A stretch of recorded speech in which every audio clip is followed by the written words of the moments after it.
Okay, I'm going to hand the meeting over to our wonderful superintendent, Dr. Velez. Hello, well, good evening. I think we're still afternoon, actually. Good afternoon, everyone. Thank you so much for being here. I want to introduce our outstanding kind of Director of Communications. I took your title, Mr. Marble, and I kind of shortened it just a little bit. Yeah, it's very long. I want to welcome you. There you go. I want to welcome you all here today. This is the the funnest part, the best part of this job is to celebrate families and to celebrate, most importantly, our kids. So I'm going to have Mr. Marble come up. We have some outstanding recognitions tonight. So, Mr. Marble, it's all yours.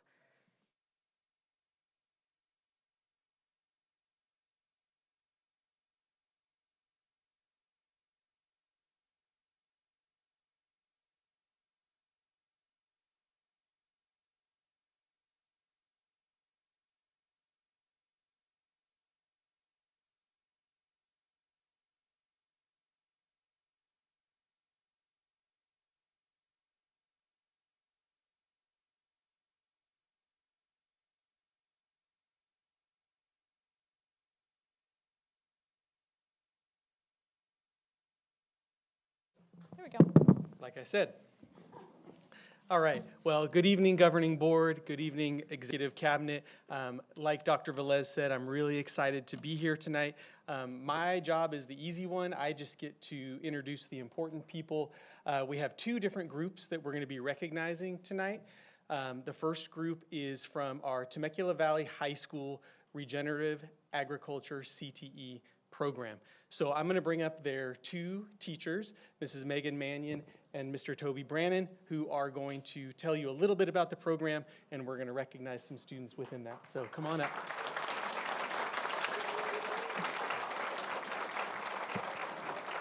Hello, happy National CTE Month. Our Regenerative Agriculture program is a CTE course at Temecula Valley High School, so I wanted to shout out for CTE. So today we are here to honor students. These outstanding students have collectively invested thousands of hours of their own time into our Regenerative Agriculture project at Temecula Valley High School. We even have a Puma from Chaparral High School that has volunteered over 500 hours over the past 4 years. 6 of these students devoted their time to an internship at Wilson Creek Vineyards, often starting work at 5:30 a.m. during their summer break and before school. They conducted soil tests, water infiltration tests, took leaf samples and berry samples for analysis, and even worked with falconers in the vineyard. Their opportunity to learn these skills and show how incredible internships are for our students. Most recently, this group of students completed the planting of our 140-tree olive grove. They carefully measured and laid out the rows to align with our already existing vineyard, calculated proper spacing, marked each tree location with a flag, and then installed the entire irrigation system using more than 4,000 feet of poly tubing and micro sprinklers. And we are incredibly grateful for the hard work and dedication of these students. Our TVHS farm is flourishing because of you, and we're so grateful. We also thank our industry partners, Greg, Tom, Paul, and Georgetta, for sharing your expertise and inspiring our students.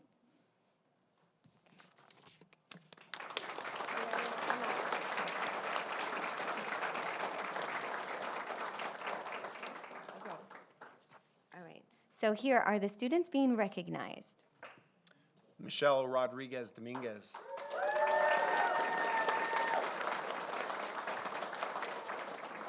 Aiden Hahn.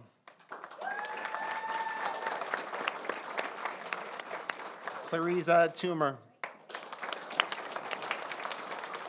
Braden Duncan. Anna Arias. Cole Osborne. Keegan Harney. Noah Gay.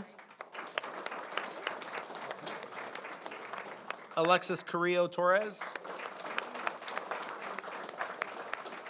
Ulysses Oliveras. Eric Manzano. Thomas Haynes. Emmanuel Andre Lopez. Rowan Brannon. And Tyler Kitsch.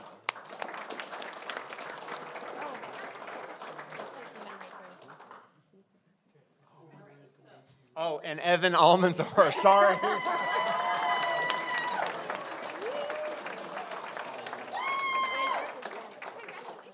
Thank you.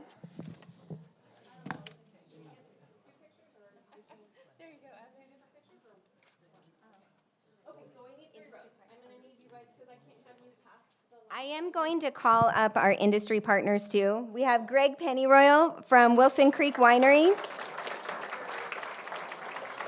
Paul Everett from Radici Landscape Restoration, Tom Curry from Temecula Olive Oil Company, and Paul Byerly from Pulsating Irrigation.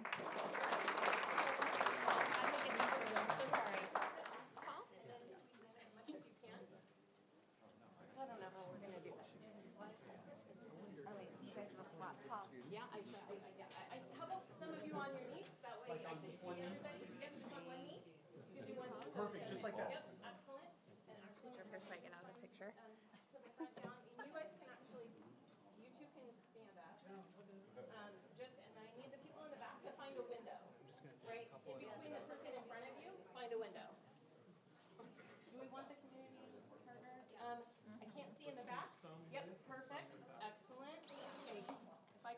Perfect. You guys are doing a great job. Sorry, I got to back up.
All right.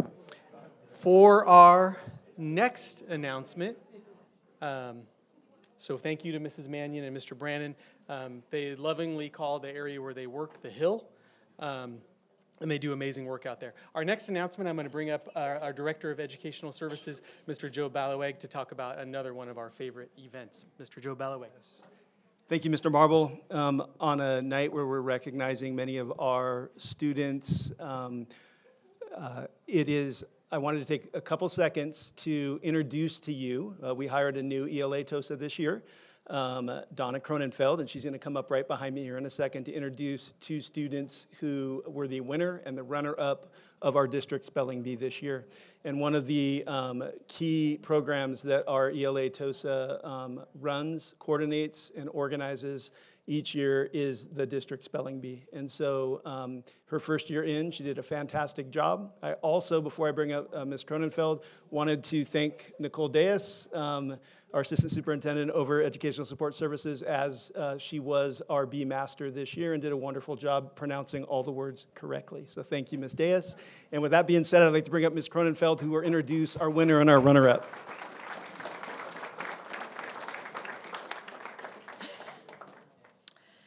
Good evening, President Komrosky, Superintendent Dr. Velez, and members of the school board.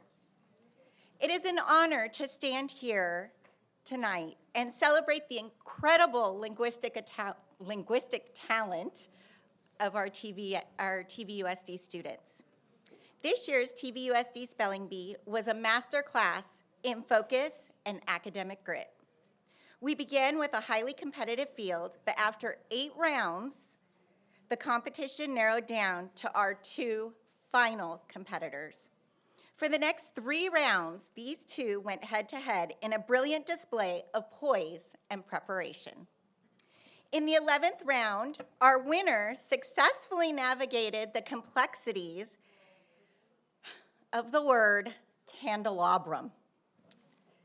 Not to mention some of the other words that came up that I don't even think I can pronounce as well as our bee master did. Please join me in first recognizing our runner-up, Eric Viscara.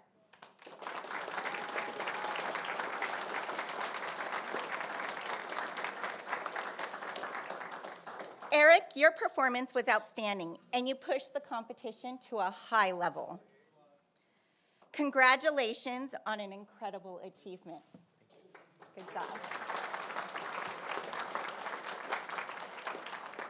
And now, it is my distinct pleasure to introduce the 2026 TVUSD Spelling Champion, Ria Rakesh.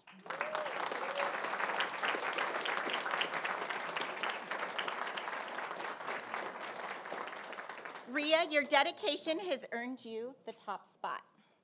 And we are proud to announce that she will be representing TVUSD at the Riverside County Spelling Bee in March.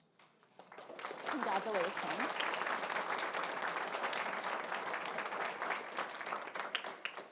Behind every successful event like this is a team of dedicated educators who go above and beyond for our students. Susie Rhodes from Temecula Luceño Elementary, and Callie Strawn from Bella Vista Middle School. I would like to say thank you for your support, supporting these students, and thank you for taking the helm to be a site coordinator at your school.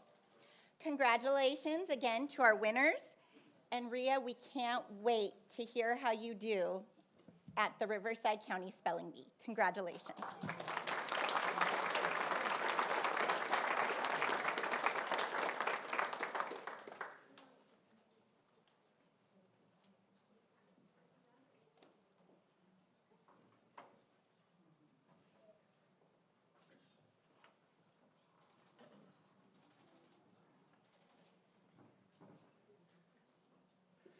Thank you, everyone. As we wrap up our photo moments, that wraps up our recognitions for tonight.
Friendly reminder, I'm going to call us to order in 3 minutes.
Okay, this is a call to order.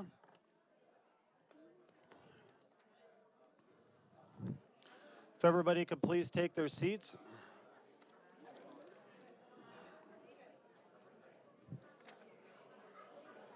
Okay.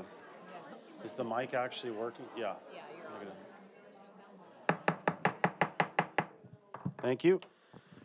Okay, this is a call to order. Good evening and welcome at the regular open session meeting of Temecula Valley Unified School District Board of Education, February 10, 2026 at 6 p.m. The board has been in closed session since 3 p.m. In attendance this evening are governing board members, myself, Dr. Joseph Komorowski, Dr. Melinda Anderson, Mrs. Jen Wiersma, Mr. Stephen Schwartz, Mr. Emil Barham, Ms. Melissa Chai, student board member. Secretary to the board, we have Dr. Kimberly Velez and the executive team. And we will now have the Pledge of Allegiance. Vale Ranch Middle School ASB students, Grayson Schuster, Lily Moore, Logan Evans, Alyssa Valenzuela, Zane Willabanks, and Graham Christopher. Excuse me if I mispronounce your name.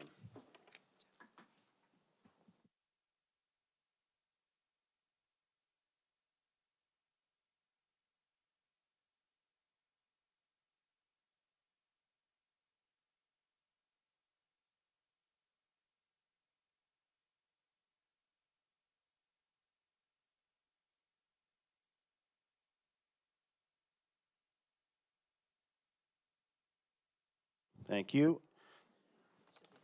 And we got some gifts for you.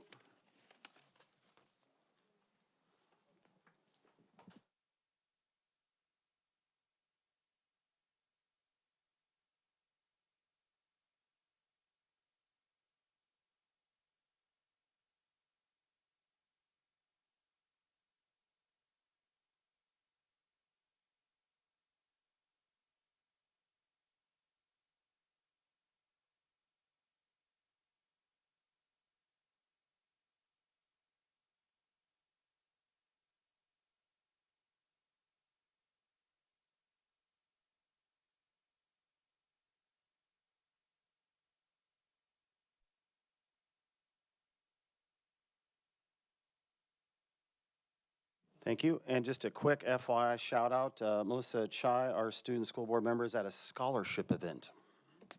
Congrats to her.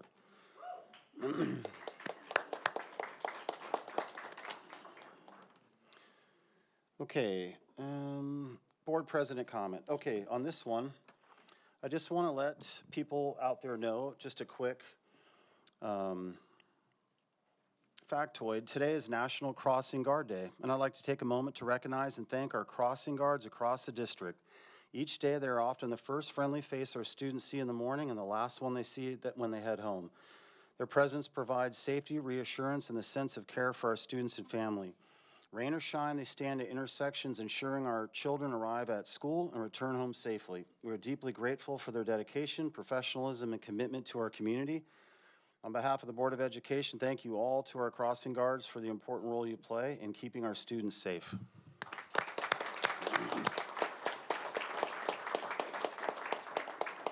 And last, since we're entering into the 250th year in celebration of our great nation, just want to do a quote from Abraham Lincoln. Upon the subject of education, not presuming to dictate any plan or system, repeating it, I can only say that I view it as the most important subject which we are a people can be engaged. And that's from Abraham Lincoln. And that does it for the patriotism and the shout out to the crossing guards. Thank you.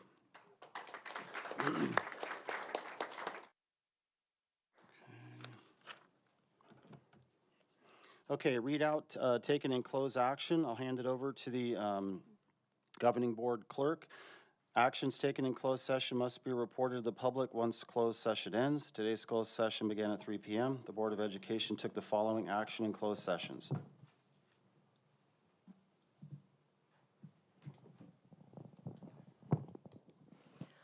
All right. It was moved by Member Schwartz and seconded by Member Wiersma to deny the claim for damages for BJS ACS received January 13th, 2026.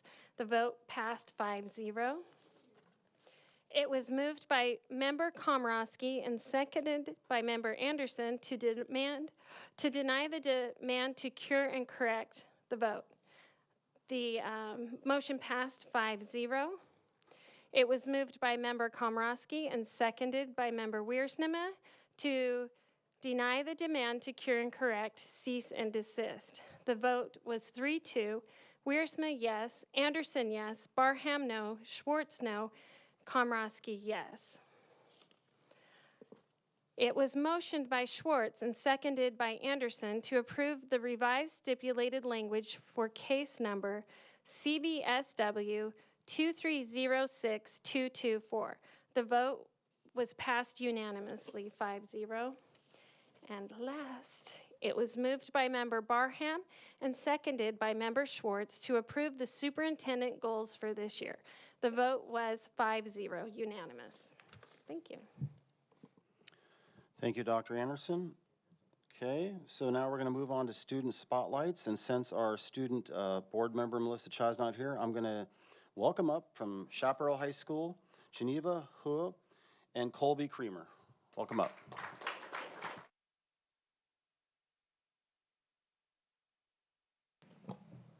Good evening, Superintendent Velez, board members, and cabinet members. My name is Genevieve Hua, Chaparral's ASB president. And I'm Colby Creamer, ASB vice president. Thank you for having us tonight. Here are some highlights from around our campus. We'd like to start by recognizing our recent senior nights for wrestling, soccer, and basketball. These events allowed us to celebrate our senior athletes at their last home game and recognize the dedication, leadership, and commitment they've showed their teams. There was great support from the students' families, and we'd also like to recognize our Lady Puma sports captains who recently went to a sports conference. This experience gave our student athletes the opportunity to grow as leaders and represent Chaparral with pride. These opportunities help our athletes bring leadership back to our campus, and we're grateful for the continued support of girls athletics. Looking ahead, we're excited to be hosting our Culture Fair on February 27th from 5 to 7 p.m. Culture Fair is an event open to all and will celebrate the diversity of our campus through student-led displays, performances, and cultural experiences. We were also excited to hold our Club Rush, giving students the chance to explore clubs, meet new people, and get involved beyond the classroom. Finally, we'd like to recognize our mock trial team who recently competed and finished with a strong 3-1 record. Their success reflects the hard work, preparation, and dedication they put into our club. We'd also like to shout out Officer Bowers for continued support and protection on campus. Thank you again for your time and continued support of our students and school community. Now please enjoy the short video highlighting our recent events, and we look forward to sharing even more with you in the future. We didn't get a video. Sorry.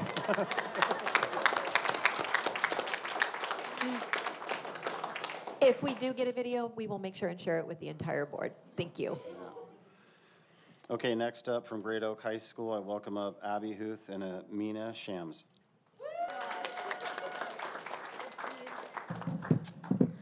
Good evening, board. I'm Amina. And I'm Abby, and we are so excited to be back sharing what we've been up to at Great Oak. We left off January with our winter sports rally where we were able to recognize our teams with a fun Scooby-Doo theme and got the crowd excited with all of our games. Our Spirit Week for the rally was competitive. We did Color Wars, Duo Day, Decades Day, and Neon for the rally. Our Red Wave brought the spirit back at our Silent 7, White Lies, and Senior Night, where our boys brought a win every time. Our boys basketball team is currently going into CIF Division II with their first game tomorrow at Rancho Verde. Our girls soccer is D1, and they'll be playing at Ellison Miguel on Thursday. Our seniors are super stoked for the upcoming Disney trip. Their bus selection is later this month, and they've been working on getting their tickets settled. We've also been creating hype for our leadership elections, which are when our campus is covered with all their posters, and it gives everyone a chance to run for president. We've also been preparing for Riptide Week, where we'll be bringing back the spirit of summer with spirit days, rallies, powder puff, and charity opportunities. Our ASL showcase is tomorrow night. They will start at 6 p.m. in the Performing Arts Center. We hope to see you all there. This Thursday, our physics class will be going to Knott's Berry Farm so that they could see physics in action. On Thursday, we are also celebrating CPR Day. February is Heart Month, so our students and staff will be able to learn how to perform CPR and hear stories from our very own staff and people in our community about how CPR literally saved their lives. Thank you for having us, and don't forget to hashtag Be The One, since that's our theme for this year. This spring, we're going to be the ones to bring the spirit back. Thank you, guys.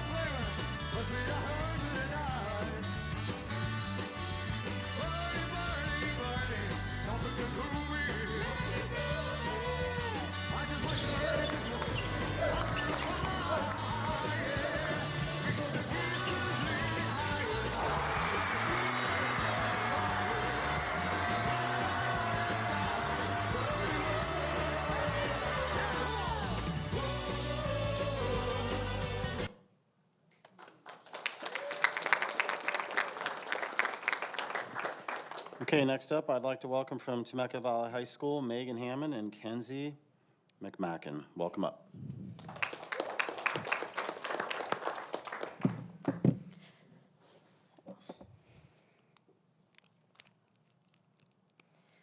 Good evening. Thank you for having us here tonight. I'm excited to be back. This evening, I'm joined by one of our new Spotlight representatives. I'm Kenzie. And I'm Grace. We want to begin with some congrats to our winter athletic teams. The Bears really had an amazing season and are still going. We have 5 teams that went to CIF playoffs and 3 league championships. Our boys wrestling team showed up again with their 38th consecutive undefeated league title, and then last week won their 21st CIF championship. This weekend, they're sending all 14 boys who made it to CIF to the finals with 8 girls. A big shout out to Ashton Lassig, a varsity wrestler who won his 4th straight CIF individual championship. He's been on varsity since his freshman year. We could go on and on about wrestling. It's been another historic year. Boys basketball hosts round 1 tomorrow against Nogales High School, and we've got boys and girls soccer this week at home for CIF playoffs. You may have read about both teams in the Community Connection newsletter. Both of our varsity soccer teams went undefeated in league and were Southwest League champions. That's the first time that's ever happened at TV. As we said, it's been an amazing athletic season. Go Bears. There's other exciting things happening at TV. Senior superlative nominations went out yesterday. There's always lots of talk about who to vote for, the best duo, class clown, and most likely to survive a zombie apocalypse. On Thursday, the seniors are getting together for a senior movie night. They're watching High School Musical 3 in honor of senior year and graduation coming up. We expect to see lots of seniors there having a great time with their friends. The annual lunchtime dodgeball tournament begins in a couple weeks. We've already got 16 teams signed up, 4 of which are part of the Girls League tournament. It's a highlight. Each year, students can participate in the Friendomatics questionnaire activities. Students answer questions, get to know you style questions, like how you order your hamburger and how late do you sleep on Sundays. And then they're paired with fellow Golden Bears. It's really fun. We all get the results next week. The class of 2030 is coming our way next week. Crazy. It's Cubs on campus on February 19th. It will definitely be a busy and exciting day for ASB and the Golden Guides providing tours to the current 8th graders.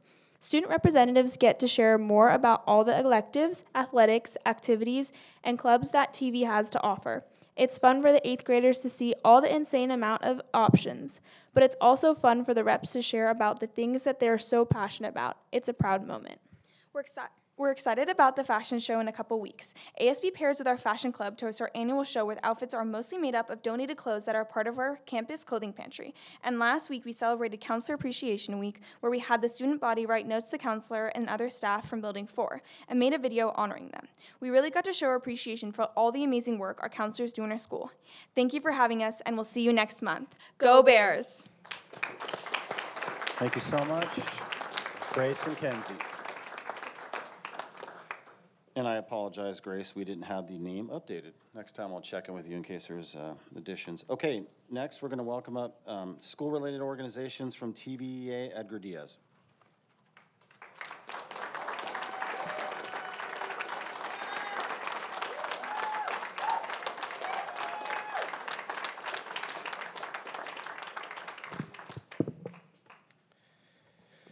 Good evening, board, staff. Educators in Temecula Valley work every day to engage, inspire, and provide access to a stellar education. They elevate learning, experiences, and provide support above and beyond. Tonight, as you consider cuts to students' ability to access their education by providing them the support they need through HIIA or real-time support at the high schools, we want you to consider what you are leaving behind, the minimum. Students attend HIIA because that is the school of last resort. Students transfer here from our schools and around the valley. Students or parents may have medical conditions that limit their physical access to school. Currently, they have access to an educator who teaches them every day and can help them guide through the learning to reach their goals. What will they have now? Not nearly that. Instead of cutting, the TVUSD district should have invested in publicity and recruitment to keep this valuable program. At the high schools, social workers engage with students to help them stay in school and access in-class instruction so they can be prepared and confident and not have to leave campus. They provide space, strategies, and reminders to access their education and to help them succeed. What you will leave behind is question marks on how to provide the support with less people. Because when you have a program that's successful, you do not want to dismantle it, but it will not be the same. Your reductions in programs has real-time consequences to students when they need support the most. That is a pattern even our educators experience. Educators may have put in decades of sacrifice, donated time, invested energy, prioritized students over their families to reinforce the community they work in. Yet when they face a serious illness, TVUSD falls back to the minimum. Do you know that when an educator encounters serious illness, they have access to 5 months or 180 workdays of leave before losing pay, and they bear the full cost of medical care? Do you know that TVUSD does the minimum by counting 5 months, which includes days where there are no students present? Do you know that when an educator is on a long-term medical leave, the pay is reduced by the cost of a sub, even on holidays, when they do not work? We have people fighting illness, waiting to birth healthy babies, recovering and trying to have enough time to recover to return to work. The extra 3 weeks they could gain by not counting Thanksgiving and Christmas break could be a blessing for their health. But TVUSD is fine letting them endure the extra distress, fine with the minimum. Our educators and students have waited for years for you to agree on where we stand in the budget in regard to fully and safely staffing classrooms, many times creating unsafe conditions for learning. We also have, now in February, your educators and employees wait for the state COLA that was provided to you in July and has yet to be released for bargaining. But I bet you will do the minimum. TVUSD, the highest performing district, should support their students and employees.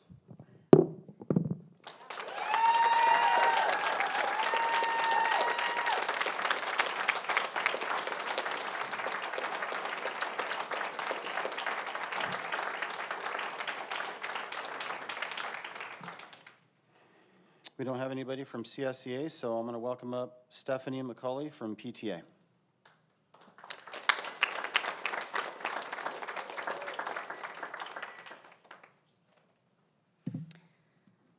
Good evening. Thank you for allowing me the opportunity to speak with you tonight in recognition of PTA Founders Day, February 17th. Each year, PTA Founders Day gives us a moment to pause and reflect on a powerful idea that began over a century ago, that when families, schools, and communities work together, children thrive. In 1897, PTA founders Alice McClellan Burney and Phoebe Apperson Hearst believed that advocating for the well-being, education, and safety of children could truly change the future, and they were right. Today, that vision lives on in our schools through the countless PTA volunteers who give their time, energy, and hearts to support students, teachers, and administrators. PTAs help bridge the gap between home and school. They fund programs and resources, organize family engagement opportunities, advocate for students, and foster a strong sense of community on our campuses. But PTAs do more than raise funds or host events. They create partnerships. They give parents a voice, support educators, and help ensure that every child feels valued and supported. The work of PTA volunteers often happens quietly and behind the scenes, but its impact is felt every day in the classrooms, on playgrounds, and throughout our school communities. On this Founders Day, it is an honor for TVC PTA to recognize 17 of these wonderful community members and volunteers at our ceremony next week. It is a privilege to work alongside these thankless individuals. On behalf of our PTA leaders, members, and volunteers, thank you for your continued support of family, engagement, and community involvement in our schools. We are grateful for the partnership we share with this board and our district, and we look forward to continuing our work together on behalf of all students. Thank you.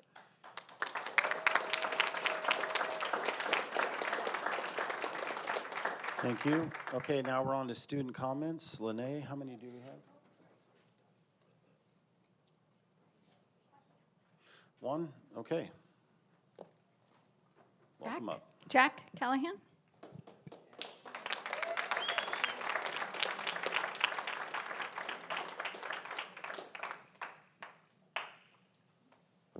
All right. Good evening, board members. I'm back again.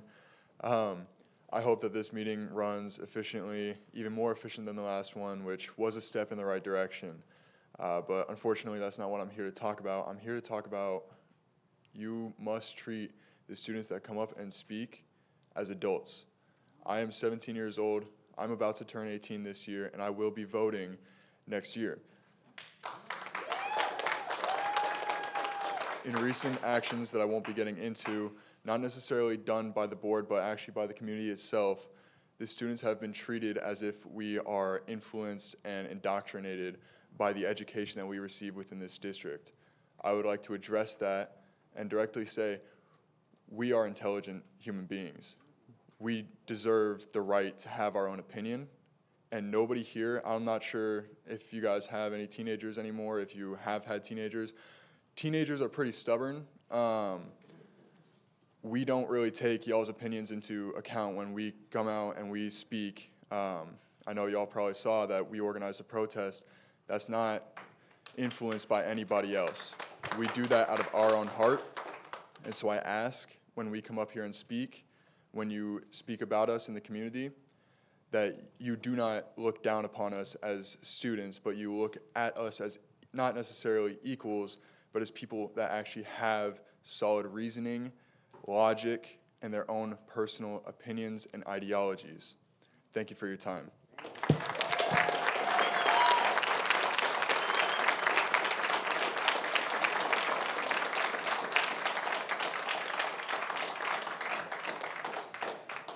Thank you. Okay, now we're on to action items. N1, establishing a voting order for the board deliberations. On this one, this is re-agendized. We did this last meeting, but this is a formal adoption. And the order that we had last time was Wiersma, Anderson, Barham, Schwartz, Komorowski, and Mrs. Chai. So unless there's a motion, a second, or, well, we can have a motion, a second, unless there's discussion.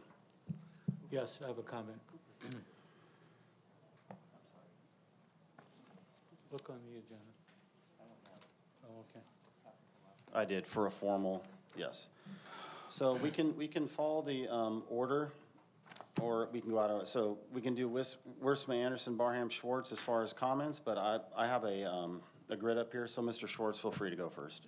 Yeah, since we follow Robert's Rules of Order, I've done a whole bunch of research on this issue. I have a bunch of pages, but I'll just give you the summary. According to Robert's Rules of Order, voting is simultaneous, not sequential. Members vote at the same time, usually by voice vote saying aye or no, show of hands, or rising vote. Robert's Rules does not call members one by one to state their vote. Why, you might ask, do Robert's Rules avoid ordered or roll call voting? Well, I'll answer you. Robert's philosophy is that members should vote independently without pressure from hearing how others vote first. Voting should be free from influence, coercion, or intimidation. Equity of members is preserved when no one votes first or last. Thank you. Thank you, Mr. Schwartz. Anybody else? Oh, you want to go? You go. It's interesting because Dr. Komrosky, I remember back in the day when you actually suggested working towards the possibility of having that very option where everyone votes together electronically. I believe the city may have that as an option. So I just want to say I know that you've exhausted those types of discussions in the past. I know that we can choose to follow Robert's Rules or we can deviate as the board might want to do. So just want to say, I know you were on that long ago. Thank you. Mr. Barham? Okay, so I remember a time when Dr. Komrosky was the president that there was no voting order and you were all saying aye or no. And I think that's one of the prescriptions of the rules of order. And when you say, Mrs. Wiersma, that we have flexibility in following the rules of order, we actually don't. Because according to bylaw 9323.7, which we're going to address in the next item, Robert's Rules of Order was voted on that we would commit to that, and that is part of our bylaws. So as are expected to follow the bylaws, which incorporates the rules of order. So I'm going to take objection with you in terms of flexibility in following the rules of order. And the rules of order in this case, in terms of voting orders, say that we all vote at the same time. So I'm going to suggest that we go back when Dr. Komrosky was the president before he was recalled, and it's a vote of aye or nay at the same time, and that way there's no pressure to hear a vote before another. Okay, that's all I have. Dr. Anderson? Under Robert's Rules of Order, newly revised edition, a roll call vote or vote by roll call is supported in certain situations. Some of them may be high controversial or high impact decisions. Matters involving discipline, ethics, and censure, actions with significant public interest or legal consequences. This is about transparency, not about legality. When a board member requests it, any member may request a roll call vote. The chair should grant the request unless the assembly or the majority say otherwise. No second is required in many bodies, though local rules may differ. We do not have a special rule of order regarding roll call or not. It is up to the discretion of the president. When I was president, I did roll call vote because I didn't want discrepancies, and sometimes I couldn't hear who said yay or who said nay. So I believe it's up to the president to decide, do they want to do roll call or do they not? But Robert's Rules does not say that there is no roll call vote. It actually supports a roll call vote, and it has terms by which we may do it. But in the end, there are times, I would say, do I have a consensus or Lene call roll, just depending on the moment. So I really think that we need to leave it up to the board president to decide. And having an order set in place ahead of time will just help with confusion, so that each time someone decides they want to call roll, we don't have to decide all over again who's going to be first. All right. Thank you, Dr. Anderson. I'd like to weigh in. I would love to vote all at once, but it requires technology, which requires money. So if the board's willing to consider that in the future, I would love it. Right now, I think this voting order helps Lene keep track of the board. And again, a couple people mentioned it, when there's ayes and nays and noes and yeses flowing all at once, it is confusing to disseminate who voted what, who voted when. Sometimes people vote simultaneously. So I'm for the order for now. And there you go. So that's first round. Any other discussion before Yeah, we make the motion? Mr. Schwartz. Get into the nitty-gritty, but since we're going to, I will continue. Under Robert's Rules of Order, newly revised, no single voting method is required in all cases. The default is a voice vote, with other methods used when accuracy or record keeping is needed. Default method, voice vote. Voice vote is a standard and preferred method for most motions. The chair asks for the ayes and noes and announces the result. When other methods are used, it provides several working methods used in specific situations. Used when the chair is uncertain of the voice vote result. So if the ayes and noes are uncertain, you can then ask for a roll call vote. When a member calls for a division of the assembly, no vote is required to demand it. Used when you need a precise counted vote, you can do a roll call vote. Not required by bylaws or applicable law.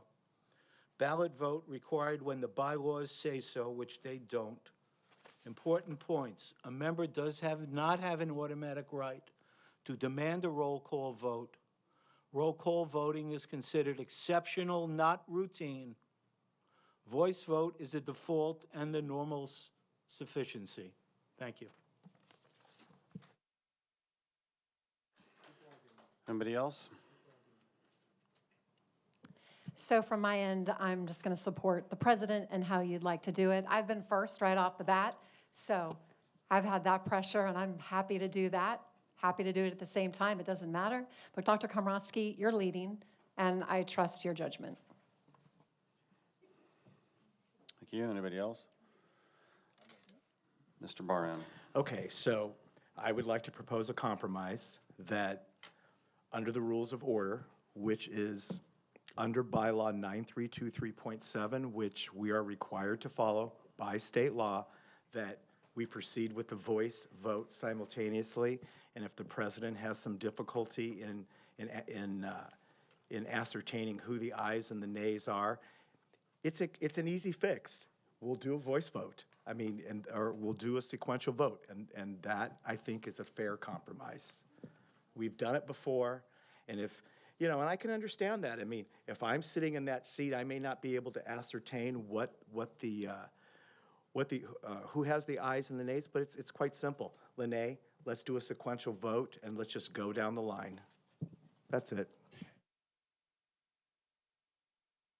Dr. Anderson. So I'm confused. You just said you want us to all yell out at the same time, and then if he can't hear it, then we'll have Lene ask individually? So we all yell out aye or nay at the same time? And then if we can't understand, then we say, Lene, now call roll? Yeah, Okay. it's not that hard. I just want to clear out. You Yeah, want us all to yell out? Okay. Yeah, it's not that hard. Thank you. I'm going to move to establish a voting order for board deliberations. I call for a motion and a second that the board establish a formal voting order for all motions, the one that we already adopted in January in this present order: Wiersma, Anderson, Barham, Schwartz, Komrosky, and Scheid. Do I have a second? Second. Discussion? We've already exhausted our 2 minutes. No, I want to know what you're basing the order on. I'm not recognizing your you don't have the floor. You've already commented Point twice, of Mr. order. Short. There is no. Point of order, Dr. No, Komrosky. I'm not recognizing you. You've already spoke twice, and there you go. So let's act professional, Mr. Schwartz. Thank you. Lene, would you mind calling roll? Excuse me, point of order is acting professionally under Robert's rules. Your point is not well taken. If You are you not- don't want to follow the rules, that's, You you are can not bang given the that floor. gavel, you can bang that gavel until doomsday. If you don't want to follow the rules, Will you silence there his will mic, be Lene? repercussions. Will you silence the I'm mic? just If I'm you just act unprofessional, telling you, we're going to cut the there will mic be because you've already repercussions exhausted your for you speaking not orders. following the rules. Okay, so Dr. Komrosky, I do not recognize, you do not have the floor. I We are wanted in the to middle ask of you a if I vote. could be recognized. Yeah. I just want. Okay, yeah. Wiersma? We're calling roll. Dr. Komrosky. Wiersma? Yes. Anderson? Yes. Barham? I'm sorry, what's the motion here? I'm sorry, what is the motion? The motion is to establish a voting order for board deliberations. The current voting order is Wiersma, Anderson, Barham, Schwartz, Komrosky, and Schy. That is the motion, and we had a second on it. We are in the middle of a vote. Cast your vote. The vote is no. Schwartz? The vote is no because it is illegal. Komrosky? Yes, motion adopted 3-2. Dr. Komrosky, can I make a point? You're not, you don't have the floor. Would you recognize me, please? You do not have the floor. I just want to make one point. You do not have the floor, and you are unruly. I'm just asking if I can make a No. point. You do not have the floor. We're on to action item 2, board recommitting itself to formally adopting Robert's Rules of Order newly revised to govern parliamentary procedure during governing board meetings in bylaw 9323.7, as well as other provisions of bylaw 9323.7. We can start discussions. You are the one that agendized this, Mr. Barham. You can go first. Thank you. So I think part of the reason that our meetings last so long, it's not really because of the disagreements that we have. It is because we don't follow the rules of order. And we haven't followed them. This goes back a long way. And I'm asking for that when a board member has a point of order because the rules of order are not being followed, that we take a breath and that we learn together so that these meetings run smoothly and that we have a proper governance structure in place. If we learn together here, because the rules of order demand order, there's no flexibility in the rules. That's why they're called the rules of order. And state law requires us to follow our bylaws, which includes the rules of order. So if we are not going to follow the rules of order, that means we are violating our bylaws, which means we are violating state law, which is the open transparency laws that we are required to follow so that we are open to the public in our forms of debate so that we can represent our constituents properly.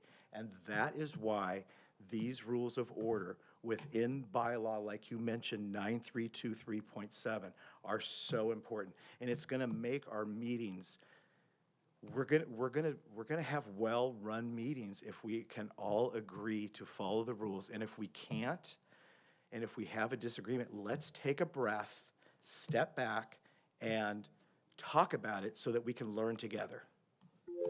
Thank you. I'll recognize Dr. Anderson. Robert's Rules of Order, 12th edition, section 23. The chair rules on all points of order. The rule is based on the chair's judgment interpretation. The ruling stands unless appealed, and as one of the board members previously was incorrect, an appeal does need a second. The ruling reflects the chair's interpretation. The chair has discretion.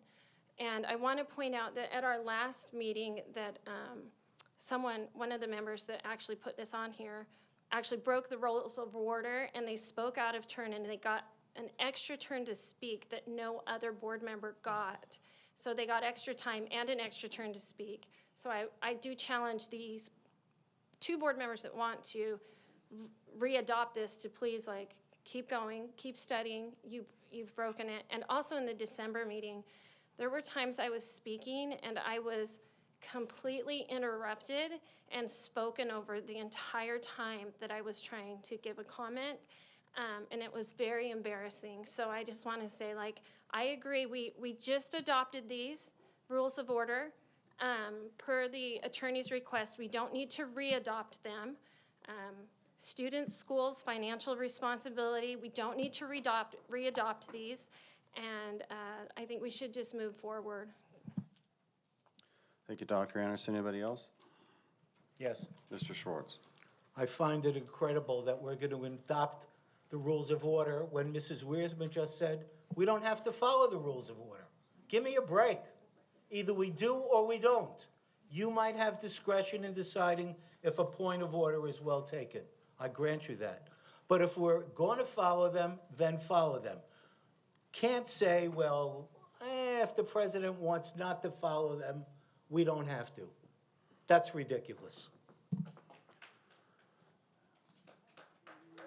Ms. Wiersma? Okay. Yeah. I'm going to hand something out to all the board members. Okay. We're still proceeding, Dr. Komorowski, with our debate time? My time is running.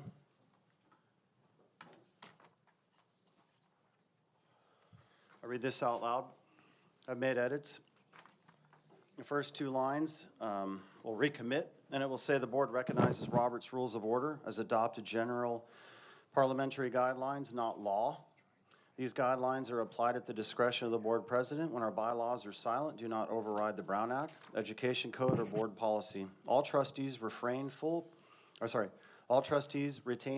participation in voting rights. Parliamentary guidelines simply structure how discussion occurs so that the board conduct its business efficiently.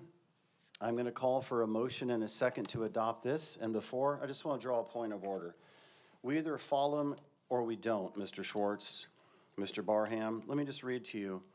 Section 331, to claim the floor, a member rises at his place when no one else has the floor. You didn't rise, and nor would I expect you to, because there's a bunch of things in here we don't follow. So you either follow them or you don't. And I'm just drawing out just one of many. And that's why they are general guidelines, not the law, and it's the discretion of the board president. So I agree with Dr. Anderson. When these get in the way, the meeting doesn't proceed efficiently.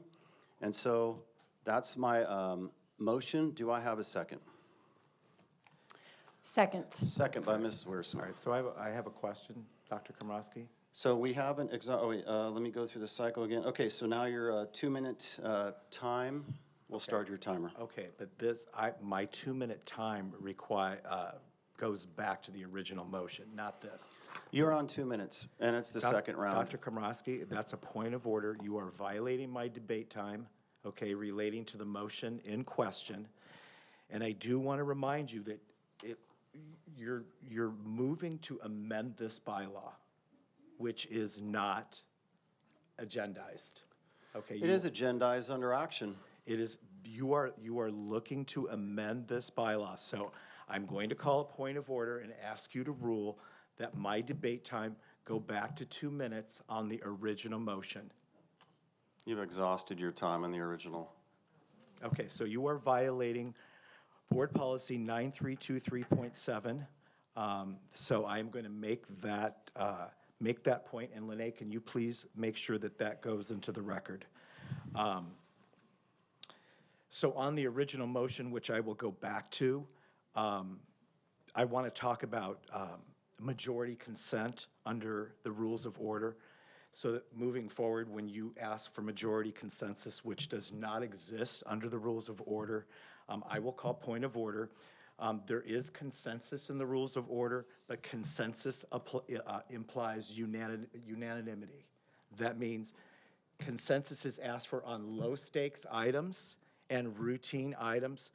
The rules of order are based on a foundation of voting, not consensus. So I'm bringing this to your attention not because I want us to learn together so that these meetings can run well, okay? And It's disturbing that you're so resistant to this. And I understand that you have final authority, but let's look at what the rules are, the purpose of the rules, so that we can learn together and move on so that we can have an efficient meeting here. That's all. Thank you. So this is under action. We have a motion and a second. We can adopt this now or have it as a first read, but it is properly agendized under action, and it will supervene over the rest of the meeting. And no, Mr. Schwartz, I said, nor would I expect you to or any other board member, because it's ridiculous, and we don't follow every single rule in here.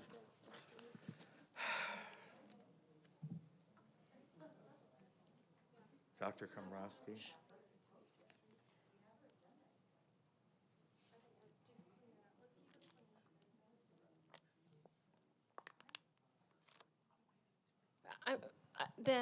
Just to clean it up, I would like to. I'm sorry, I was waiting to be recognized. Is it? Oh, I'm sorry. Which is Oh, what I you didn't. said. Please rise No. if you want to be No, recognized. don't twist my words. I said, nor would I expect you to. You said. I said, nor would I expect you to. Don't mock me, Mr. Schwartz. If you want to talk, just click your mic and I'll on you. Mr. Schwartz. He's trying to amend the bylaw. Okay, I just want to read what you wrote. These guidelines are applied at the discretion of the board president. Okay, to me, that means you could do whatever you want, and I don't agree with that. This needs to be sent to CSBA for vetting, for them to look at it, and as far as changing the rules, either we have the rules, I'm sorry, this is for all of you out there. You have rules in your home that your kids follow. Either they follow them or there are consequences. In board meetings, there are rules to follow. If you don't follow them, there could be consequences. So either we're going to follow them or we're not going to follow them. We're not leaving it to anyone's discretion to decide, well, we're not going to follow this rule, or we might. I'm sorry. You can't do that. I'd like to amend, thank you, Mr. Schwartz. I'd like to amend the motion. Second, I to- second To your bring it amendment. back next meeting. And we already have a second, so we can have Lene call roll. We can just bring this back for a second read. But this is, Which one are we voting on? I amended the motion, so basically right here in the blue language, we can bring So- this back next board meeting. Mr. Schwartz, I'm not giving you the floor yet. I'm trying to answer a question. We don't want to speak over each other. Okay, help me out here. Okay, so we're not voting on this. I just made it clear that I Okay, amended the I'm just motion. asking the question. Yeah. Okay, are we going to vote on the original motion to reaffirm our commitment to follow the rules? There was no motion made. So this Well, it's is, an action item. so we already have a motion and a second to bring this back Okay. with this language, so we can vote on that. If that fails, we can bring back another motion to vote in this original item, but we already have a motion and a second on the table. Excuse me, I want to talk to the president. We have a motion and a second for what, Dr. Komrosky? This exact item that you're holding in your hand with the blue language With is the the blue amended. language. That's right. Okay. If this fails, then we can do another motion in a second, but right now we have a motion and a second on the floor. Okay, let's vote on that. Yes. I agree. To bring back for a second read. Oh, that's just to bring back for a For second? a second read. Okay, I got you. All right, very All right. good. Lene, would you mind calling roll? Wiersma, Yes. Anderson, Yes. Barham, No. Schwartz, No. Komrosky. Yes, motion adopted 3-2. We'll bring this back for a second read. Moving on to consent calendar. Excuse me. Are we, okay, so we have an action item on the floor, okay, that we presented. So can I make the motion, okay, that we reaffirm our commitment? And we can vote it up or vote it down, but it's an action item. So- It's a redundancy. We've already done this last meeting. But Okay, make the motion. Make the Let me motion. just make the motion. Did we not edit the motion, though? I thought that's where we went. We did. Actually, point of, yeah. Let's just This vote is- on it, Dr. Komrosky. This is a and get it point of over. order. We have already adopted this last meeting. This is a redundancy. This is a new motion now, and the new motion is carried with the board majority for the next meeting. There is no reason to re-adopt this. It's already adopted. I'm not asking for it to be readopted. I'm asking for just a recommitment. That's what I'm asking for, to the rules of order. That's all I'm asking for. You can go back to the last meeting and romanticize about the votes and then the action that the board already took when we already committed. So no, it's, yeah. Dr. Komrosky, come on. There is no, come on. I don't, yeah, anyways. Let's just We're going to vote move no. on to the consent calendar. Sure. Consent calendar. All matters listed on the consent calendar are considered routine and will be enacted by one vote. There is no discussion of consent calendar items unless members of the governing board or staff request that our specific items be removed for the consent calendar for separate action. At the beginning of the agenda, nobody said they wanted to pull anything. At this time, does Correct. anybody want to pull an item for discussion separately? No. Okay, I do have a public one. Okay, so we will call up, 1 second, Lene, what item is it on? Number 3. We can do a sweeping vote, items one, let's do that. I call for a motion and a second to vote on items 1 through 2 and 4 through 25. Do I have a motion and a second? Move. Second. Oh, sorry. Move. No, we moved. Before, I got interrupted simultaneously. We have a Can I request to just pull pull number item 5 really quick? It'll be really quick. Field trips. Let's amend that motion. I motion to approve items 1 through 2, number 4, 6 through 25. Do I have a motion and a second? Moved. Moved by Mr. Schwartz. Second. Second by Dr. Anderson. Lene, would you mind calling roll? Wiersma, Yes. Anderson, Yes. Barham, Yes. Schwartz, Yes. Komrosky. Yes, motion adopted 5-0. Now we will hear the public comment on item 3. Then we'll deal with 3 and 5 separately. Upneat,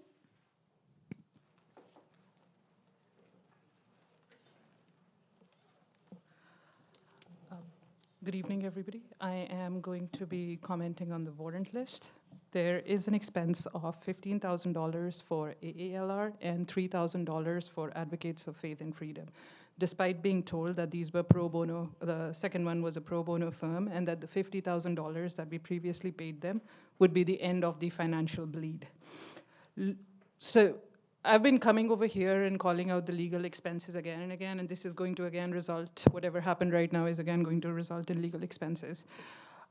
Looking at this estimated additional cost of approximately $18,000, we have to ask what immediate tangible student needs could we address instead? When money is tight, you fix what is right in front of you. A student recently raised concern about the lack of privacy for the urinals at Chaparral High, and privacy screens cost between $70 and $500 each. Even using the highest estimate of $18,000, which could approximately fund 36 screens, and at the lower end, we could provide more than 180 screens, an immediate practical improvement for students. I don't have the exact number of screens needed, but Mrs. Wiersma said that she would be looking into the matter, and I'm sure she has followed up and she has the exact number for us. And this is like, an example of a practical student-centered spending. We need to stop diverting funds meant for students towards unnecessary legal expenses and start prioritizing visible, real improvements on our campuses. Thank you.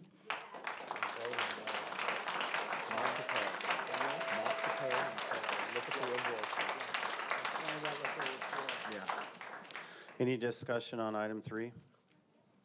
Yes. Okay, Mr. Schwartz. I would like to get an accounting of what the expenses were for.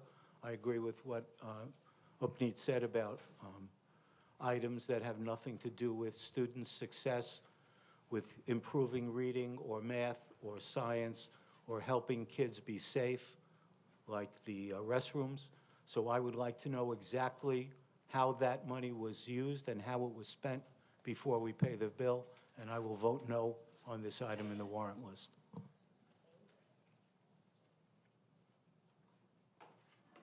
Mr. Schwartz, those documents are actually in Mrs. Anna Sebar's office for anyone to come in and meet. We cannot email them, but you're welcome to come in at any time and take a look. Thank you, Dr. Velez. You're welcome. I will come in and look at them.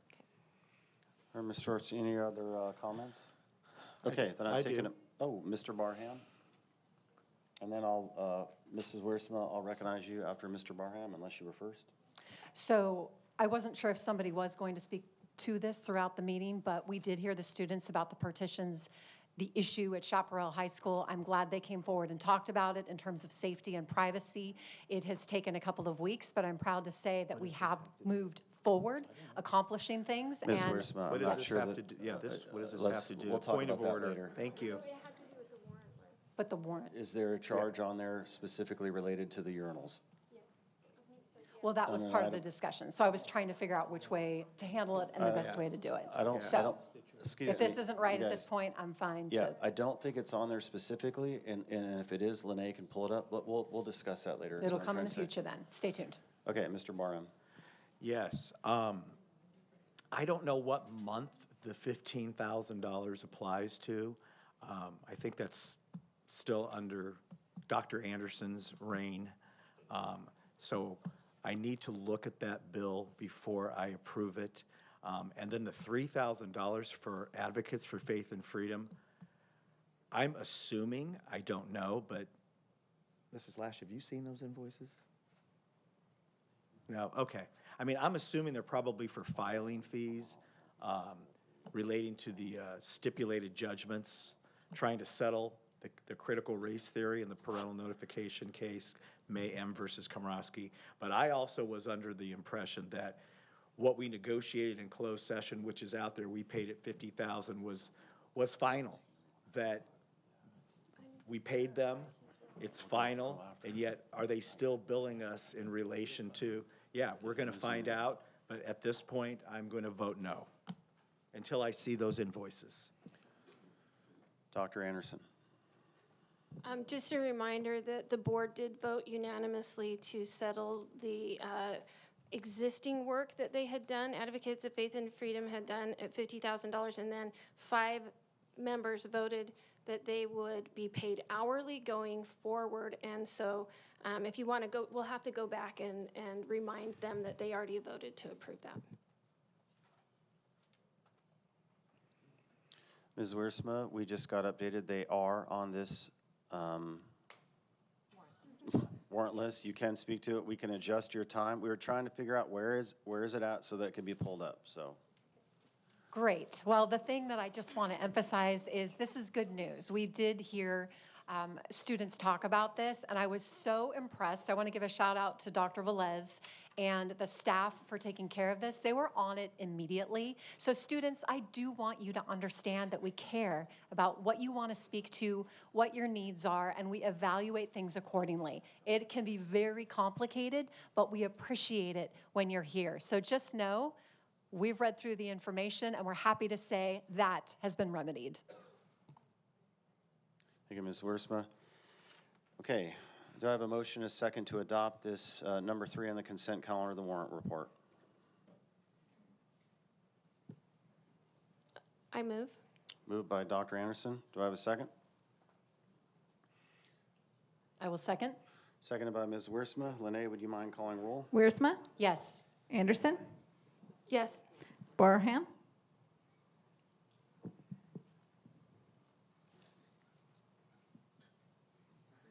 Do you want to approve the warrant list? Yes. Wait a minute. The motion and the second is to approve the warrant list. That's right. Outside of the item that, okay, that's right, because nobody actually pulled the warrant list here. Okay,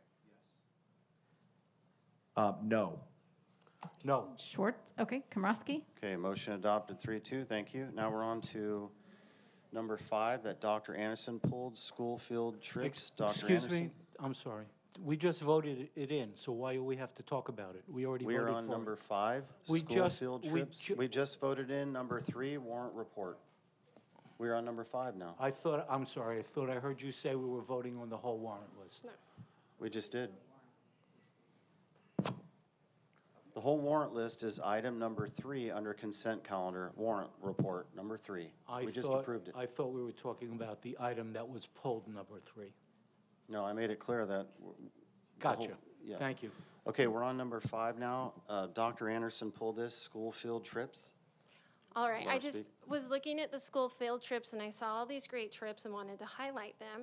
I saw the SeaWorld sleepover and I just was on a field trip myself to Knott's Berry Farm, and I heard the students when they highlighted that they did a Knott's Berry Farm field trip, and I thought this would be a good time to introduce because there was some questions from the public. So my sons have attended public school. They went to Great Oak, to Gardner, and to Helen Hunt Jackson.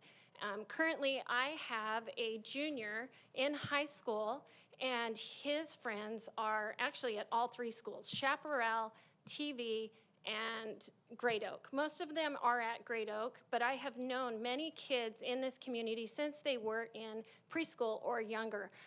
Just recently, I was with a group of Chaparral High School junior boys and their moms. We all took those boys on to Halloween horror nights for like a mother-son date. So I actually, with field trips, the reason I'm supporting them is because I have a son that is the same age and actually knows some of the people that these guys know in Chaparral. So there is overlap. I know a lot of the parents at Chaparral. I had a group of TVHS students talking about their field trips at my house just Saturday night. And we've hosted a lot of events like field trips. We've hosted the ASB clubs at different schools on my pickleball courts. So to answer your Excuse me, question. will you stop the clock, Lene? Audience, please be respectful. There's chatter out there. Thank you. It was asked, and I want people to know, to answer the question, do I have a student?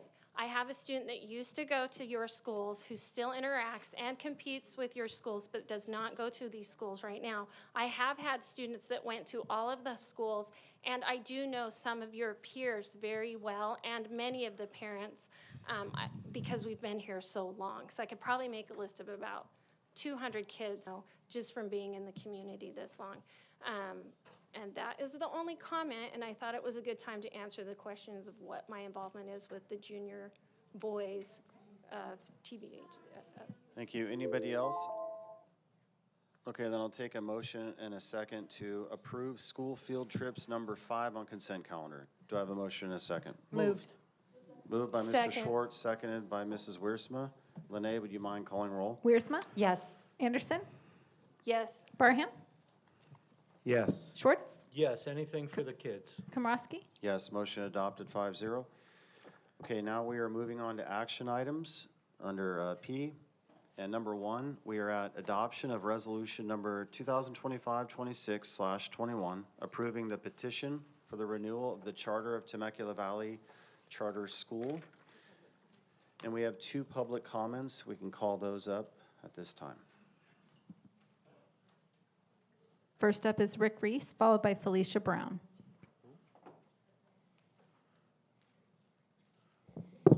Good evening, Board. I support you voting to approve the charter, but I would also suggest that it would be great to, if this board could occasionally invite perhaps a superintendent from TV Charter School to just come and speak and let us know what's going on. I'd love to hear what's going on at the charter school. Seems like it's. I know a lot of people, maybe in the audience here, they talk about inclusivity and stuff. Maybe we should include the charter school every once in a while. Anyways, please vote to approve this. Thank you. Thank you. Felicia Brown?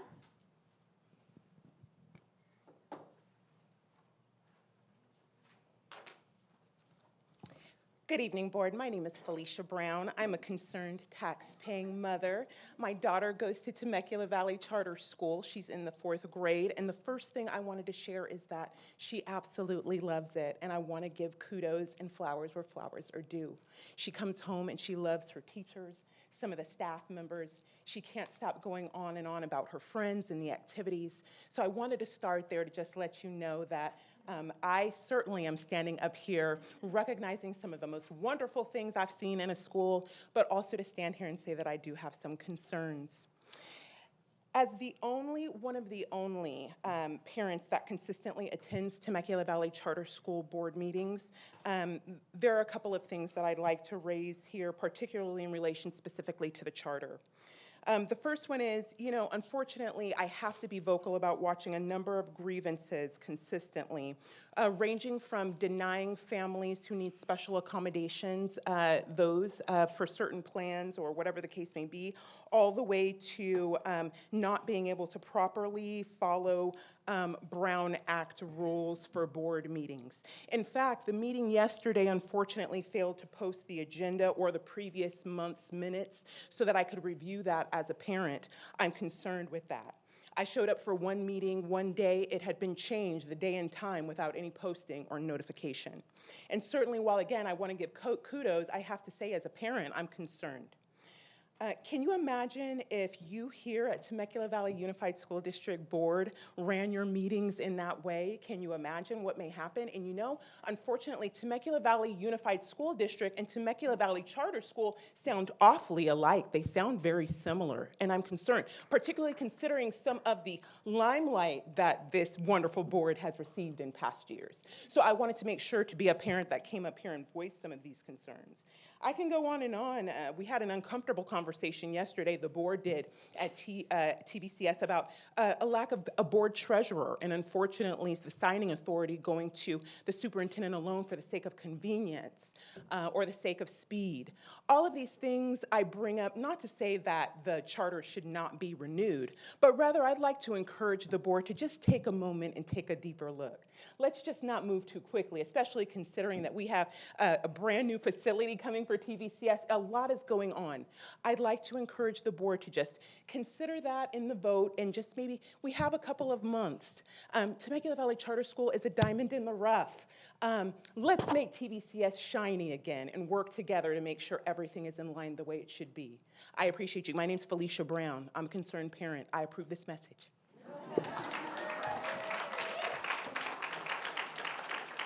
Thank you. Any board discussion on this? Yes. Mr. Schwartz? I raised the issue at the last board meeting when I looked at the item on the agenda, and it said there were, I don't want to use the wrong word, I don't know if it was deficiencies or issues or things that needed to be corrected in the application. I want to thank Mrs. Deas for sending me a whole expose on what went through and how things were corrected. However, I want to state my position for the record. This is not a reflection on the students, families, or staff of the charter school, and I respect the work being done there. However, based on my experience as an educator with charter schools and my role as a trustee responsible for this district, I continue to have concerns about charter schools as a policy, particularly regarding accountability, fiscal impact, and the long-term effect on our public schools. For those reasons, while I respect differing viewpoints on this board, I will not be supporting this reauthorization. Mr. Barham, your mic's lit up. You want to? Okay. Any other comments? Ms. Wiersma? So a couple of things. I think it's always good to step back and realize we all have work to do, things that we could do better. I know that with Temecula Valley Charter, I believe they've been around for 30 years, and I've had the great honor of working with Charity, and I appreciate the parent who came up and shared from the heart, and I would encourage you to take that passion and the investment that you have there with your student and go make some good change, because it really does take the community, it takes the administration, it takes all of us working together to get better. And I have no problem renewing the charter. I think Lisa Brown covered some of the very important aspects. There is a movement at times of negativity towards charter schools. I've got a great experience with them, but there's always things that you could do better. And I trust that the leadership in the room is hearing this and we'll prioritize doing some things differently if they're needed. So with that, I just want to say congratulations to the school, the fact that you're building. I've been there, I've heard from the students, I see what you do, I honor your work, and I know you'll continue to only get better. Thank you, Ms. Wiersma. Any other discussion? And I call for Dr. Anderson. I just want to find a way to support the speaker. So I'm going to let the board decide, but I want to propose maybe voting on this at the next meeting and just, we could possibly write a letter of concern to them. Point of order, I mean, discuss this in future agenda items. Mr. Or Barham, not please support don't the interrupt her. Let her talk. I'm okay either way, but I do want the parent to know that I want to find a way to support, and I am going to be on the board for a few years. So if you want to send an email, then I would consider that. And I not that a strongly worded letter is going to do much, but I would like to throw my support behind you. So I think we should just move forward with the vote tonight. Thank you. I'm going to have Dr. Velez want to make a point unless it's already answered. So to our entire board, I'll clarify. I think there's similarities that centers around charter school boards and school boards and the differentiation between the two. So I'll clarify that with all of you moving forward. Okay, do I have a motion and a second to approve the adoption of the resolution number 2025-26/21 approving the petition for the renewal of the charter of the Temecula Valley Charter School? Moved. Moved by Dr. Anderson, seconded by Mrs. Wiersma. Lene, would you mind calling roll? Wiersma, Yes. Anderson, Yes. Barham, Yes. Schwartz, No. Komrosky. Yes, motion adopted. 4-1. Thank you. Dr. Velez wants to make a comment. I just would like to thank Lisa Brown for her work on this, and also Dr. Plaxton Hennings, the superintendent at Temecula Valley Charter, who is a great partner, who has partnered with us through the entire process. So thank you. Thank you, Dr. Velez. Okay, I'm going to propose, see what the board thinks, items 2 through 5 in an omnibus motion. If there's no discussion, I will read off all 4 items, and we can do an omnibus vote. There's one public comment, so we can go, but is there any board discussion? Because if not, we can take the board comment, and I'll do an omnibus motion. All right, no board comment? So I do. I have questions for P4, so I would rather not have that in the omnibus motion. I can do a motion, omnibus motion 2, 3, and 5. But what's the board comment on, Lene? Number 2. Okay, so we'll come back to that. Let's let the public comment go first on number 2. Okay, Jennifer Catalano.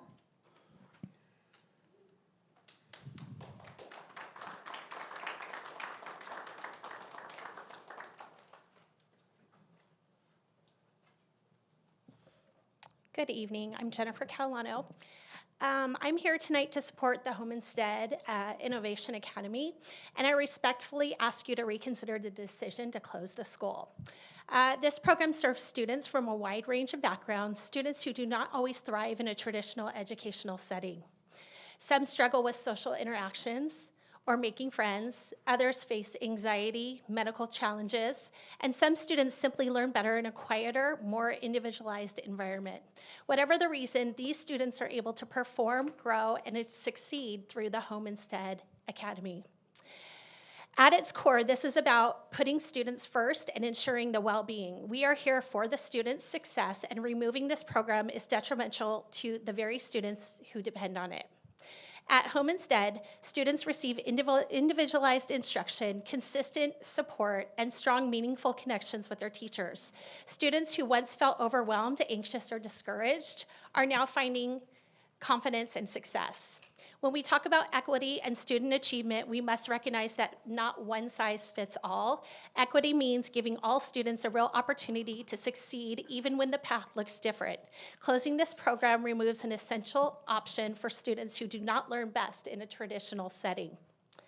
Programs like Homestead also keep families in our district. When these options disappear, families are forced to look elsewhere to meet their child's unique needs, resulting in loss of enrollment and loss of funding for our district. I would also like to address the impact of a school closure on employee displacement. When a school is closed, displaced teachers must be placed in other buildings. As a result, less experienced teachers are often displaced from their current position and subsequently laid off through the RIF process. In this situation, we have about 20 teachers and staff who would receive a reduction in force notices. These numbers represent educators, classrooms, and students who will be directly affected. Thank you.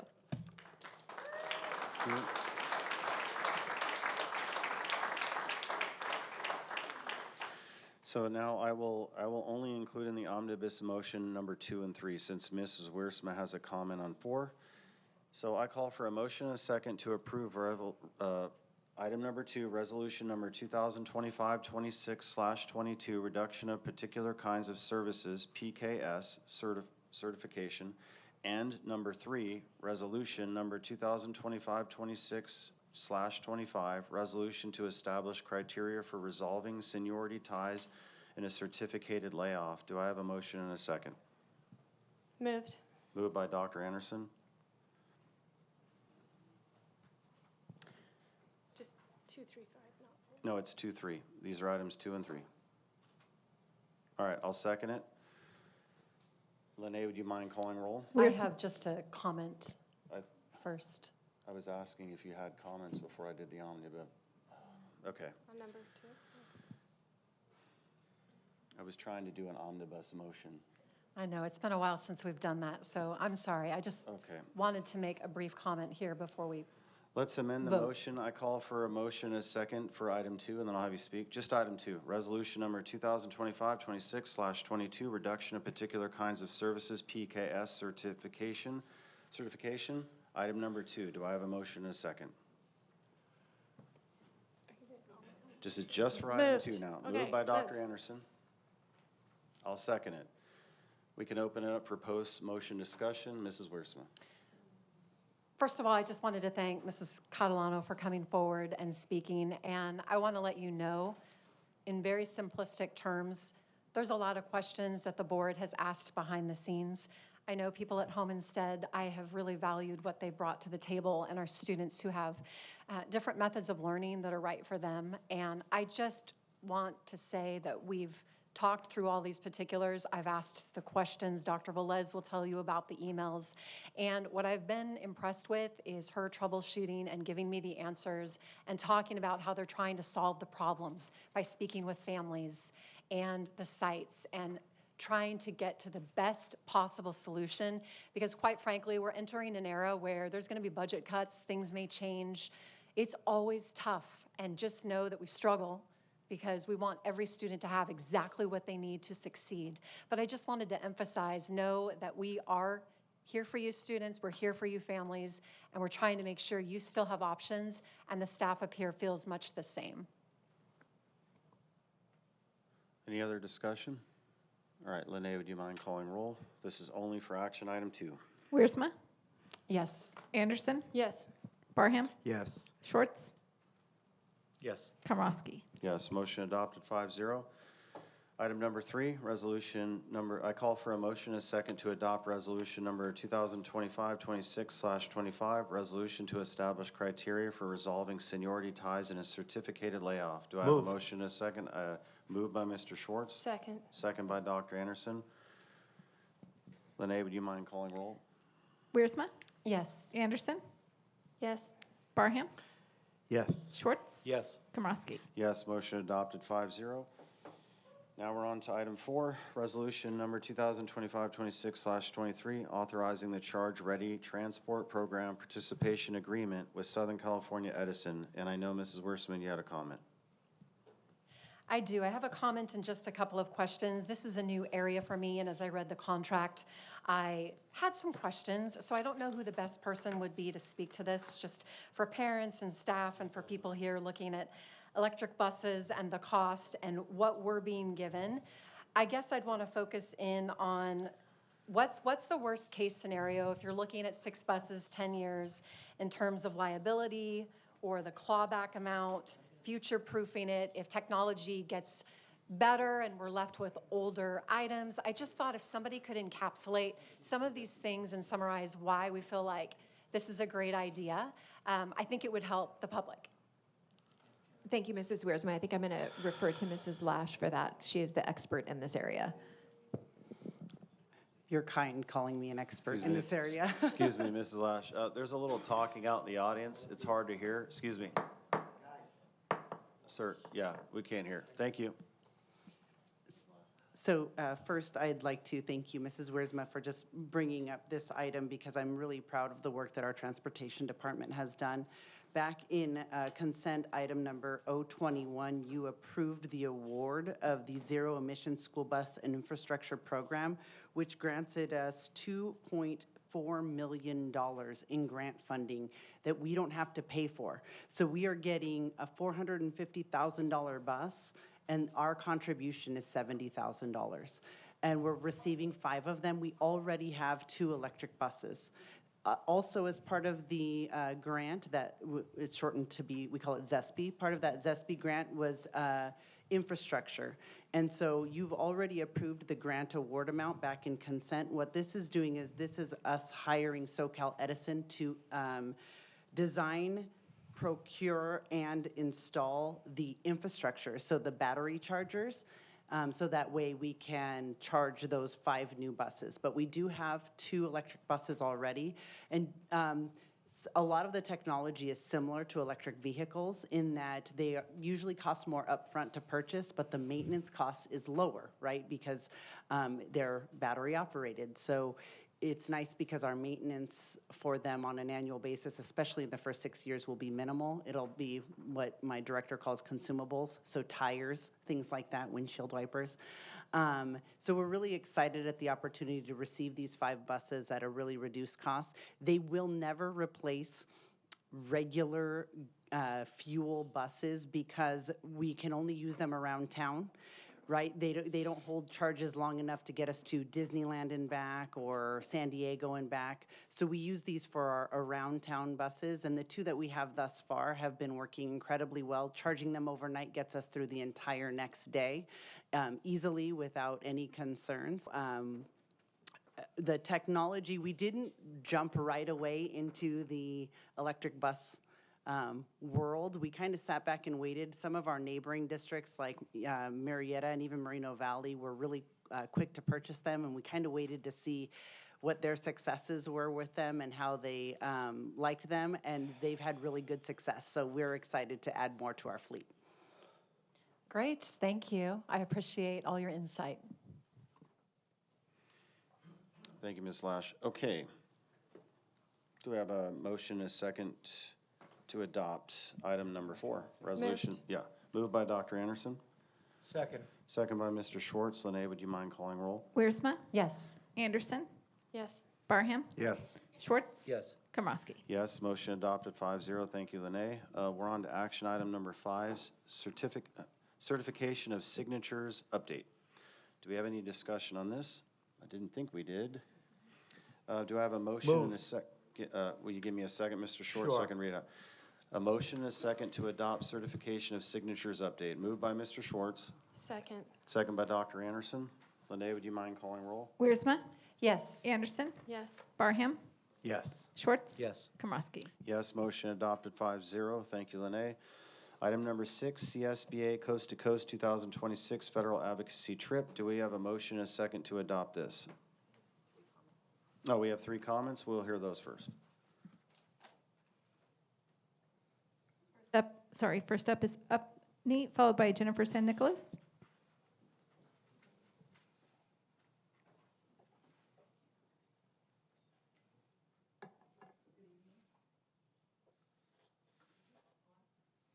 Check the light. Ready? We need rechargeable batteries the way we go through them. Could you do a what did we used to call it? We used to have to fill out a request, like a paper. And we go to someone and they would stamp it and it would go, and then finally it would go out to bid. By the time it went out to bid, we didn't need it anymore.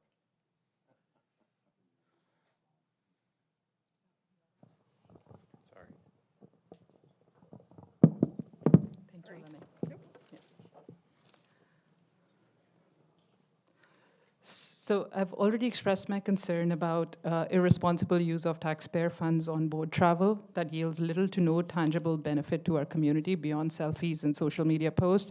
So this issue has come up repeatedly and no meaningful outcomes have been presented. So I won't belabor that point further.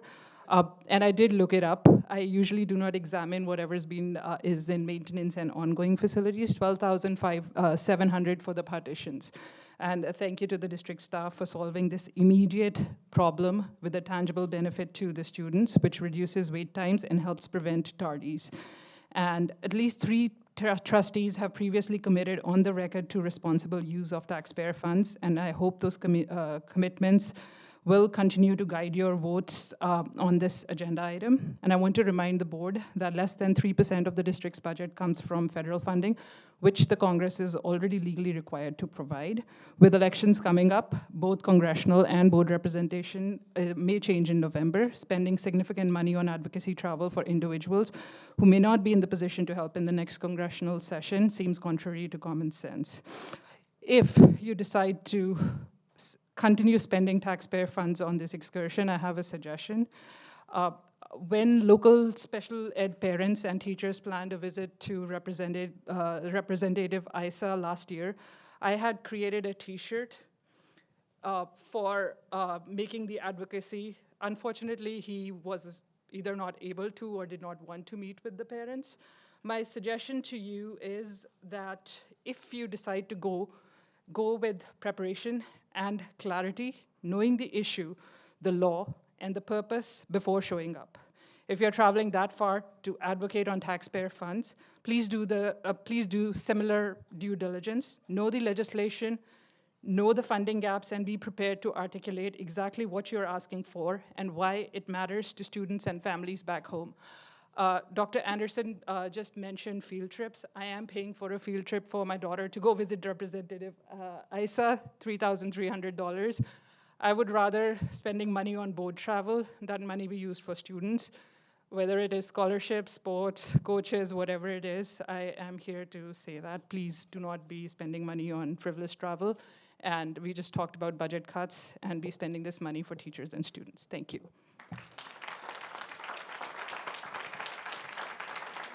Thank you. Next up is Jennifer San Nicolas, followed by Lindsay. I think Oopnie covered all the reasons why you shouldn't go. You know, go, don't go. It's going to be your decision, and what we say probably won't matter. But I know we had 2 representatives go last year, and we never got a readout of what happened on that trip. We saw some Instagram stories. We know you were there, but we don't know what you did, who you saw, besides a teacher who'd been out on medical leave for months but could make it to DC.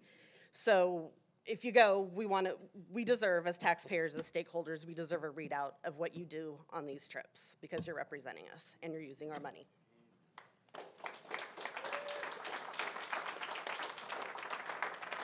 Okay, last speaker, Lindsay.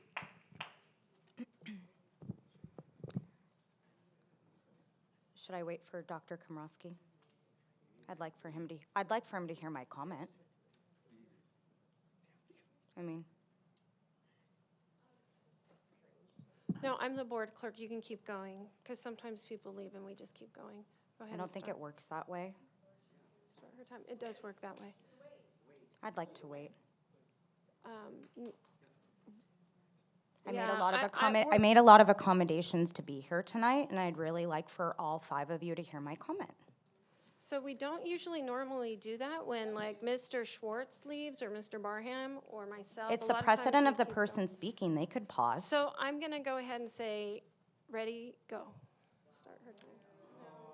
And I'm going to object to that because the young lady said she made accommodations to address the whole board. Excuse me, if I have to go to the bathroom, I'm not going to ask your permission. I tell Lene I am leaving to go to the restroom and coming right back. If she wants to wait, I don't see any problem in her waiting a minute for him to come back. We can just, they're clapping for you. I wanted to wait for you. Dr. Komrosky, may I please reclaim my time to say my board comment now that you're back?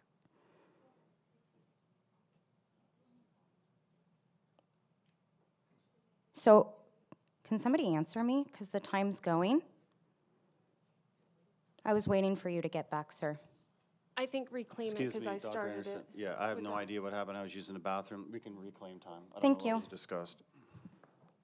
So I'm here to speak against sending any trustee to CSBA's Coast to Coast Conference for several important reasons. First, this district remains out of compliance with multiple education code sections and board policies.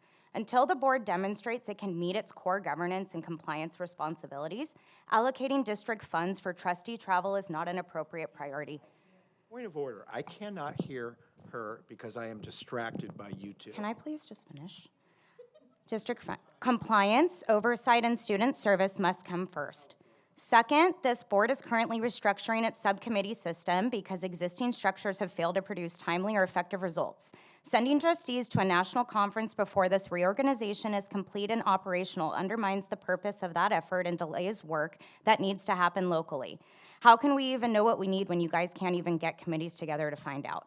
Third, the district is facing a budget crisis. During a period of financial instability, discretionary spending such as out-of-state travel, lodging, and conference registration should be paused. CSBA offers online resources, virtual trainings, and webinars that allow trustees to receive information and participate in advocacy without incurring travel costs, making in-person attendance unnecessary at this time. Fourth, there has been no demonstrated return on our investment from prior coast-to-coast trips. The public has not received a post-conference report, advocacy update, or measurable outcomes from the last trip. There is no evidence that prior attendance resulted in additional funding, policy wins, or direct benefit to this district, outcomes that should be clearly documented if public funds are used.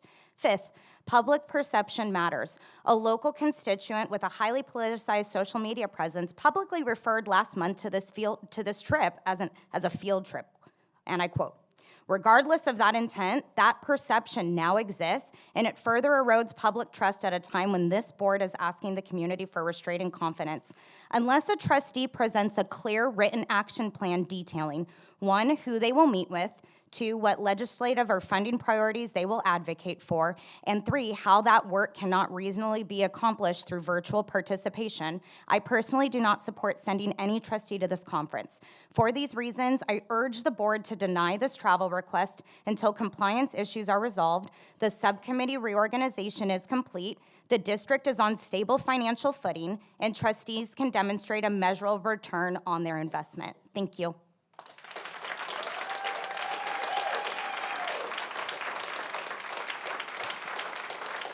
Thank you. Is there another speaker, Lene, or was that it? Okay. This may or may not save time. I'm not wanting to go. And I'm pretty sure we said that last time, but it got pushed to this meeting, but I have no comments either. So any other board comments? I have no comment except to take responsibility for not allowing other board members to report out. It was just as the board president, I was always there was so much more I felt that needed to be addressed. So that one's on me. Thank you, Doc. I'm not going to go either. Thank you, Dr. Anderson. Any comments? Mr. Barham. If people wanted to go, I would absolutely say nobody should go. We're in a budget crisis, and we've been, or certain board members have been over the years and have brought back absolutely nothing. So I agree with the speakers, no tangible return on investment, and there's no reason for anybody to go because there's no success in the advocacy effort at all. So that's my 2 cents, and anybody who wants to go, I'm voting no. We need to save money, and we need to be fiscally conservative at this time.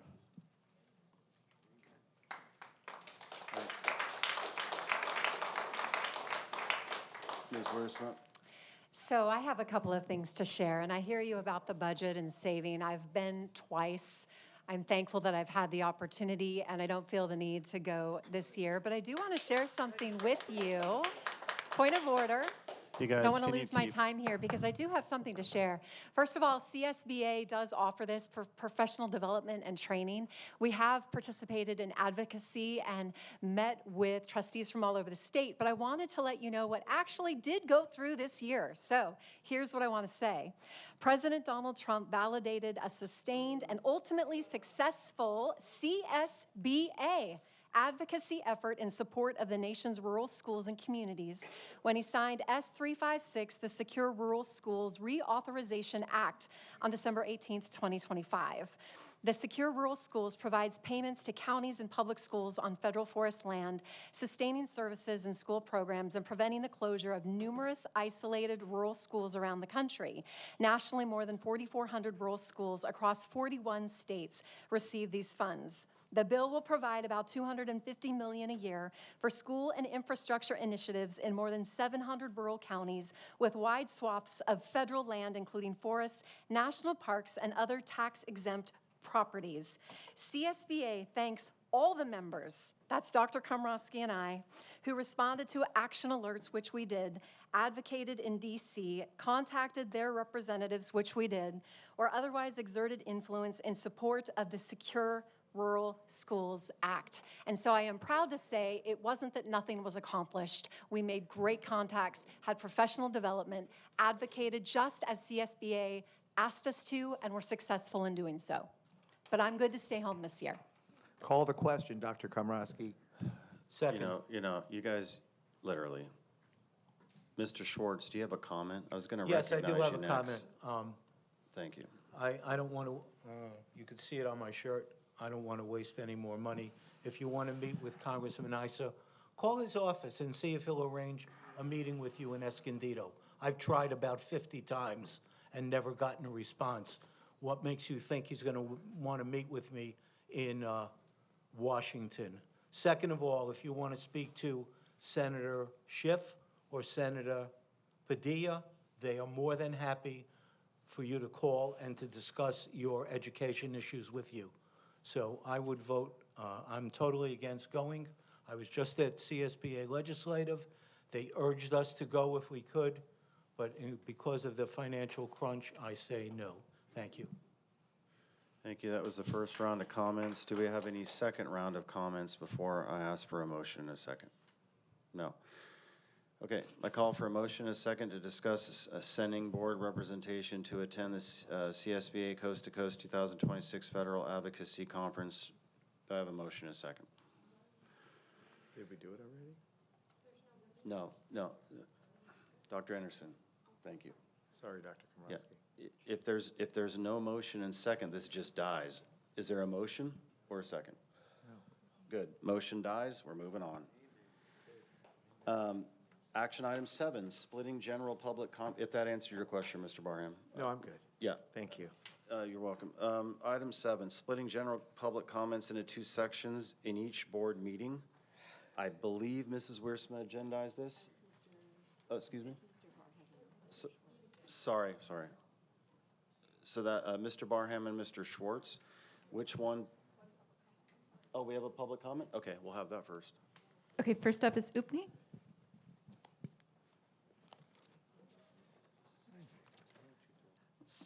So I understand we've spent a lot of time discussing public comments, and somebody had a valid reason moving them to the end. As a working person, Mrs. Wiersma works 60 hours. I was up till 2:30 last night. My day started at 6.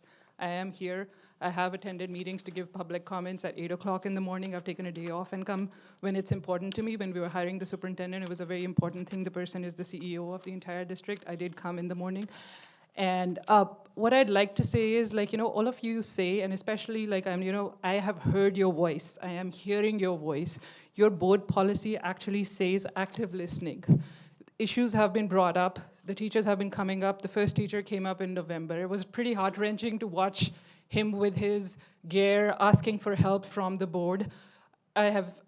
You are on the Facebook group where parents have talked about how the class goes into the chaos because they don't have enough aides. And I have not seen anything agendized. We put these culture war topics, Secure Act. I don't know if you've noticed or not, Temecula is not a rural district. We do not have any schools on federal land. And wasting time, local control means local issues. We have a lot of issues to solve locally. Just like we've been discussing public comments, I timed your thing on Robert's Rules. It took 10 minutes, 33 seconds on the first item, and 11 minutes and 48 seconds. I might be a little off because I was pausing and running YouTube. you guys spend so much time on like, oh, public comment should be here, there. Email is always available. We can write public comments. If somebody is really passionate about something, they will be here. Like, it doesn't matter when they are, but like, we really need to like get over, like, you know, you're 3 years in, 1 year for you guys, we still are figuring out how to do board meetings. The actual issues remain unresolved. The person, like, you know, he was here in November, their teacher's coming up again and again. Parents are like, you know, my students getting injured, the classrooms have to be evacuated. A teacher, Jenny Catalano, she came up and she said classrooms have to be evacuated due to behavioral issues. Like, when are we going to discuss those if we're just going to be figuring out board meeting format? Thank you.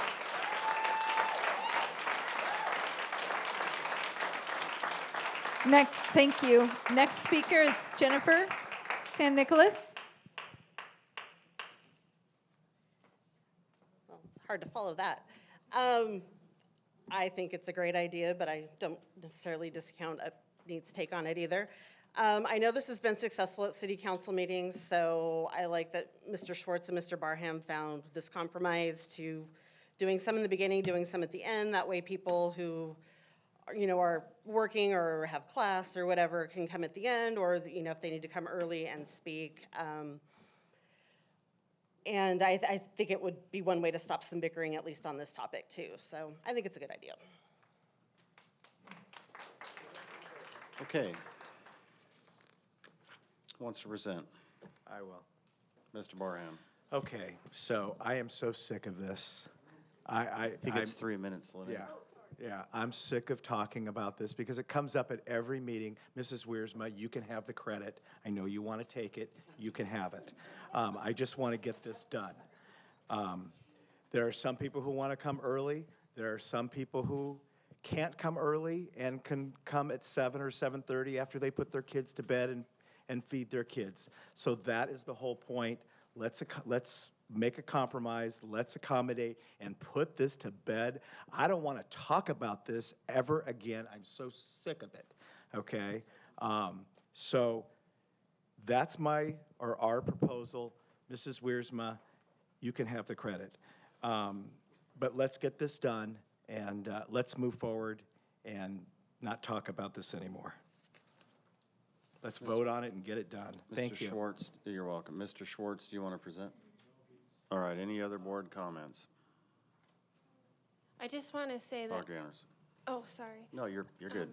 I just want to say that I moved public comments to the end. It's kind of liability protection as the board president, but at this time, I won't support splitting it and adding an extra half hour, but I do think that the board president, I'll support as long as it's not extra. I think that it's up to you to decide. I'll support you on that. And I want to point out the public comment, 20 minutes on Robert's Rules of Order that we already adopted at the last meeting, and I'm going to say it. Point of order, that's not the action item that we're discussing. 20 minutes. I'm going to ask for my time. Point of order. He's interrupting. Point of order. He's like. You're not on topic. You have to recognize him to pause my time. Mr. Barham, will you just let her talk? Stop. Can you stay on point? Thank you. Yeah, I am commenting on what the public speaker just said about this. I'm addressing it. Can you give me my time back? He won't stop interrupting me. Yeah, let's reset our time. Just please stay on point. Stay on this action item of splitting comments. Stay on point. Splitting public comment. There was a public comment just made that said we spent 20 minutes on Robert's Rules of Order, and I'm going to just finish by saying students, schools, financial responsibility. I can make signs for these guys if you guys want me to and pass them out for you at your next protest, because Dr. Anderson, can you stay on track? We're, you know what? Please, order. Do you want us to put it in recess? Yeah, come on, let's just have order. Dr. Anderson, you really have to stay on track with splitting the item on public comments. Okay, Dr. Anderson's done. Mrs. Wiersma. So, Dr. Komrosky, with you sitting in the president's seat, I'll be interested to hear your viewpoint. For me, when I originally brought it up, it was thinking about having 20 minutes before business items so that people could get home, go take care of their families, do whatever they need to do, and then have 20 minutes at the end of the meeting, because I know some of you work late or you take your kids to sports, but we want you to be heard. and in a timely, expedient manner. We've always talked about how we want to prioritize the community.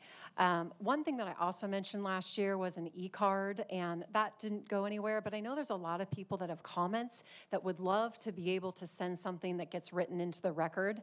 The San Diego County supervisors have that, so they've got comments at the beginning, comments at the end, and then there's an ability for that person who can't make the meeting, or quite frankly is intimidated to come to a meeting, can actually be heard, and people can read through those comments. So that might be something to explore.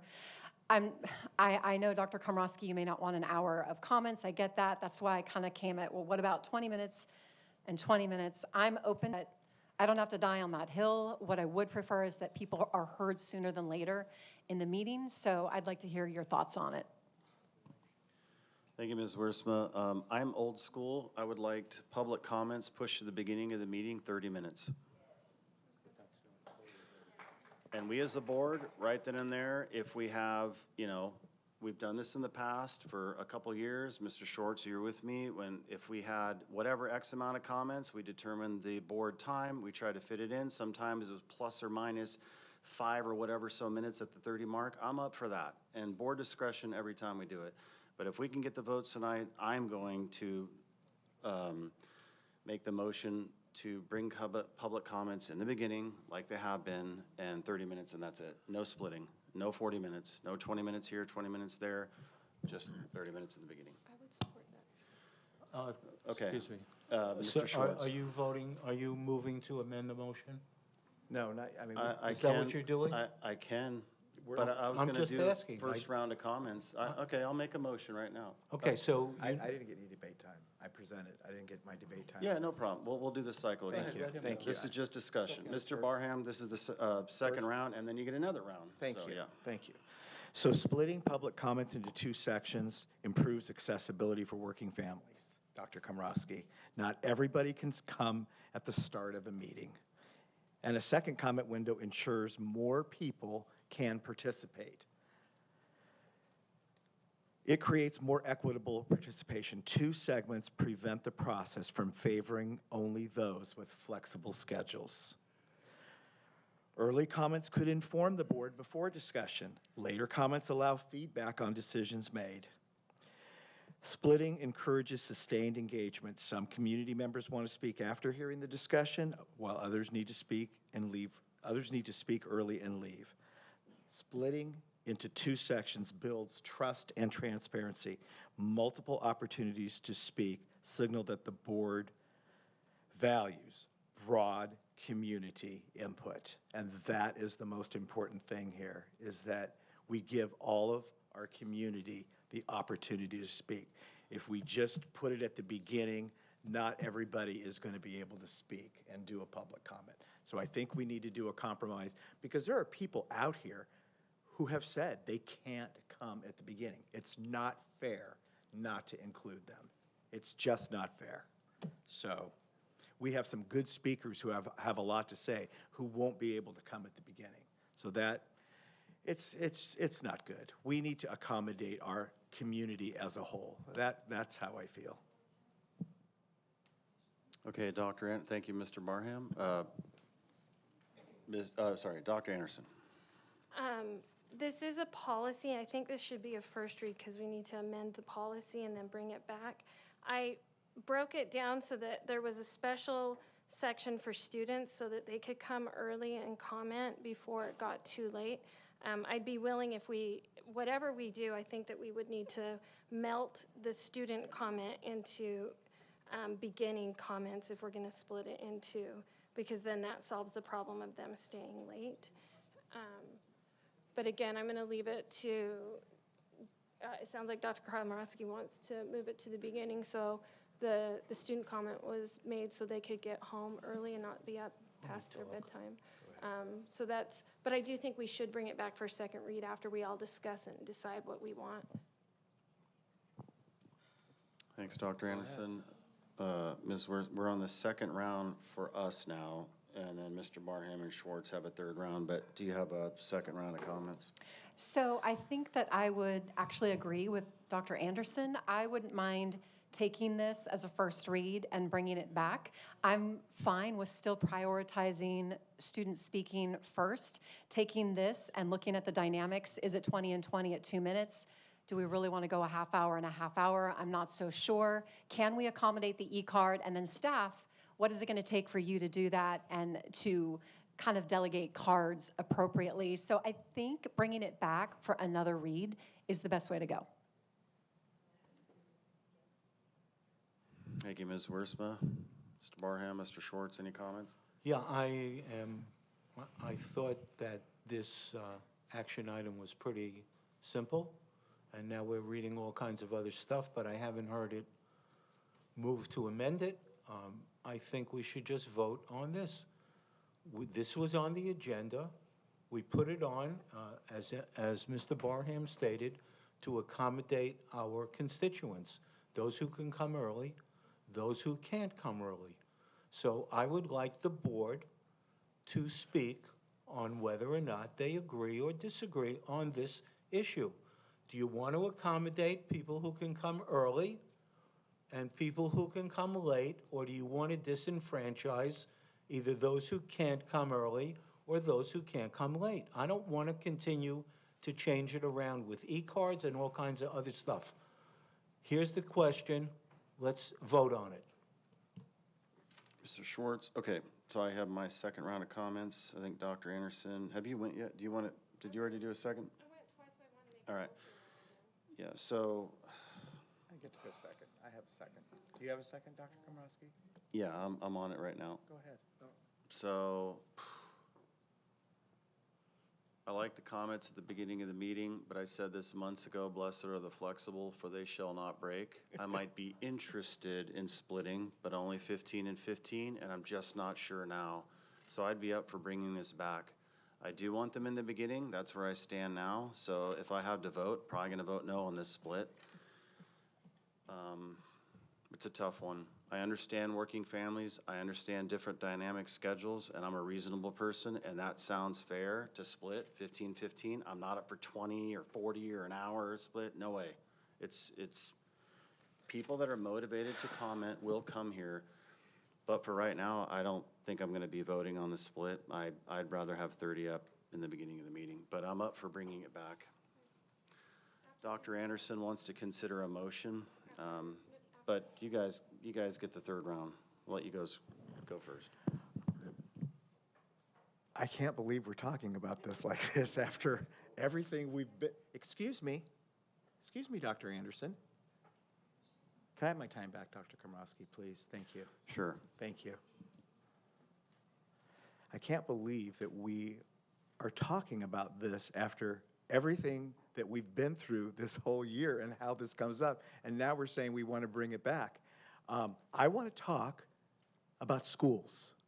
I want to talk about students. I want to talk about fiscal responsibility. I want to talk about safety. I want to talk about CTE. I want to talk about how to make our AP programs and our IB programs better. Those are the things I want to talk about. I really thought that this would correct it, but it's, I have no words here, okay? I want to put this behind us once and for all. This is a good solution, and I cannot believe that we are going to bring this back. I can't. It's like, let's vote on this. Let's split it. Let's split it for the sake of the community at large. That's who we represent, all of these people. Let's vote on this and put it to bed once and for all. That's it. Thank you. Thank you, Mr. Barham. And you may just get your votes. Who knows? Mr. Schwartz? Okay. So I am so confused. Dr. Anderson. I'm so confused because the people that agendize this keep saying they don't want to talk about it, but then it's on the agenda. So I'm like, if you don't want to talk about it, don't put it on the agenda. It makes no sense to me. I am going to make a motion. You just want to make a motion. Okay, Yeah. I move that 2 board members work on this. I think Mrs. Wiersma should be one because she fought me tooth and nail for a whole year about this. And then I think it should be Mr. Schwartz or Mr. Barham. Come up with something solid that everyone can agree on and bring it back to the next meeting. Do I have a second? Do you want? So I will second that. That's fine. Folks, we're back here in 2 weeks. Gentlemen, it's disingenuous to roll your eyes over the fact of this matter and taking additional time. You staved this off all last year and fought us as a majority. So we're going to get to where we need to go. I do want to talk to staff. I think it's important to talk about the split and the e-card. 2 weeks is good. Let's wait. Let's bring it back at the end of February, and we're going to land where everybody has a chance to talk at a good time. Who would you like to work with? Would you work with one of them since they agendized it? Either one? Or not?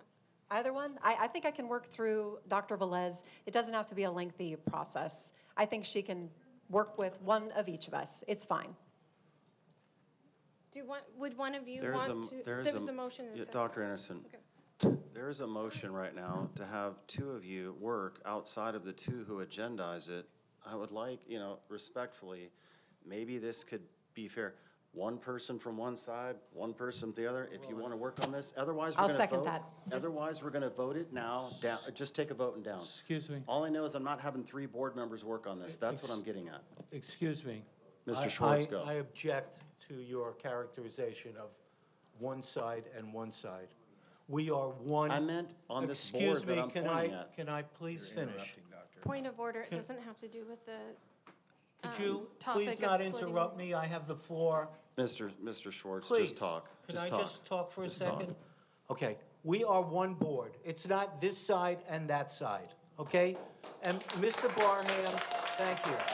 This is for you guys. We put this on the agenda for you guys to accommodate our parents, our students, and our community residents. So if you don't want to vote for it, you could vote no. If you want to vote for it, vote yes. I'm not working with anyone else but Mr. Barham on this policy. I would work with Dr. Velez. I would work with Mr. Barham. The two of us could work with Dr. Velez. I'm not working with anyone else. Thank you. Thank you, Mr. Schwartz. You have mischaracterized what I mean. When I said this side, I literally mean 2 board members and another Yes, 2 board I members, know and I'm the exactly what dividing you line. meant. Okay, got it. exactly what you meant. Why don't we just have a motion and a second on the actual agenda item? Moved. Moved by Mr. Schwartz. Second. Second by Mr. Barham. Lene, Okay, just making sure. would you mind calling roll? Wiersma,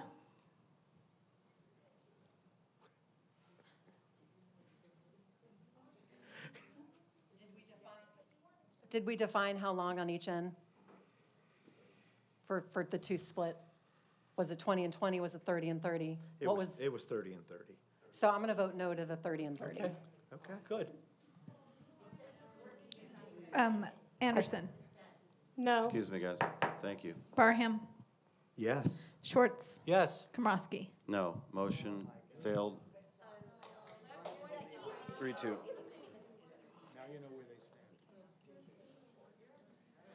We can now ask if there's an amended, you know what? Please, got to conduct business. We can now ask for an amended motion. That motion failed. We are still in this item. That failed. It was very clear that it was 30 and 30. Is there another alternative motion? I would like to amend it and make a motion to come back in 2 weeks to talk about a 20 and 20, a possible e-card, have staff input, and make it happen in 2 weeks. Another discussion. I'm a no on the 20. I'd be up for 15-15, but I'm okay. That's your motion. Let's see is there a second? All right, there's no second. All right. So I think at this point, any member of the prevailing party can actually bring this back for the next meeting. There you go. All right, we're moving on. 8, subcommittee reorganization and adoption of the subcommittee process. I think this is Mr. Barham that agendized this. Possibly Mr. Schwartz, I can't remember offhand right now, unless it's, yes, both. Who wants to present?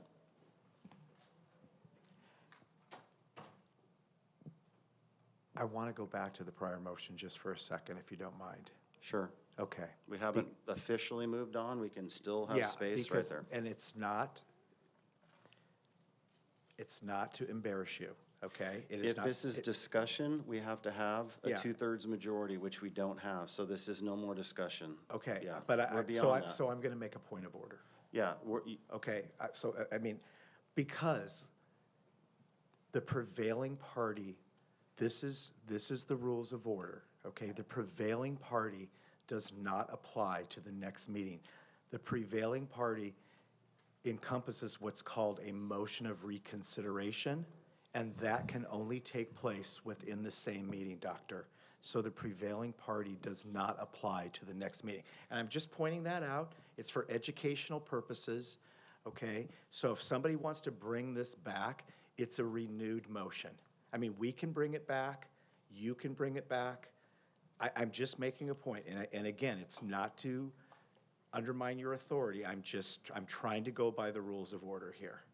So the prevailing party does not matter here. It's only in a motion of reconsideration if we want to reconsider the vote right now, today. Point of order, you and Mr. Schwartz cannot bring this item back. You are not members of the prevailing party, just to be clear. Okay. And I've heard what you said. All right, now we're moving on to action item 8. Do you want to present? Or Mr. Schwartz? Which of one you is this? This is subcommittee reorganization Oh, and yeah, I adoption would of the love to subcommittee. present. I'd love to. There you go. Okay. So we have some guidelines for how we are going to operate in the subcommittees, and that was actually on the agenda. That was actually on the agenda last meeting, but we didn't adopt them. So I'm bringing this back so that we can formally adopt the guidelines as to how we are going to organize ourselves within the subcommittee process. So that's it. So we need to adopt this. 1 second. Okay, so that's your presentation. Thank you, Mr. Barham. Dr. Anderson, I'll recognize you. Okay, here we go. You're next. So I didn't see any of the changes in red. I will adopt the original board subcommittee that Dr. Velez and I worked on, but I'm not going to adopt this one because I can't tell what changes were made and they weren't highlighted in red. So did you guys make changes to this? No. There's no changes. What about something about 2/3 vote? Where does that come in? I will explain. Okay, because that was added, right? No, it was not added. I'm sorry. I asked that removal of a person from a subcommittee would be a 2/3 vote, but it never made it on here. So I have asked for that like 3 or 4 times. It's not in there. As it stands right now, which I really don't like, to be honest, but I don't want to come back and redo this again. I will go with the majority vote. I don't like it because I think it should be a higher threshold considering where we've been with throwing people off of subcommittees. But I'm willing to go with the majority here and just to get it done because Dr. Velez put a lot of time into this and I like it outside of that, but I will still vote for it. But there's no 2/3 in here, Dr. Anderson.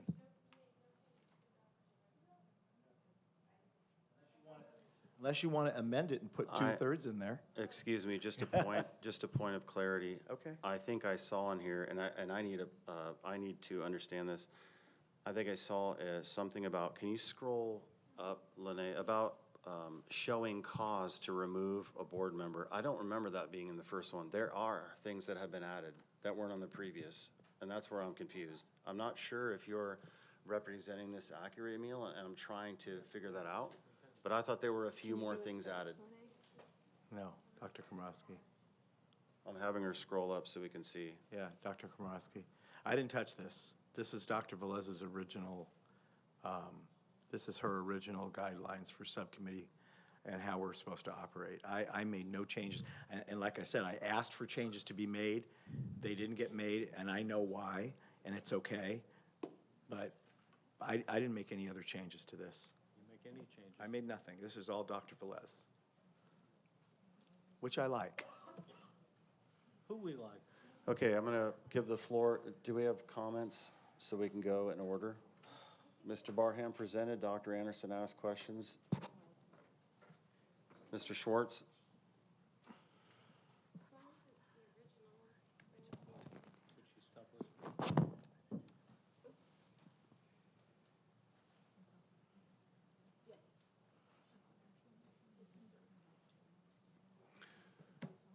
All right, so I'll go. So it says subcommittee members may be removed for cause. Not attending meetings, failing to report out of time, breaches of confidentiality, removal requires the majority. All right there, removal requires the majority vote of the board. So not 2/3. Does that mean that the majority of the board must show cause, or does that mean the majority of the board can move on this outside of removed for cause? Is that binding on how the majority of the board votes? This is where I am not getting how that reads. Can I answer you? Well, I'm asking Dr. Velez, sorry. So just to confirm, I just want to make sure we all know we're still looking at the same document that was presented in December. So Ms. Anna Seabar confirmed that. She looked back. Can you go back to that piece with cause, please? So subcommittee members may be removed for cause. For example, not attending meetings, failing to report out timely, or breaches of confidentiality.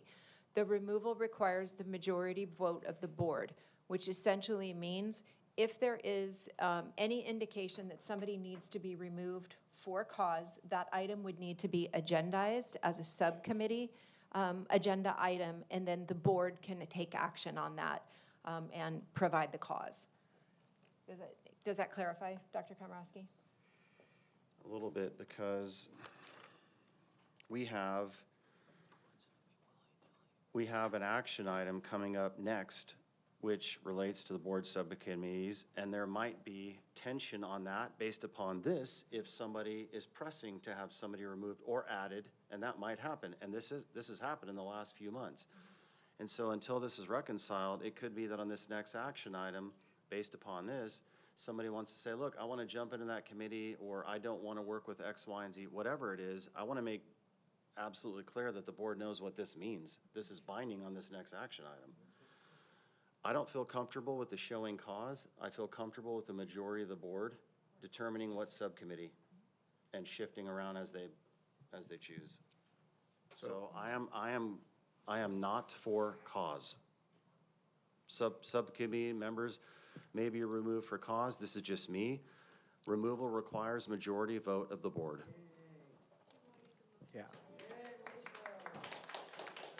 Make a motion to amend this and stripping off the previous sentence, removal requires the majority vote of the board. Dr. Komorowski. Wait. What? I'm confused. My edit here would be to take the first sentence off and leave the removal requires the majority of the board. So so that I'm clear. So you want to take off subcommittee members may be removed for cause, not attending meetings, failing to report out timely, or breaches of confidence. You want to take that out, is that correct? It could be that we reinstate the first into the second. Is that time, Dr. Komorowski? Thank you. Could be that the first. Dr. Komorowski, I'm sorry. Are we doing debate? I mean, I presented. Are you in your first round of debate right now? Is that where you're at? I'm just asking the question. Sure. Okay. So my thought is that the removal requires the majority vote of the board. Some of these examples may be for reasons regarding, example, not attending meetings, failing to report out timely, or breaches of confidentiality, etc. I'm fine with all of that, but not for cause, quotation marks. There's something about that I don't trust. So again, I'll reinstate this. Removal requires the majority vote of the board. Examples may include not attending meetings, failing to report out timely, breaches of confidentiality, etc. Period. Done. Okay. I second. Okay. All right. So The only thing that I might add to this So, is. sorry, I'm sorry, subcommittee members, a subcommittee member removal requires that, those two words need to be in front of removal. Subcommittee member removal. Yeah, that makes it. So subcommittee room, okay, so can I see this, Dr. Komrosky? It's okay.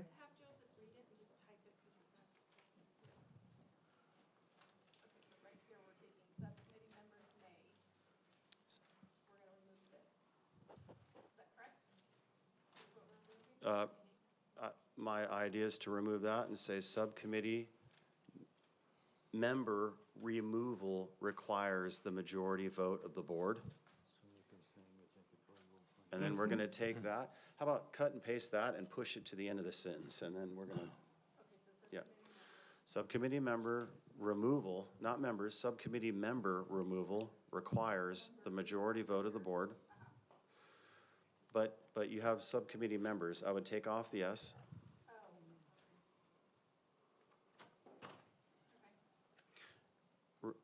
Removal requires a majority vote of the board. And then, for examples such as, and then everything in parentheses.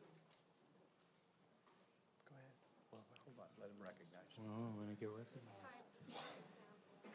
Okay, so let's look at it. All right. I need to see it. My 2 minutes are done on this first round. So, Dr. Komrosky, just so that we know what we're doing here, so I've presented, correct? Yes, and you have 2 sets of comments, Okay. yes. Okay, and you've gone through one set? I've already done one set. Okay, just want to be clear. And in that, in my first comments, we have a motion, which is this, and a second. I believe Dr. Anderson seconded. Okay, so, hold on, I'm sorry. So Let her finish putting it up there before you talk. okay, I just want to be clear on the motions here, because we have a lot going on here.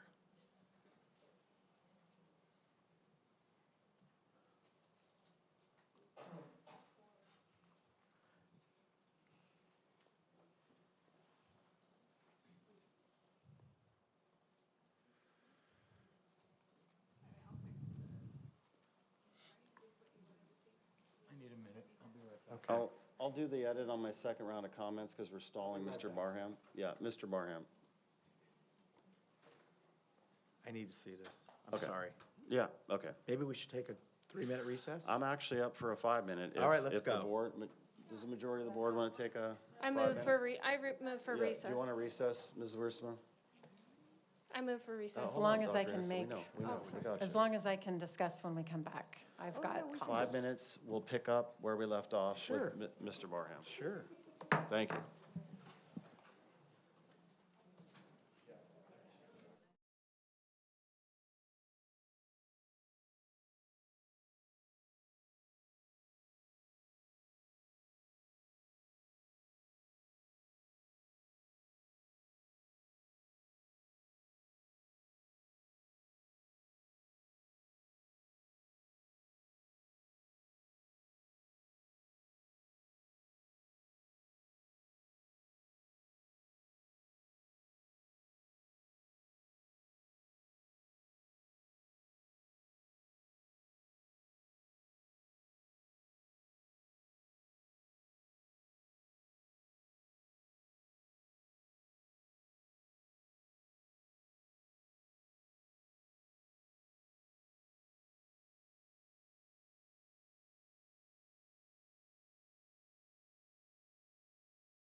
Okay, this is a call to order. And Mr. Barham now has the floor. Okay, so there's a lot of scribbles in here, but I'm going to make a motion on the original document before any changes were made by Dr. Komrosky. Is that correct? Correct. Okay, do I have a second? Second. All right. Motion is second. Lene, would you please call roll? No, do we? Oh, you could do discussion. You have 2 more rounds. We have a motion, a second? Correct. Okay, go ahead. I don't want to talk anymore. It's my motion. I support it. Okay. I know that there are going to be changes to, I mean, Dr. Komrosky is obviously going to make changes, and that's going to be something that's amended. But I do want to say that according to the rules of order, for cause in terms of subcommittee removal is in the rules of order. And if we are going to abide by bylaw 9323.7, which includes the rules of order, the words for cause are in the rules of order, and there are examples such as this that Dr. Velez has outlined that are in those rules. So I am for leaving for cause in, taken out, and I think I know why it's going to be taken out, but I do want to say this, within the rules of order, when subcommittee members may be removed for cause, there is also due process in the rules of order. So if people are going to start making motions again to remove people from subcommittees, there is a process by which that is done, which we have not abided by in the past.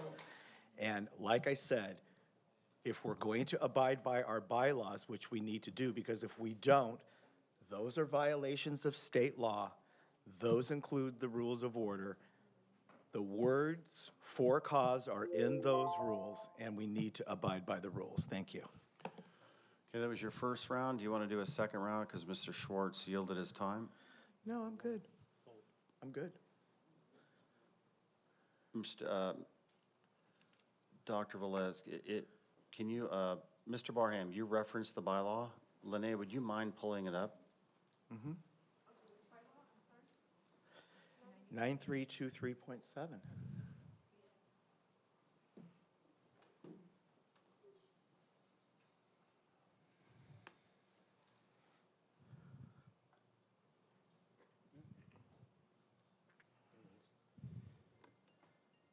It's right at the top, Lene.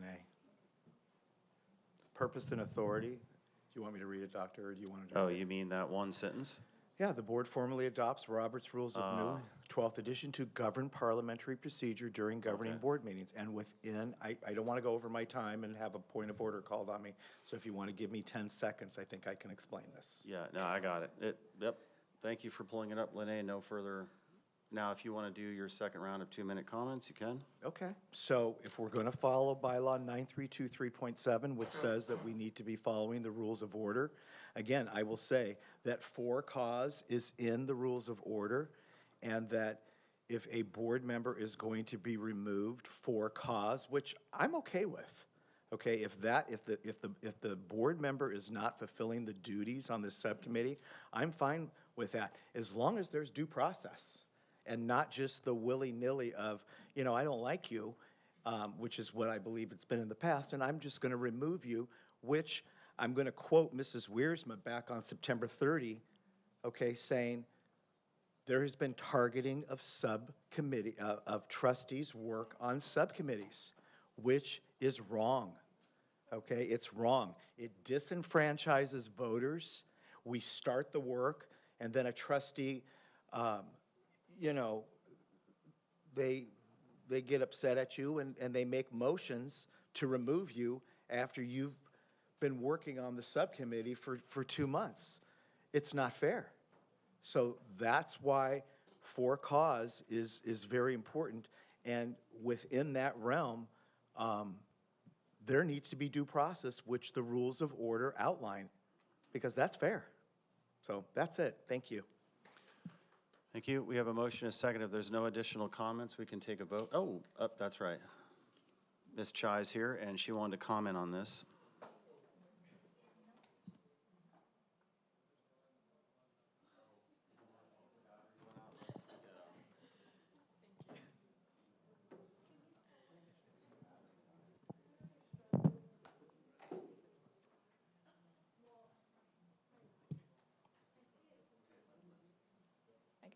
All right. Hey guys, I know I came in a little late, so I don't really know what has already been spoken about this, but this is just in relation to me and my role. So under CSBA guidance on student board member responsibilities, which I will also talk about more in depth later when introducing the amended bylaw, student board members are stated as having the right to be appointed to subcommittees. So due to the time restraints as a high school senior, I initially stayed out of this discussion because I am not always able to be physically present for subcommittee meetings. However, I would still be interested in contributing in a more flexible way, such as providing input based on posted agendas or meeting with board or cabinet members who serve on those subcommittees before or after the meetings to share student perspectives. And I also want to just make sure that the students sitting in this role in future years are comfortable joining subcommittees as they wish. If the board is open to it, I would appreciate the opportunity to engage in this capacity, particularly with the dress code and drug awareness subcommittees, to further my involvement while also being mindful of time constraints. Thank you. Thank you, Melissa. Okay.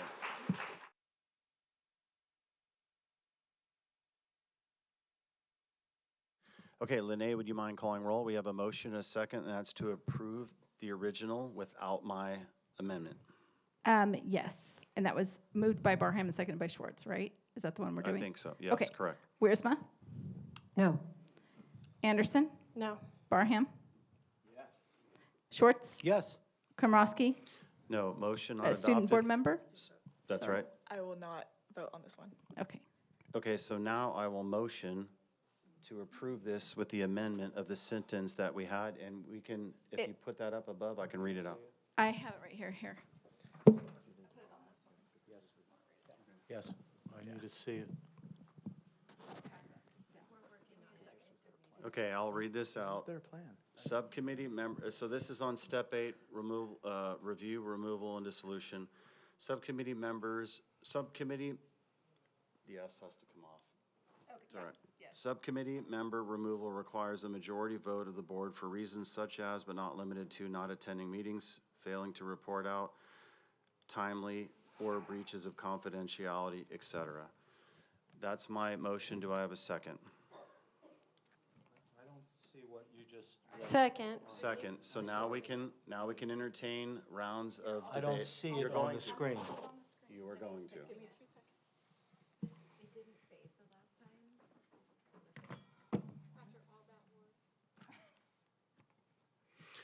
Mr. Schwartz, we had the motion up on the screen. It didn't save, so now.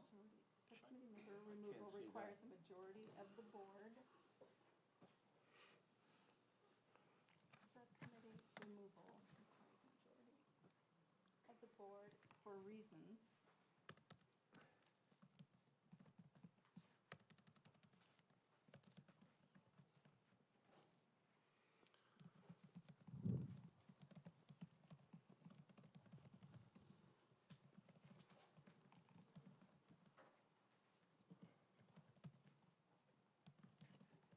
Thank you, Lene, and please take your time. No pressure. I mean, it's one of those moments.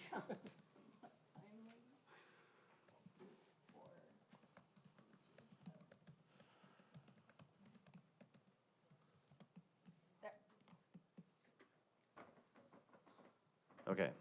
I have nothing more to discuss, but if anybody else wants to discuss, there's a motion and a second on the table. Mr. Schwartz. Yes, it's way too vague, such as, but not limited to. So they could remove Mr. Barham because he's wearing a gray sweatshirt, or they could remove me because I'm wearing a shirt that says students, schools, and financial responsibility. What you're basically saying is, what this is saying is, a majority can remove any board member for no reason. There's no reason that has to be stated, and that is total anarchy. I don't know how you guys feel about it, but I think it's anarchy, and I will definitely not only vote against it, I'm going to submit it to CSBA to get their opinion about it because I think it's illegal.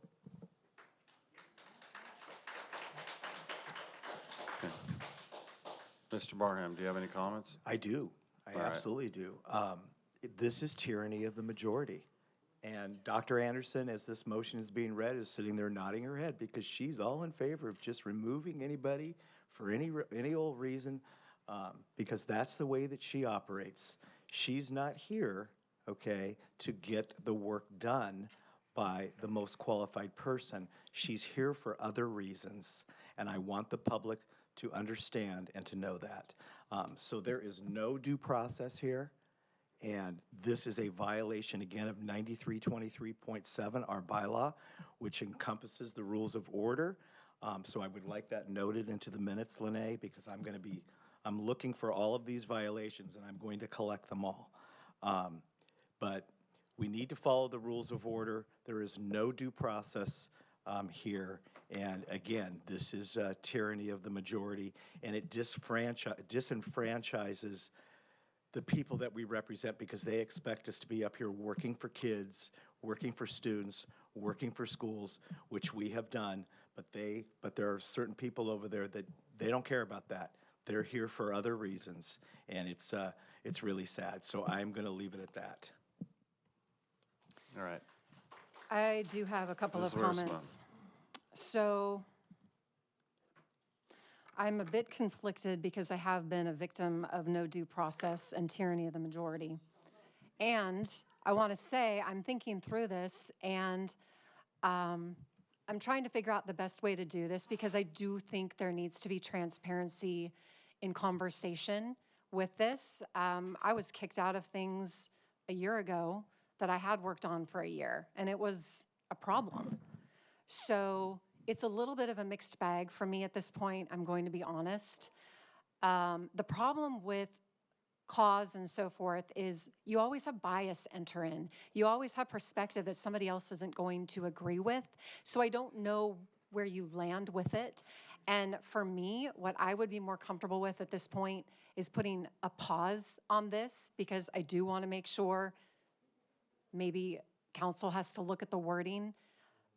Because we don't know what the board's going to look like in future years, and I don't want to make a mistake with this, but neither do I want to just assign cause, because again, we can argue what cause is. So that's where I'm at. Okay. Dr. Anderson? It's true. Tyranny of the majority sucks when you're in the minority, and we did remove Jen from a lot of committees. So if we're all sitting here pretending that we're victims, now, at one point, tyranny of the majority was flopped. So if that's the term we're going to use, anarchy, I don't know, overthrow the government. I think that we should bring this back so that we can consider it because I do agree that Mrs. Wiersma, and that's one thing that I learned was that we should have worked differently, waiting a couple weeks for her to look at it. But we would need a majority to do that. We have a motion and a second, so let's just go to vote then. If there's no other discussion. I have a second. All right, Mr. Barham has a second round of comments. Yeah, no, I mean, I just want to say that we, as a board, need to be working on these subcommittees for kids, for students, for our community. We should be functioning as a whole here. And we need to stop this nonsense of, why are we talking about this? I mean, we have competent people who have talent in certain areas. Let them do that work and stop prohibiting talented board members with a certain level of expertise from working on a subcommittee for our children and for our schools because we don't like them. Because that, let's be honest, that is what it has been in the past. That is what it has been. And everybody knows it. So let's stop this nonsense and be adults and put the right, everybody's got a talent up here. Let's put the right people in the right places and start working for our kids and respect the work that is being done on these subcommittees. Thank you. Okay, I'll do my last comment. The next meeting later in the month, when we report out our 1 to 3 sentence statement on our goal work, subcommittee work is pointless unless we adopt something. So let's just vote on the motion in the second, and that's just my 2 cents. And Dr. Anderson's gonna, or sorry, Dr. Velez is gonna clarify something. Thank you, Dr. Komorowski. I'd just like to clarify, these are guidelines. And as I stated in the December meeting, these guidelines are meant to provide direction to the staff and provide order in terms of the subcommittees. So these items hasn't necessarily been run through legal. These are not legal guidelines. It's not tied to ed code. It's essentially a guideline and a way to provide structure internally so that we can work appropriately at the board's discretion in each subcommittee appropriately. And I do want to share that Dr. Komorowski is correct. Without some adoption of the guidelines, the work that's being done currently in the subcommittees and the development of goals for every single subcommittee that we had stated we would bring back on February 24th would be moot at this point. Thank you, Dr. Velez. And I think, I'm not sure, Jen, did you do a second round? I did not. Okay, this is your second round of comments. Okay. So Dr. Velez, I don't know if you would mind commenting here with your perspective, but looking at this and understanding on your end when committees shift, it can affect staff or work that's been done. And looking at that word cause, where do you see the flexibility with that? What is your opinion and perspective looking into this and what the board has dealt with? I really want to know. The board always has the discretion to remove or add someone to a subcommittee. That is, right now, that has worked by majority vote.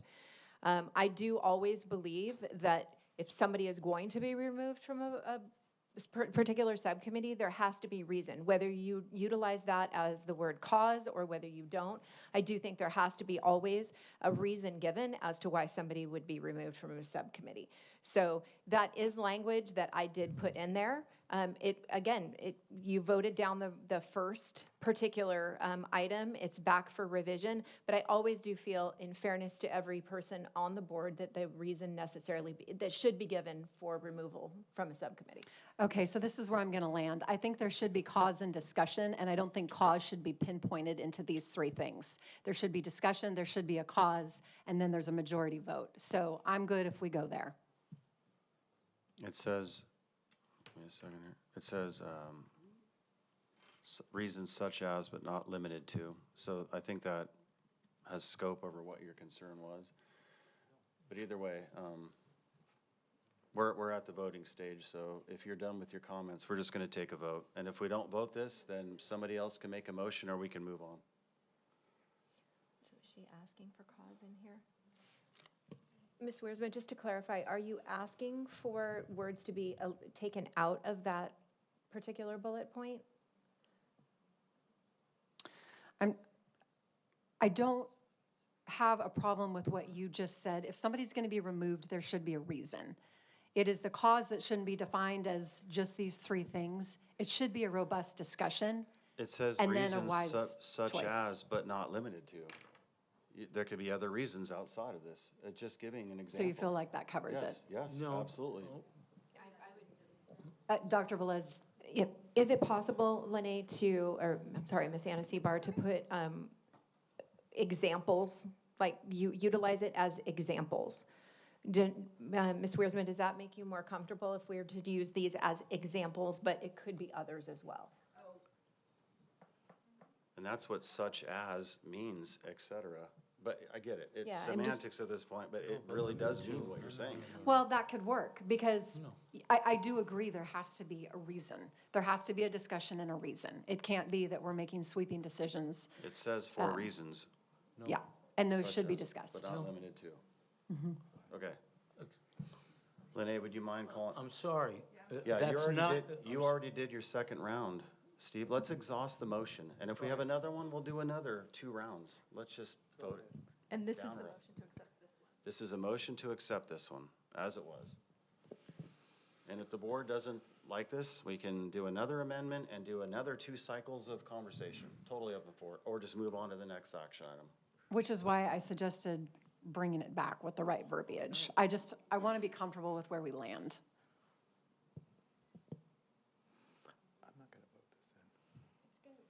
Lene, would you mind calling roll?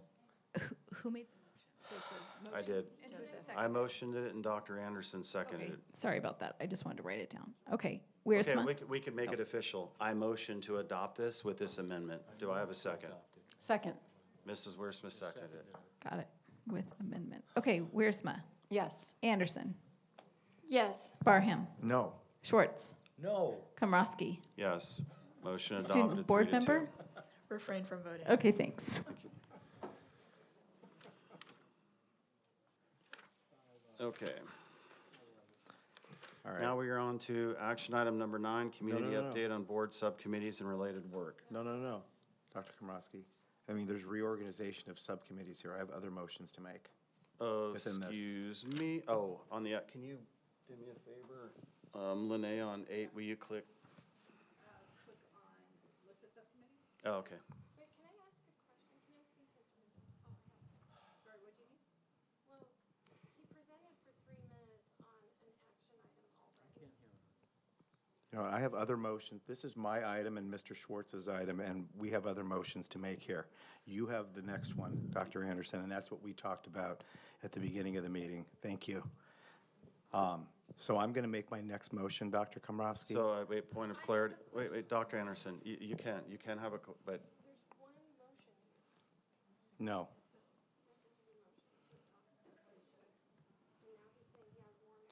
Yeah, this is reorganization of subcommittees. But, excuse me, and this, Dr.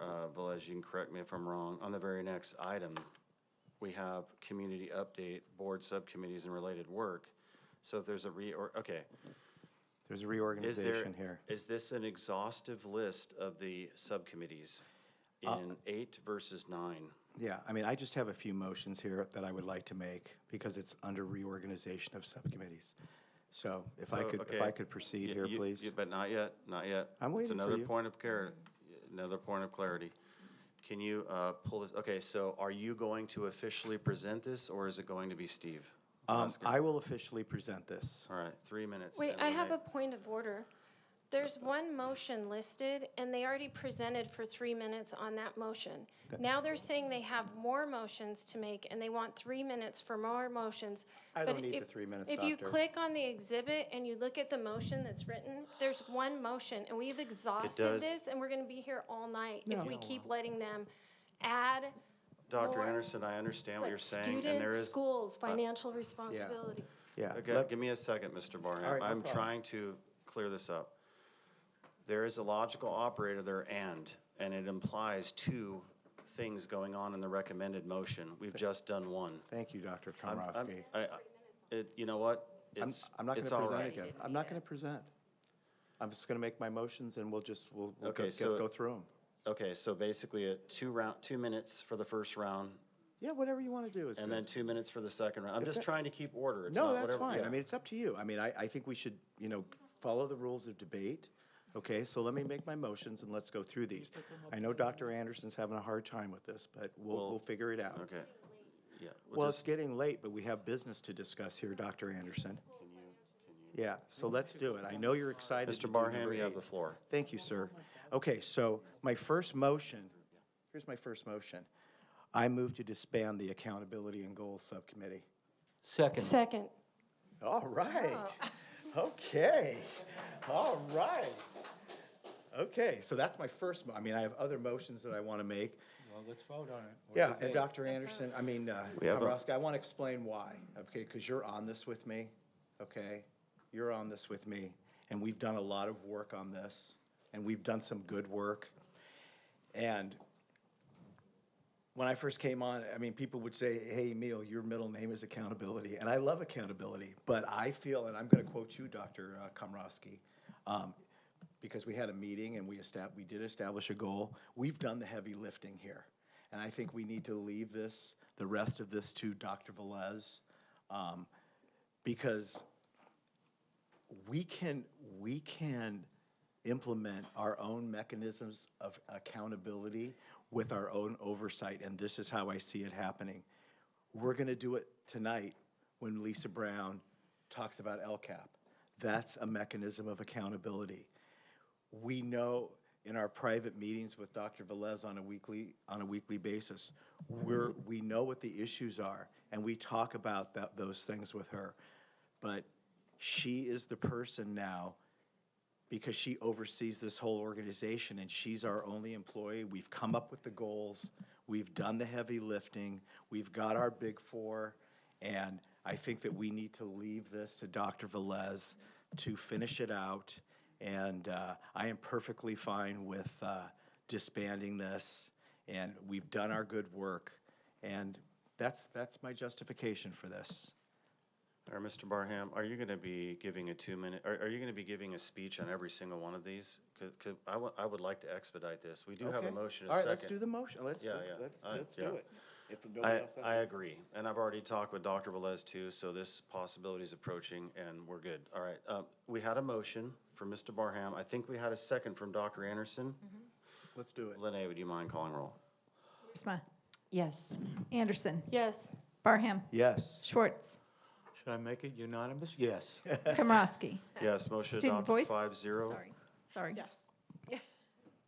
Motion adopted 5-0, thank you. So the Goals and Accountability We're done. Subcommittee dissolved. Now we're on to, My next I'd like motion. to expedite, if you could maybe lump some in, if you. Sure. Or we We can can do them one definitely at a do it. time, but Let's we're do it. really staying here for like almost Yeah, an no hour. worries. I can do that. All right. Okay, so I move to disband Dress Code Subcommittee, Sunshine Committee.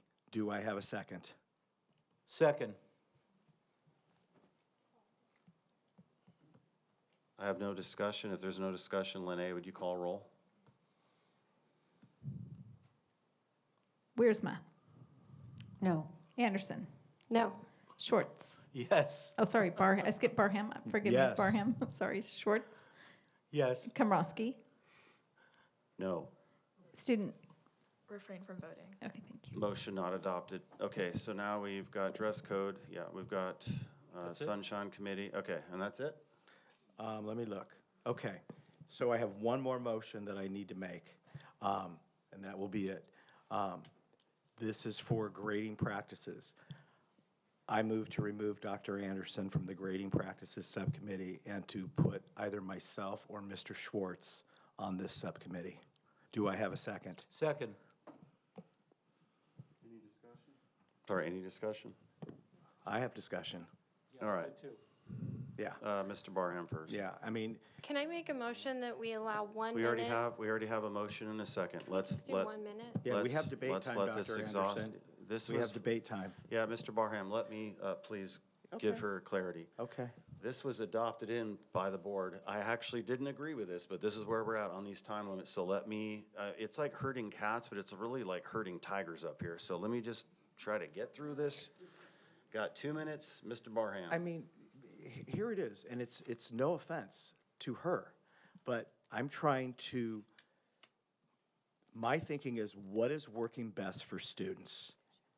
And Dr. Anderson is not a teacher, she's not a teacher, okay? Schwartz and myself, we've been grading he's been grading for 40 years and I've been grading for 25, and there's different practices of grading depending on the grade of the kid. I mean, grading English language arts in kindergarten is different than grading English language arts as a 5th grader, as a 9th grader, as a 12th grader. And it's not only about how you grade, it's do you understand the Common Core standards that go into each grade? I mean, there's so much that goes into this, and you know, it's like I said, and it's not to degrade anybody. Everybody up here as a board member has different expertise and different talent. Let's put the right board members in the right place, okay, so that they can contribute to what's going to be best for the kids. That's what I'm about. So it's not a slight on anybody. It's who's qualified to be on what. I'm no good on the dress code. That's not my expertise. That's what I'm about. Who's the best qualified person to work on these subcommittees to move our district and our kids forward on their educational journey? And I just feel like Mr. Schwartz or myself, we're the best person to do that, in addition to yourself. And that's all. You're very qualified. You're a teacher. Mr. Schwartz. I worked on this committee for quite a while with Mr. Ballyweg when we talked about math. We moved on to another subject. I don't want to, this is not to denigrate anybody or talk about what they do know or what they don't know, but I did this for 40 years, and this is my area of expertise. I would not be on the dress code committee, and I certainly would not be on the CRT resolution. But this is something that I know and I have worked on, and I think that people on the committee should be the ones who have the expertise in that area. All right, thank you. Any other comments? If not, we're going to go to vote. We have a motion and a second, and that's to remove Dr. Anderson and appoint, to be specific, I want to reinstate the motion, to add who? I don't care. You want to Could be do it? I support you. Okay, I can do it. All right, Mr. Barham, and that's the motion and the second. So Linnea, would you mind calling roll? Sure. Wiersma? No. Anderson? No. Barham? Yes. Schwartz? Yes. Komrosky? No, motion not adopted. Student? So I would like Refrain to, from voting. I would like to, yeah, okay. Student vote? I'm trying to call on the Refrain. I'm trying to call on the student. Okay, you refrained. I am going to make a motion, and this is at the request of the student too. I'm going to make a motion to add Ms. Chai to the drug awareness and the dress code subcommittees. Oh, yeah. Do I have a second? Second. We talked about it, right, Melissa? Mr. Barham, so if we don't have discussion, Ms. Chai, do we have discussion on this? Would you like to? Just under the knowledge that I will not always be physically present at these meetings, but I will contribute to them asynchronously. Perfect. Yep. All right, if no other discussion, let's take a, Take a we vote. have a motion, a second. Let's take roll. So I do Oh, actually Ms. have Wiersma. another question. So I just want to make sure I'm understanding, with the next item, we're doing the readout of what we accomplished, and this is for rearrangement. So if I have a suggestion, that comes now versus waiting. Well, we do on the next action items have community update on board subcommittees and related work, so. Right, so I'm it trying to could be- delineate, what's the difference? It could be presented there as well. Good question, Okay, Mrs. that's fine, Wiersma. then I'll wait. Yes. Good question. Okay, Linnea, would you mind calling roll? Wiersma? Yes. Anderson? Yes. Barham? Adding Melinda.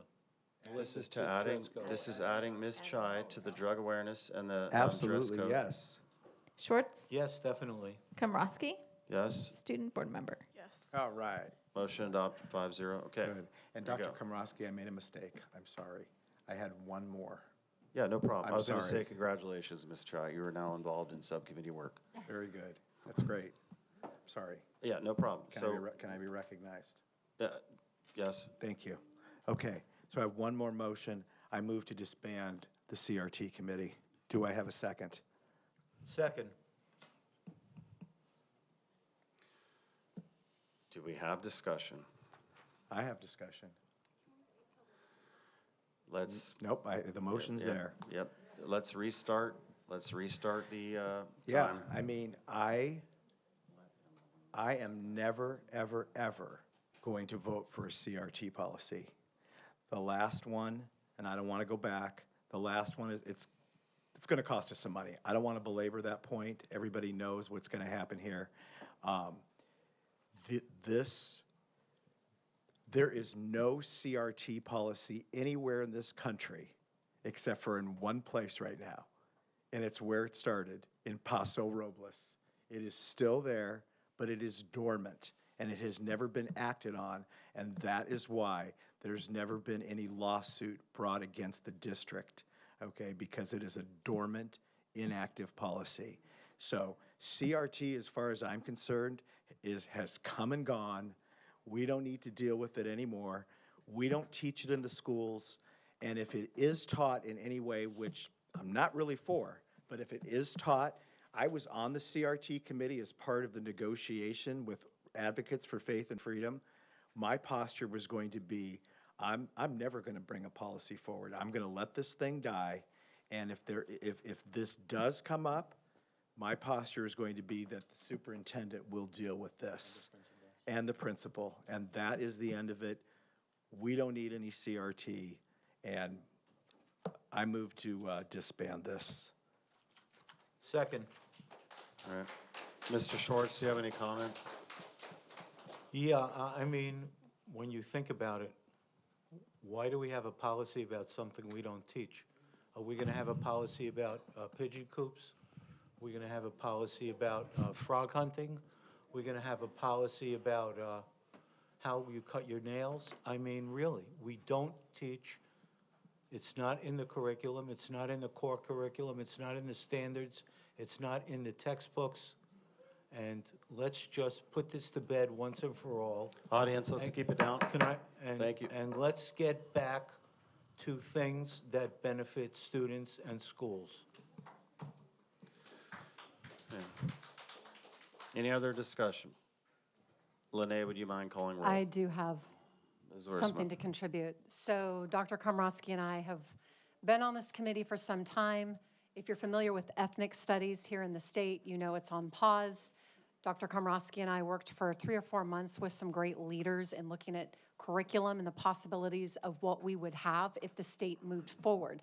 That work was not in vain. Critical race theory is a real thing. There are teachers in the district that have utilized aspects. We're doing it to protect the kids. We don't want Marxist theories in the classroom. Would we need to come back with something that looks different? Quite possibly, but we're on pause right now. The state is on pause right now. There's no need to disband this because the concern is still there, and we will have an understanding of how it may change, what we need to do differently, but this can sit right where it's at. We've done a lot of work, and I think there's still a journey that will be ongoing. So that's my opinion. Any other discussion? Mr. Schwartz. If you're going to make accusations about where it's been taught, you need to be specific about the people and the schools. Otherwise, blanket accusations are just smears against our teachers. So if you have an incident where it happened, please get the principal to write it up and bring it to us so we can look at it. Otherwise, please don't do that. We have enough stuff in the community against our teachers and against our schools. We're here for them. So please, don't do things like that. It's inappropriate.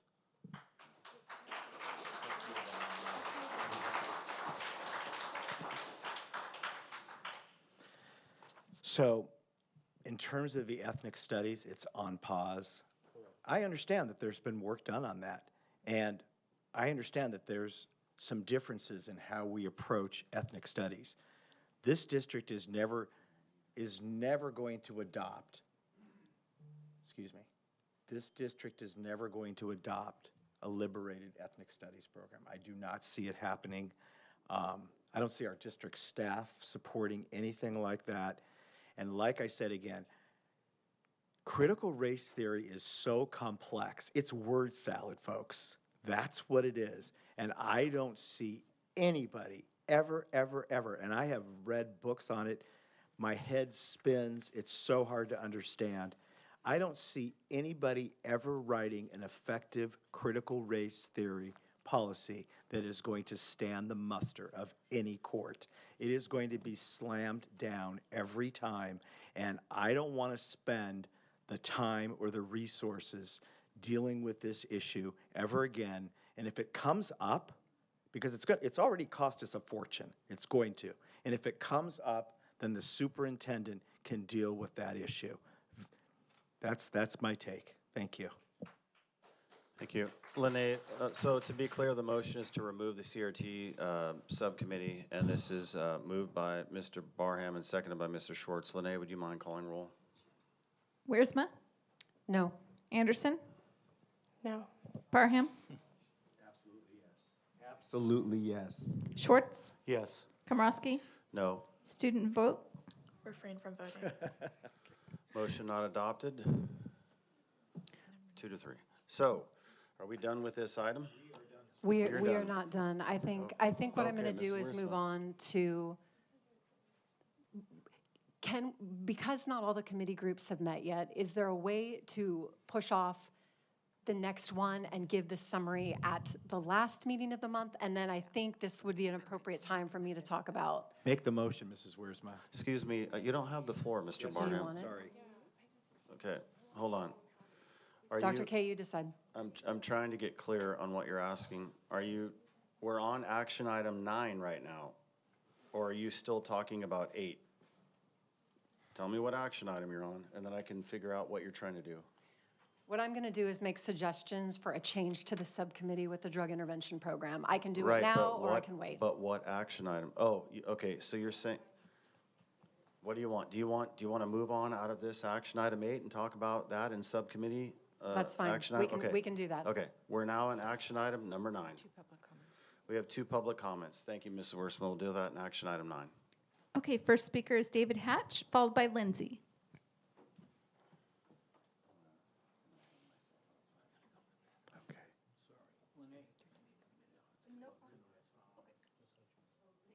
No, Mike. Oh, push the button. Oh. It's my first time. So I didn't even want to come up here tonight, and I'm obviously a parent and a taxpayer, and I just want clarity and transparency, not debate. We've had a lot of debate tonight. I'm not here to do that. I reviewed the subcommittee list. I watched the meeting earlier, and I saw the warrant list and saw that we were still paying an outside law firm, and it seems like we're on retainer. And I was told at previous meetings last year that that wasn't occurring. And I'm a very novice at this, so I could be wrong, but that's why I came up here to seek some clarification. So every other committee, it was hilarious to me because we're getting rid of committees that have a clear purpose and a defined scope and a student-focused objective. We're getting rid of the Sunshine Committee. So, and we have a CRT resolution committee. Okay, that's fine. What is the purpose of that? And we have 2 trustees on there who passed that resolution very controversially, and it's cost the district a lot of money. I don't know how much, but I'm just saying maybe a diverse group on that committee if we really need to have that committee.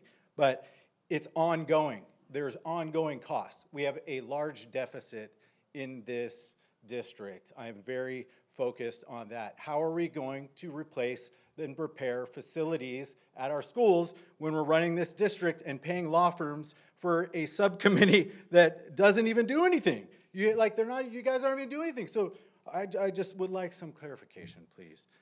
Maybe an email, if someone could return an email for me. And these are my questions. What problem is this subcommittee solving? What specific outcomes or deliverables is it working toward? A new resolution? What is it working towards? What financial obligation? Obviously, we're hourly with them.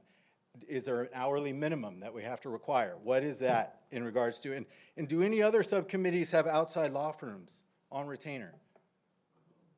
Does the Sunshine Committee have an outside law firm? I would love to know that law firm. So anyways, again, I just want transparency that builds trust. I moved here Memorial Day of 2022. I have a lot of distrust for you guys. I am sorry to say that, but I do. And transparency builds trust. Parents don't expect perfection. I'm not perfect at all, by any means. I expect clarity and accountability, and that's all I want. So thank you very much for listening to me. I appreciate your time.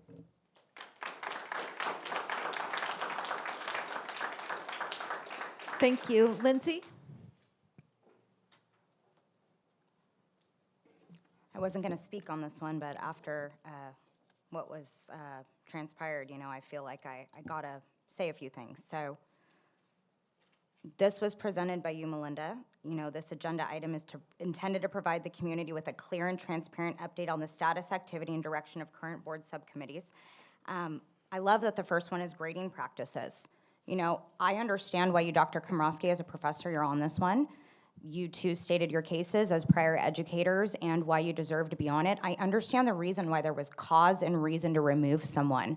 And I truly don't understand why you, Dr. Melinda Anderson, you're on that subcommittee. I cannot wait for you to provide updates as to what you are going to provide on the grading subcommittee for students when you've never been a teacher. I don't know if you're gonna make a phone call to your dad who's a teacher. He's gonna be in the subcommittee with you. Probably. Oh, is that a Brown Act violation? I mean, I don't understand. That's so lame. I don't even know why you would say a comment like that. It's disingenuous. We all know why you removed those two, and it's sad, and I'm saddened by that. So I'm very excited to hear what updates you can provide.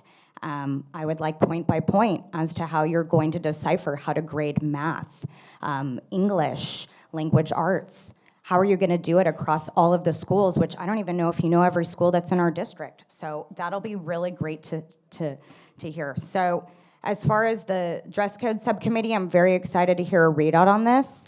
People in my community, I've said this before, there's over 100 new homes where I live. It's been brought to my attention by neighbors that they are very, very concerned with dress code, and we have not heard an update in a very, very long time. As far as Sunshine Committee, we don't need it. Drug Awareness Subcommittee, this one's very, very important to me. I know I cannot wait to hear those readouts of how we can progress so we can move forward out of we're in violation of 1 board policy, 2 ed codes. So I'm very excited to hear the progress of that. I know that you have some great ideas, Mrs. Wiersma, and you're looking to collaborate and move the needle. And I am so excited to hear, hopefully tonight, on where that needle has moved. I know that it has been almost 7 months without an intervention program in place for these kids.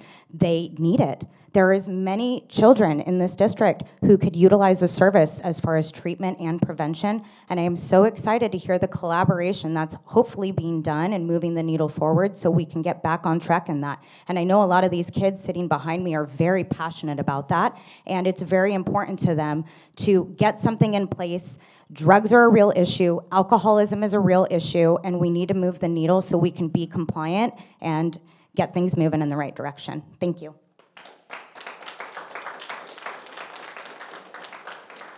Okay, Linnea's going to pull this up. Number 9. So we had this agendized twice, and I think we spent, what, an hour on the other one? I'm going to give you the floor, Dr. Sorry. Anderson. You've agendized this. You have 3 minutes. Okay, I just wanted to give an update to everyone. Grading Practices Subcommittee, the meetings have been scheduled. Dress Code Subcommittee, the meetings have been scheduled. Sunshine Committee, at this time, I'm looking at requesting to split the committee to better focus its work, but we will do that at the next board meeting because I'm waiting for feedback from the attorney. Drug Awareness Subcommittee, when I'm done speaking, I'm going to ask them to report out accountability and goals. I was going to ask for that to be disbanded, and it already has. Dual immersion language, those meetings have been scheduled. And then also there was an issue, we talked about the Mahmood matter. We did not set up a subcommittee, but I just wanted to let everyone know that although no subcommittee has been formed, 2 board members will be working on this matter, and we are scheduled to do that. The CRT-related topics, at this time, any discussion is related in CRT, but Mrs. Wiersma has stated this subcommittee has been on hold, wait for a while, and so nothing, you can speak to it and just remind people for the 3rd time that this subcommittee is on hold. That was submitted by me, so I'd like all the subcommittees, if you would like to, if you have met and would like to provide an update, that's my update. And I'm also going to request if anyone wants to see the amount of time it takes to actually go through subcommittees, you can compare my time to the last amount of time, because I think that's all we needed, not an hour. Okay, and to be clear, we're not reporting out of these subcommittees until this next meeting at the end of the month. You want to do that? That's what it's supposed to be. Yeah, so it's updated. All right, so. Let's move on. But there, excuse me, this is in action. So what motion do you want to put forward? Just motion to update and discuss, which is what you just did? Yep. That was it. Anything else that you want to add? Because you, No, that Okay. was it. Motion to update and discussion. I just updated the public, and if anybody else wants to discuss, but you said you'd want to wait till the end of the month, that's it. I have no discussion. We can let this die because you just gave the update and we can just move on to the next action. Okay, so is there, yeah, there's no motion, oh, sorry. We're good. I'll call for a motion in a second. Is there a motion in a second? It's dead. We're moving on. Number 10. So- Thank you for the update, though. Thank you. Mrs. Wiersma. So I asked several times in the last item if we were going to discuss subcommittees here. Right, I'm waiting for you to, I didn't know that you wanted to, Okay, I'm just going to present my concern then. okay. So we can, please in the audience, please, thank you. Okay, So, next time it would just help me because I'm just relying on feedback before the motions are going. That you just like, hey, I want to discuss this, maybe remind me if there's specificity. Are you wanting to change one of the subcommittees in here? Because if that's the case, I did say that Mrs. Wiersma could do that on this item, so that's my mistake. I do have a concern, and I have been honored to work on the Drug Instruction Intervention and Recovery Subcommittee. We did have a great meeting with the cabinet, and I'm excited, Melissa, you're going to be joining us because I think it's important to have a student voice. Here's my concern. There's been a lot of talk tonight about rules and protocol and what we should be doing and what we shouldn't be doing, what we should and shouldn't be doing. And here's the concern. My colleague who sits on that board met with a student outside a regular school day on a Saturday for a discussion. Here's why it matters. Can you let me explain, please? Excuse me, we'll Mrs. stop our Wiersma, time. point of No, order. Mr. Barham, you don't have the floor. This is the first warning to the entire audience. I will remove the audience for objectively disturbing the board from conducting business. If you want to continue this way, I'll clear everybody out. That's your first warning, the entire audience. Thank you. Mrs. Wiersma, please don't interrupt. And I'm going to add 20 seconds to your time. Thank you. So my concern is when there's a board member that's meeting with a minor. Point of order. Excuse me, I'd No, like to be able to this- speak. No, Mr. Schwartz. We just talked about this a few action items ago. This might be the very reason that we were talking about. Let this board member finish, and then you can go around your debates, and I won't let her interrupt you. Okay, Nobody will that's interrupt fine. you. Thank Yes. Ms. Wiersma. Thank you. If we're going to talk about accountability and what's happening with these subcommittees, look, this is my opinion. Meeting with a minor outside of school on a Saturday is never I'm sorry, acceptable. you are out and of if- line. Excuse me, Mr. this- Barham. You should be very careful with what Mr. you're saying Barham. I will be right now. careful. You Please should let be me very finish. careful. All right. I think, You should be are we going very to have to careful. put us into recess because you're acting You should be unprofessionally? very careful. You're not presiding over the meeting and you're constantly interrupting, and Okay. that's unprofessional. Be careful. Next interruption, we're going to put us in recess, and I'm going to ask the board to do it. So please don't interrupt. Will you please add 20 seconds to Mrs. Wiersma's time, Lene? Thank you. I mean, she's being interrupted 4 or 5 times here. This is very unprofessional. All right, Mrs. Wiersma. I promise you that we will go 2 rounds if we want to on this item. You can make your points. Please don't interrupt her. So here's my concern, and I am going to be very careful with what I'm saying. We have gotten feedback from people in the community who have given us insight, and it gives me great pause to think about the fact that I have a colleague meeting with a student, because where we're going with this committee next is to bring in discussion and a student. I'm glad to have Melissa.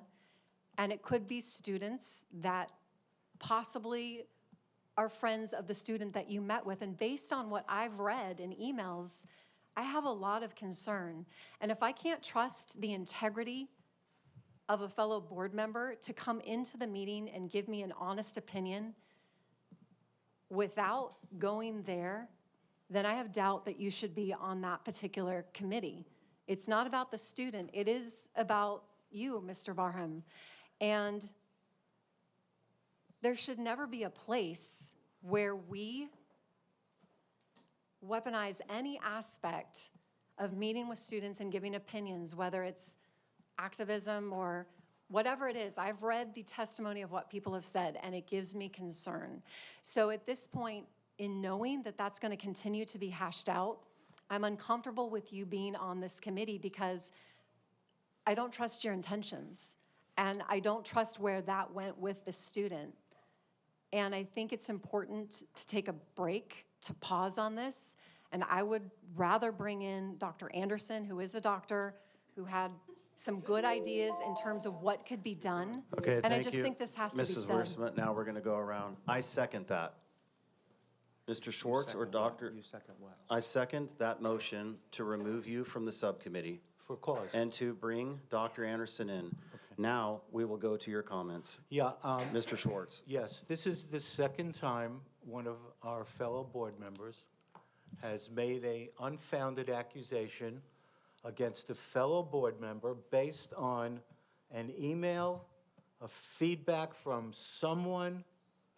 And if you're going to continue to make accusations, you really need to know what you're saying and who you're talking about, because you are putting this board in a position where there can be ramifications from what you just said. And I'm going to let Mr. Barham continue, because you talked about him. So, Mrs. Wiersma, just for your information, that student is here. His family is here. That family has been to my home. They know who I am. We're friends, okay? And they knew that I was meeting with that student at their request. The student's father and I are friends. He has been to my home. The little brother has been to my home with the father. His wife is friends with other members of my family. So I don't know where you're going here, okay? I don't know where you're going, but you are out of line completely. And every single thing, there are going to be great ramifications for those videos and possibly for this board now that you have said what you have said. And that's why I've asked you to be careful, okay? That family is right out there. They're going to talk. Yeah, and you are screwing up big time by what you just said. And you know what? It's why do you do these things? It's like we were working well on that drug subcommittee. We made progress on that drug subcommittee. So why do you do these things? Because you know doggone well, okay, that what is circulating outside in social media is a bunch of crap. It's a bunch of crap, and the family is right here to attest to it. It's so awful that you would bring that up. So awful.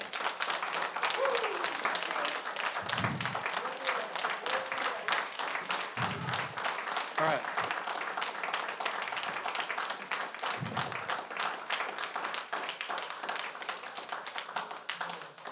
Dr. Anderson. Okay, so I just want to make this clear. I brought this up before. There's false information being provided. We are not out of compliance. Students have not stopped using these programs. These programs are still available to every student in our district. No one's been left hanging. Any resident can use the Riverside Health Drug Program. Having an MOU just adds extra steps, in my opinion. So when someone comes up and says, we're out of ed code, we're out of compliance, that's concerning to me because they're misleading the public. And then I noticed that students came up and they were repeating the same false information, which I'm wondering where you got, because if you get on Google, you'll find out we're not out of compliance, that students still have access to these. No one's been left hanging. Nobody was dropped from these drug programs. So everyone needs to know this still exists.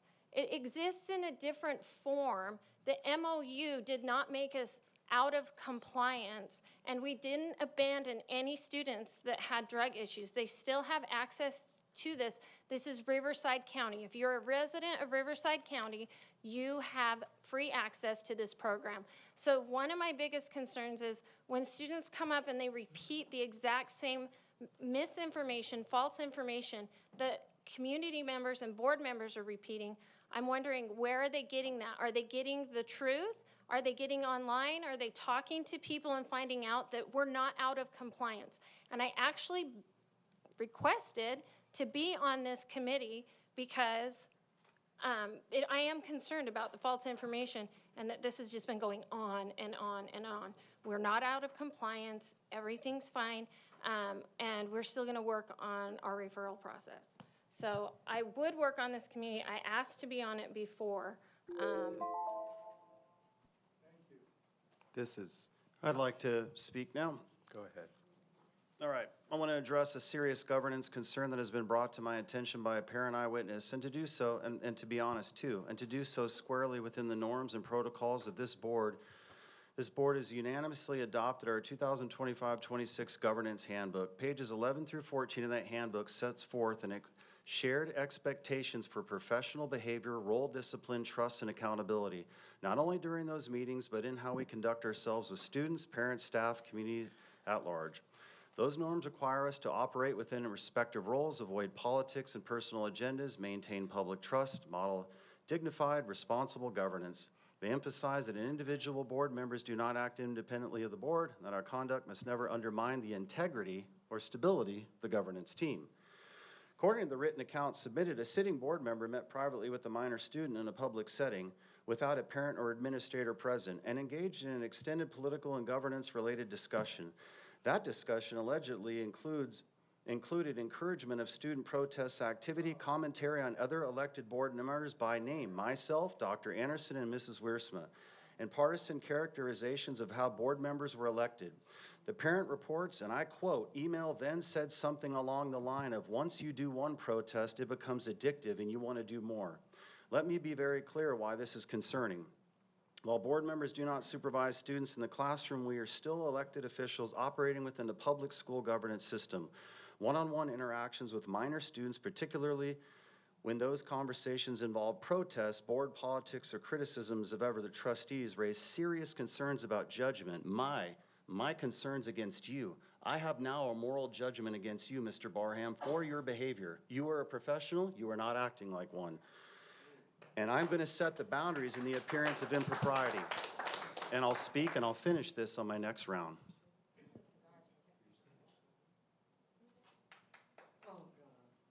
Mr. Schwartz or Mr. Barham?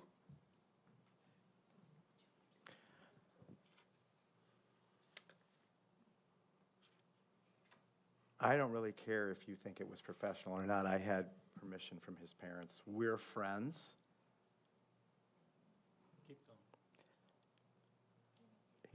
As far as I'm concerned, that student, he's a constituent. He's going to be voting in 1 year. We met for educational and career guidance, and we did talk about the protests. We did talk about it, and there's nothing wrong with that. There's nothing wrong with that. In my book, there's nothing wrong with it because they have a right to protest. They have a right. Excuse me. Dr. Anderson, let him finish. Yeah, they have a voice. They want to use their voice, and I am all about that. They are old enough.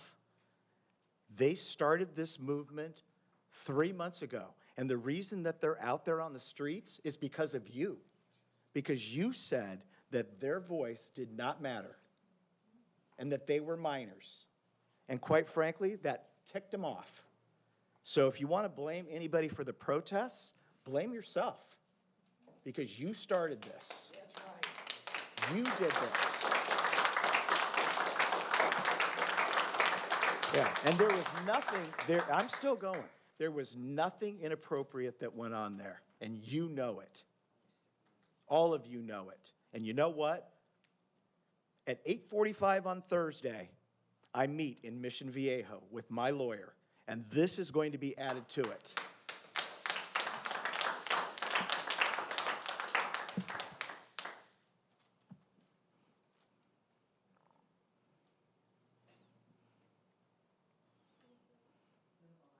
Let's move on. Good.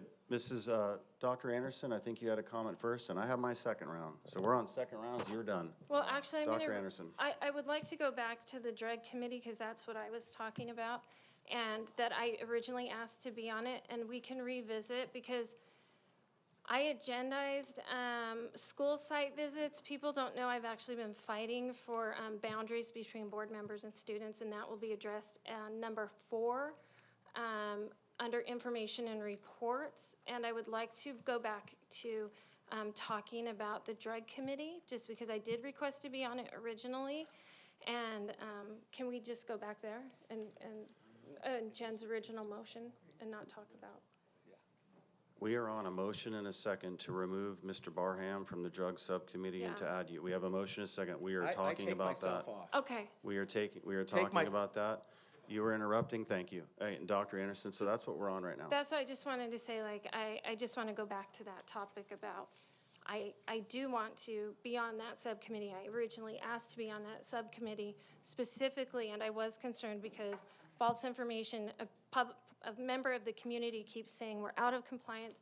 I think they're using scare tactics. We're not out of compliance. The students are still using this.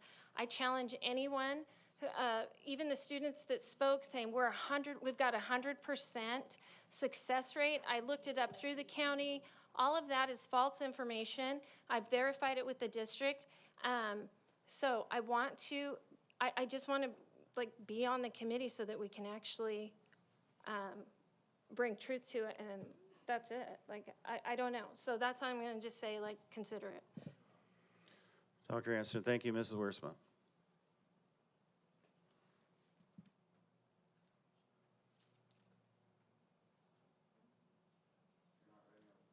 If you're not ready, I'll finish my second round. All right, I'm going to finish my second round. I would encourage you, Mr. Barham, to look at pages 11 through 14 on setting a positive governance culture, and that's anything that that's couldn't be farthest from the truth. Excuse me. Thank you. Wait, point of order. You do not have the floor, Mr. Schwartz, and I am talking.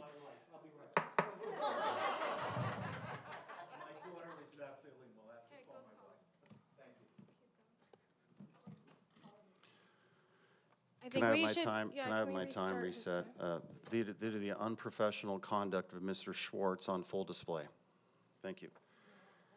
While board members do not supervise students in the classroom, we are still elected officials operating within the public school governance system. One-on-one interactions with minor students, particularly those conversations involve protests, board politics, or other criticisms of other trustees, raise serious concerns about judgment, boundaries, and appearance of impropriety. Regardless of intent, such interactions risk placing students in inappropriate positions, undermining public trust, and exposing the district to governance and liability risks that are entirely unavoidable. Our handbook calls on us to focus on what is best for students, to avoid politicalization, and to respect the collective responsibility of this body. Encouraging or influencing student political action outside established, transparent, and supervised channels is not consistent with those commitments that you made. You signed that governing handbook. This is not about silencing students. Student voice is important and it is valued, but there is a clear and necessary distinction between listening and influencing, and between public engagement and private encouragement. As board president, I take these concerns seriously. I expect all trustees, including myself, to exercise sound judgment, respect appropriate boundaries, and adhere to our governance norms in both letter and spirit. Doing so is essential to maintaining the trust of our community and the integrity of this board. This statement is not about intent or ideology. It is about conduct, boundaries, and the standards we have agreed to govern by. We have signed that governance handbook.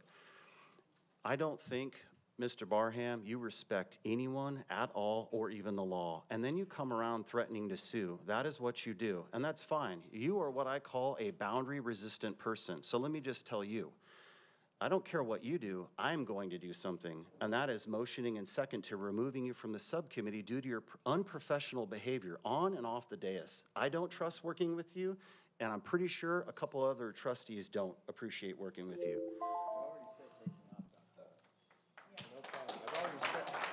So now we can go to vote unless Mrs. Wiersma wants to come. I need my second round. So we I'm already sorry. have a motion and a second. Lene, would you please I call need my roll? second round. I didn't get it. Ah, Mr. Schwartz, second round. Last comment, then we're going to go to vote. I look forward to the student and the parent who are involved in the situation, to their comments, and all of you will hear what they have to say, and then we'll see who's telling the truth and who's snitching on who, making false accusations. That's all.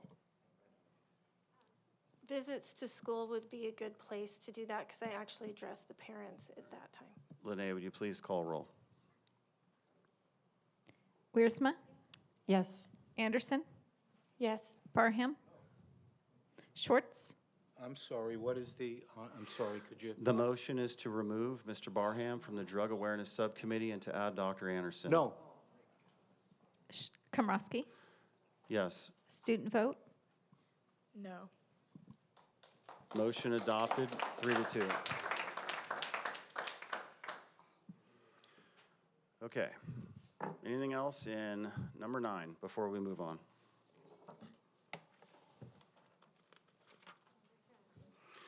Number 10, we are on the speaking order. And I'll let Lene, oh, we have 4 comments, so we will take those up.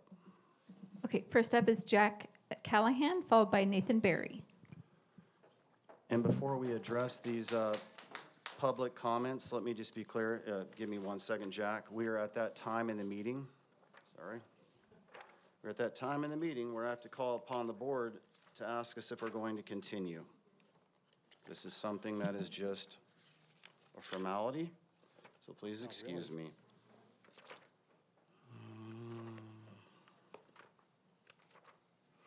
At approximately 9:30, which it is 9:33, the governing board will determine which of the remaining agenda items can be considered and acted upon before 10 p.m. and may continue all other items on which additional time is required until a future meeting.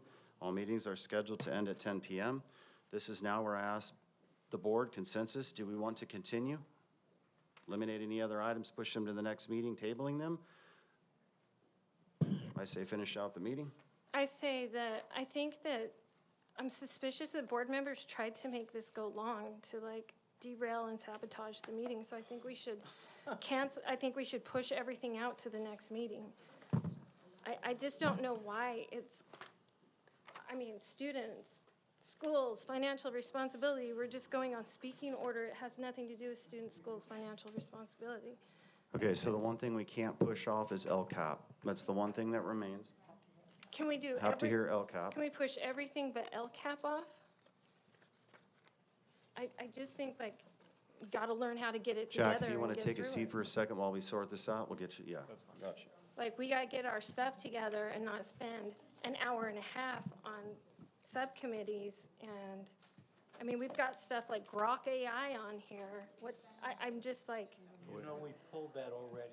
thank goodness, thank goodness, thank you, because it does, like, I say we do LCAP and then bring everything back, and that will force us as a board to get our act together and start getting through these agendas. Excuse me, can you keep it down? We're trying to conduct business. Thank you. Okay, Dr. Anderson wants to keep LCAP, so let me. No. No, we have to hear public comments, so information reports. I'm for keeping LCAP and the student bylaw. Which one? And trying to find it.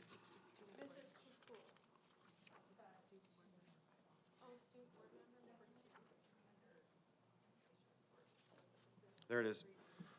So I'm for keeping number 2 specifically in there. There's a student bylaw and the LCAP. So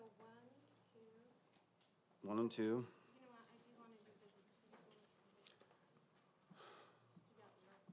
Right. Then maybe we power through. Any other board members want to weigh in? I'm up for powering through then. Say it again? Powering through the agenda? Yes. Okay, all right, we're moving on. Speaking order. Mr. Schwartz, you have 3 minutes to present. Very simple. I've brought this. Oh, sorry. I'm sorry. Jack, Jack. you're welcome. We got to hear the public comments. There you go. All right. Sorry.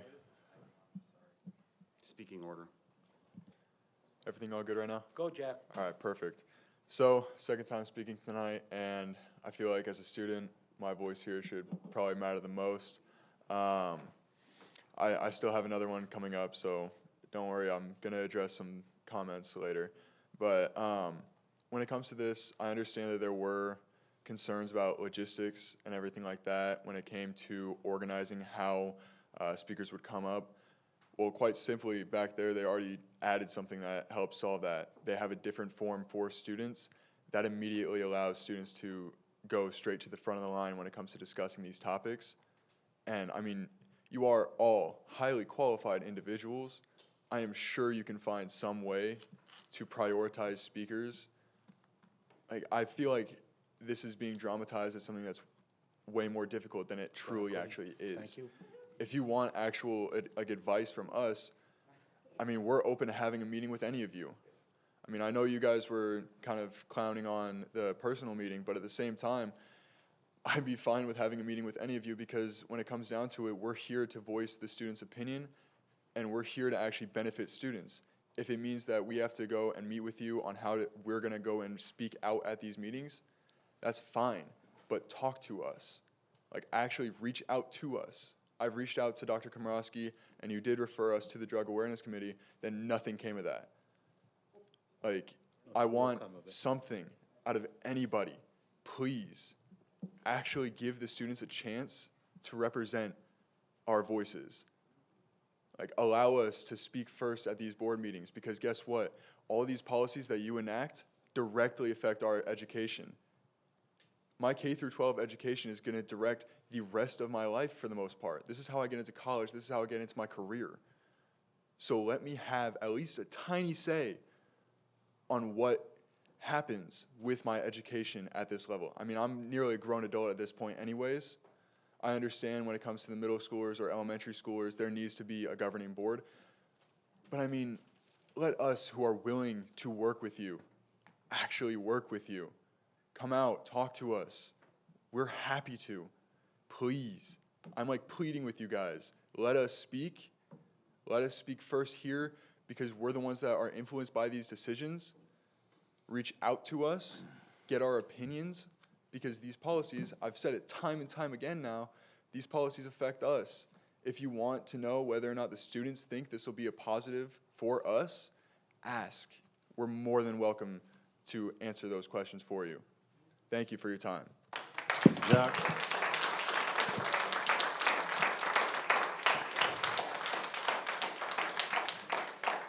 Thank you, Jack. Next up is Nathan, followed by Rick. Jack, I'm going to set up a meeting with me, you, and the superintendent. Take you up on the offer. All right. Good evening, board members and district staff. I'm here to advocate for this policy and express my support. This policy would prioritize students, staff, and parents over outside voices and community members that may not necessarily be stakeholders. Students are the voter in every district decision. I do believe the community members and others may provide valuable insight and information to the district, but the speaking order should be in favor of those directly impacted by the decisions that the school board makes. At the last meeting, there was criticism from one community member as they believe this infringed on the First Amendment. While I understand this concern, I believe it is important to understand that this does not prevent anyone from speaking and rather changes the order to prioritize individuals who are most affected by policies on the board, such as students and staff. This policy would prove to benefit the stakeholders in this district. It gives students, staff, and parents stronger priority and consideration when speaking. Thank you for your time and consideration. Thank you.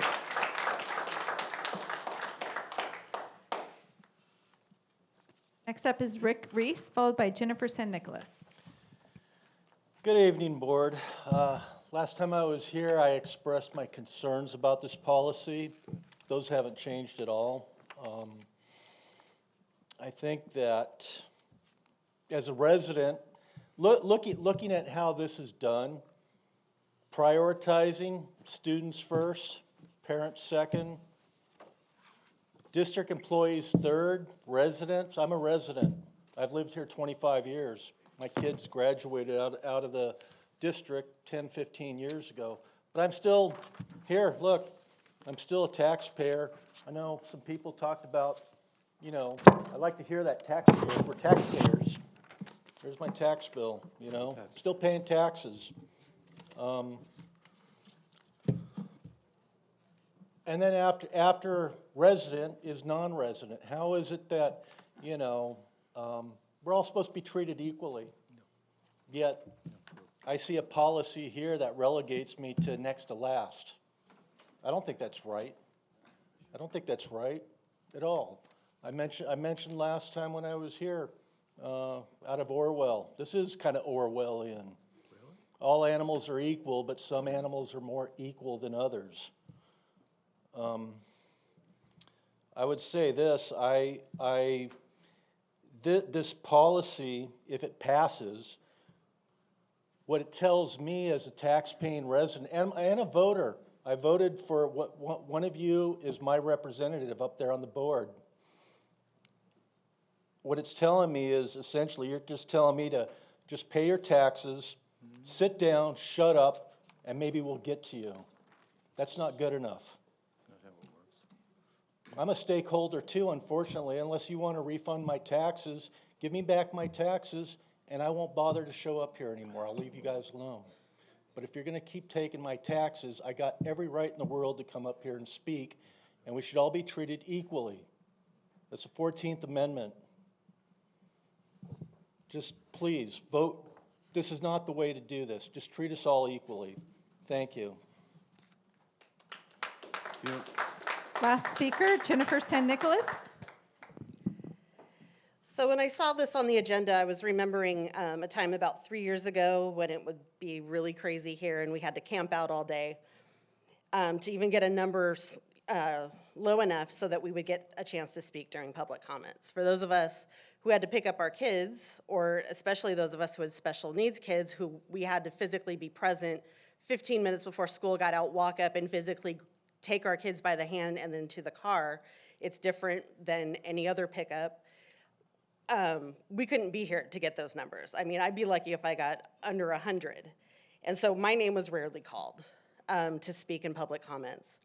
And it's never great when, you know, some guy from Redlands or Chino or whatever who's like in the Proud Boys wearing his Proud Boys shirt and his Proud Boys colors gets to speak, but I as a parent in Temecula don't get a chance to speak at the Temecula School Board meeting. I would try to speak on individual action items, but these meetings would run so late due to so many out-of-town public commenters at the beginning of the meetings. I would leave at 10 o'clock, and I would still not get called to speak because you hadn't gotten to those action items yet. Now, attendance is sparser now, so it's not going to be as crazy or as punitive as it was made to sound by the previous speaker, but I think it is important to prioritize stakeholders, especially over anybody from out of town. If we need to make it residents versus non-residents, whatever, but I think it would be best to have us, if we have to limit number of speakers or a time limit, wouldn't it be better that it's Temecula residents and not someone from, say, Florida?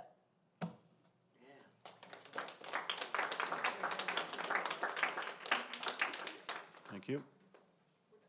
Okay, we're done. We do have, you know, Steve, if you want to present for 3 minutes, you can.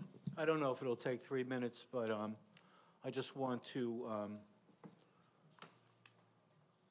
read bylaw 9200, limits of board members. The Board of Trustees recognizes that the board is the unit of authority over the district, that a board member has no individual authority. Board members shall hold the education of students. Board members shall hold the education of students above any partisan, principle, group interest, or personal interest. The purpose of this policy is to prioritize students, parents, employees, residents, and non-residents. No one is being denied the right to speak. That's a false premise. Everyone will get a right to speak. The only thing is that I am prioritizing students because that is the priority of this board, my priority. It's on my shirt. Yes, you could make fun of my shirt. That's okay. Students are number one, and I am prioritizing them, which is why they should speak first. Thank you, Mr. Schwartz. Anybody else? And by the way, for clarity, at some point in this, I'm going to hand out legal advice that Dr. Anderson, prior to my becoming board president, got regarding this motion, and I think she tried to share it with you. I am just the messenger, handing this out to every board member. Who else wants to speak on this? Ms. Wiersma. Can I just say I had this previously vetted, and there Well, are. Dr. Anderson first, then. Oh, sorry. Thank you. Did you want to speak first? Was vetted several months ago, and I told Mr. Schwartz I would help him and work on it with him, but his reply was, "I'm not interested." Yes, I did. Okay, well, I think that we should consider. Mr. Schwartz, can you let her? Can I have my time back? Yeah, we'll give her No, 10 I don't want my seconds. time back. I want to get through the meeting. This has been vetted by attorneys. I think we need to look at concerns that would bring us into a lawsuit. There's nothing wrong with looking at what they said and trying to modify it so that we're more legally compliant. But right now I'm voting no because your reply was, "I'm not interested in anything the attorneys." No, that attorney, not the attorney. What these two attorneys. Mr. Schwartz, you're repeatedly interrupting a board member. Anyways, you get the point. Okay, you get the point. It's been vetted, and I would entertain this, but we've got to consider the legal ramifications. So that's all. Like I said, I'll help you with it, but we got to consider the legal ramifications. All right, Mrs. Wiersma. That's it. Mr. round? Schwartz. Yes, Well, you know what? I'm on the first round here. Oh, go ahead. So, Go ahead. But Mr. Barham, you want to speak to this? Wait, Dr. K, can I speak on this? Did you Yeah, did sure. you want a copy of what the attorneys reviewed? Yeah, I gave it to her. Yeah, Melissa, you can go ahead. I'll go after you. Okay. I generally support the goal of prioritizing speakers who are most directly connected to the district. You all know how much I value student voice. But that being said, I'd like to raise one consideration about how the priority structure might actually function in practice. If every speaker is able to be heard during comments, then I think that the specific order in which people speak might not meaningfully elevate district voices in the way that this policy might intend. I know that I learned about this in AP Psychology, but there's also the possibility of a serial position cognitive bias, where speakers first or last in an order receive more attention just because of the timing rather than their actual connection to the issue or the weight of what they're talking about. So in that scenario, the priority order alone might not actually change whose input carries the most weight. However, where I believe that this structure could be useful is in situations where time is extremely limited or the board must cap the public comment period. In those cases, this kind of prioritization could act as a safeguard to ensure that the voices most directly connected to the district are heard first. But as long as the board continues striving to allow everyone a chance to speak whenever possible, I think that this regulation would work best as a protective framework to fall back on.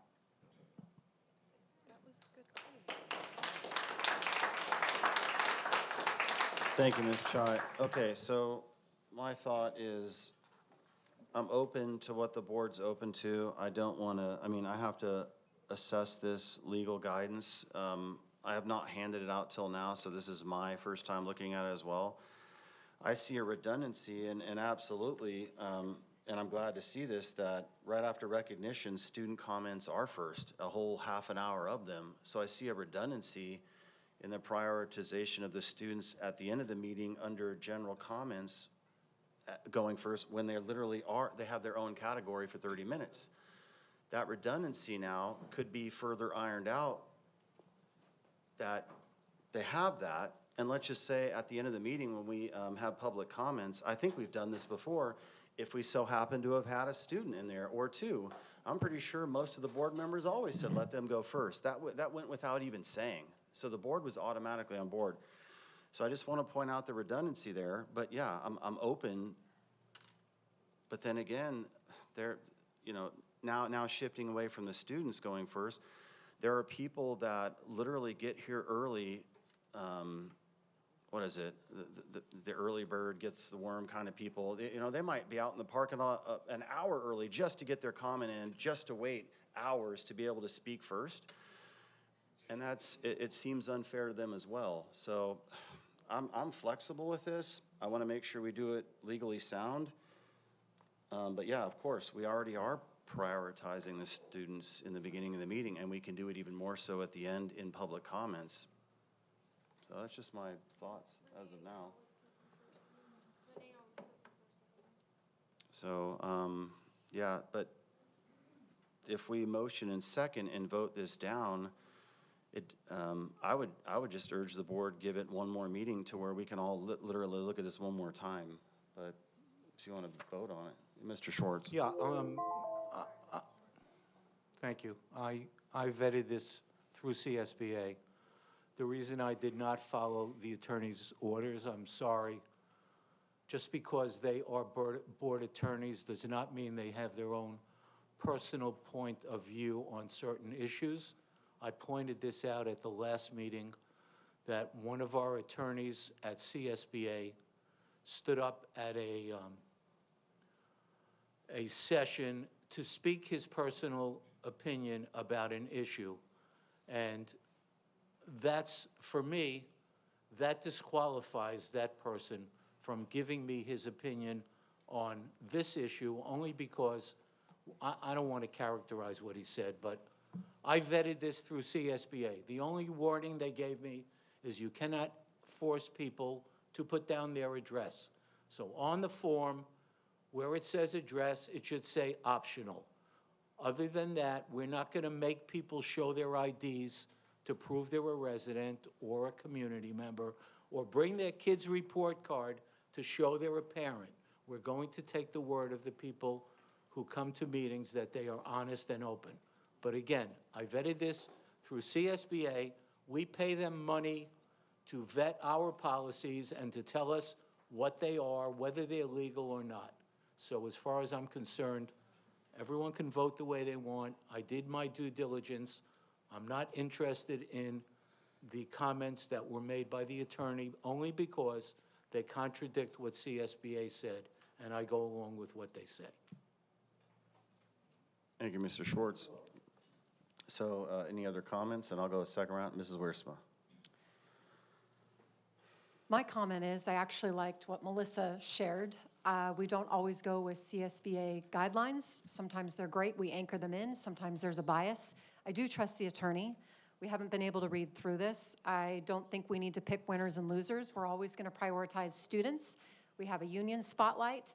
I like falling back on parameters should we need to, but at this point, I don't want to order things like this. So I'm a no. Thank you. I'll do my second round. What I just said, but let's just say we happen to have students, and part of me says, students come in here late to these meetings. It's late in the night, but we do have students that stay up a lot. I get emails as a professor at 12:30. Professor, I need this question answered. And I'm just like, what in the world? I get up at 6 in the morning. I don't stay up late. But let's just so happen to say that students come here to speak late. Like I said, the board, at the drop of a dime, could prioritize that. I just don't see this being an issue. Other than that, I am not for prioritizing speakers out of a different order than what they sign up in. That is the motivation to get here on time and to sign those cards. Otherwise, you're going to breed laziness. People just show up whenever they want, just get priority. I'm sorry. I don't want to reward that. That's just my opinion. But the students, yeah, they'll be taken care of at the end of the meeting, and like I said, half an hour in the beginning. So that's it for me, and I'm ready to take this to vote unless there's any other comments. All right, do we have a motion and a second to vote this speaking order in, agendized by Stephen Schwartz? Moved. Moved by Mr. Schwartz. Second. Seconded by Mr. Barham. Lene, would you mind calling roll? Sure. Wiersma? No. Anderson? No. Barham? Yes. Schwartz? Yes. Komrosky? Yes. Oh, sorry. No.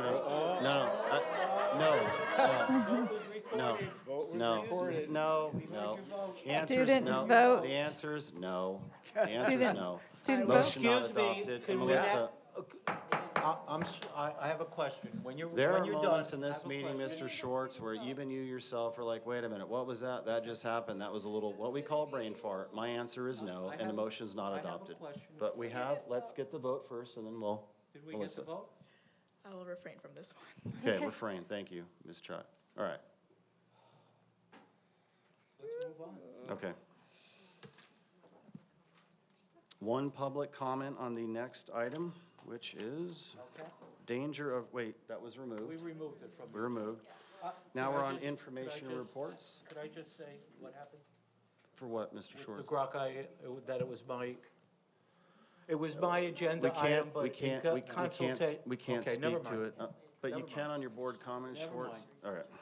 All right, so we're on information reports. The first item is number 1, 2025-26 TVUSD Mid-Year Local Control Accountability, LCAP, and LCAP Budget Overview for Parents. Do we have, We have one speaker. We have one public comment. Nathan Berry?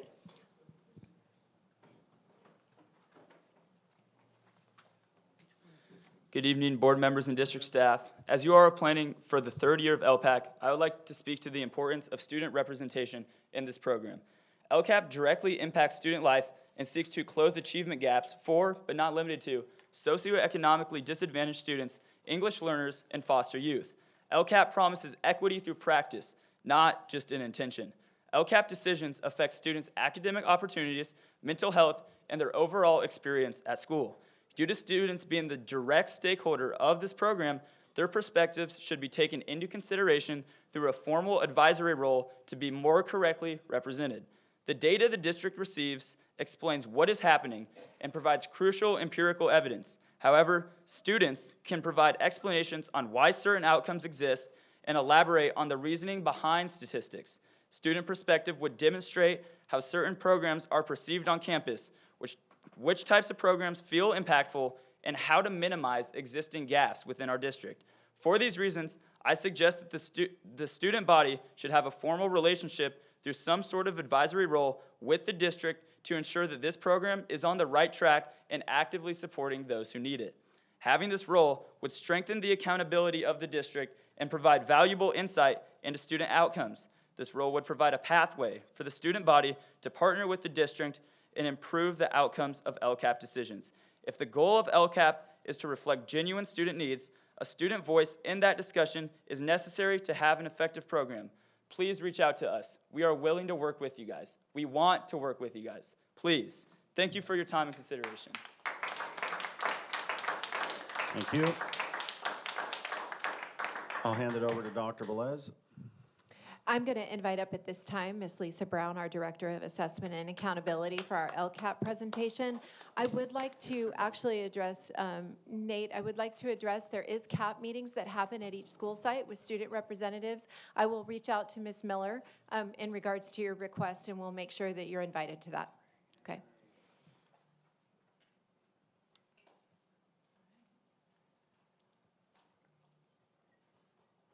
Okay, Lene, oh, never mind.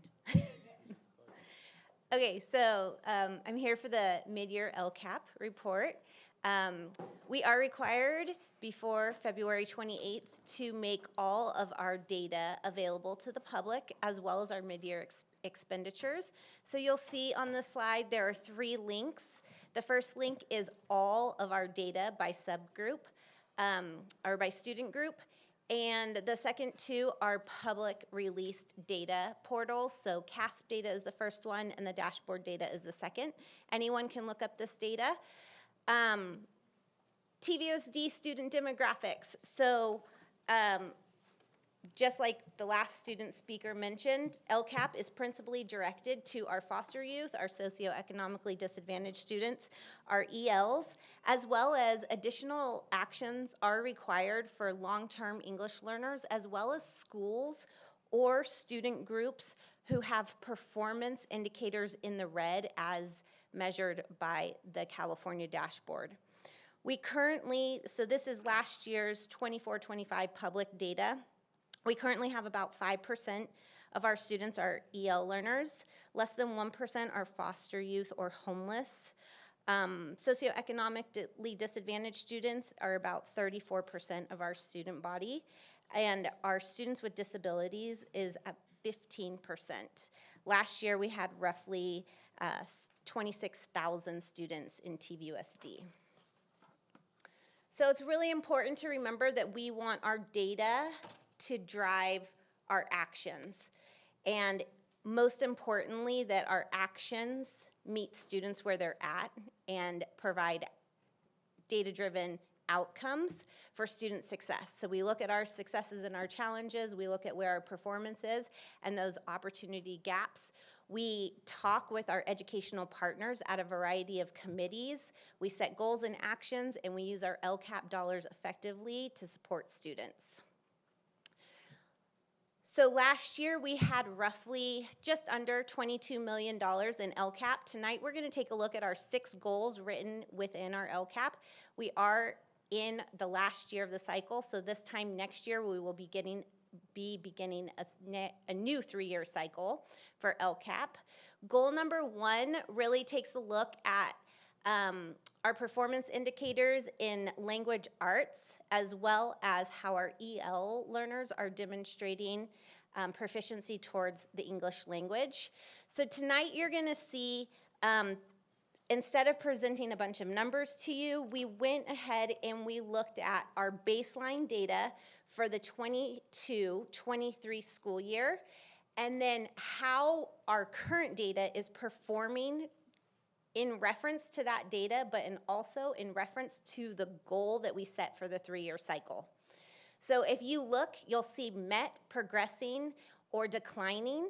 If it's met, we have met our 3-year goal in that performance indicator. If it's progressing, we are progressing from our baseline to that goal. And if it's a decline, unfortunately, we have declined slightly from our baseline data. So you can see in goal number 1, we have met or are progressing towards a vast majority of our goals, with the exception of grade 11 CASP data in ELA. You can see that all the actions and services are listed there for you, including our intervention specialist, our literacy specialist at the elementary level, our ELA instructional coaches and specialists at the middle schools and high schools, our instructional assistants, our public library homework center, which is a joint venture with the city, our EL coordinator, and our supplemental support specialists, and those 2 are general funded items.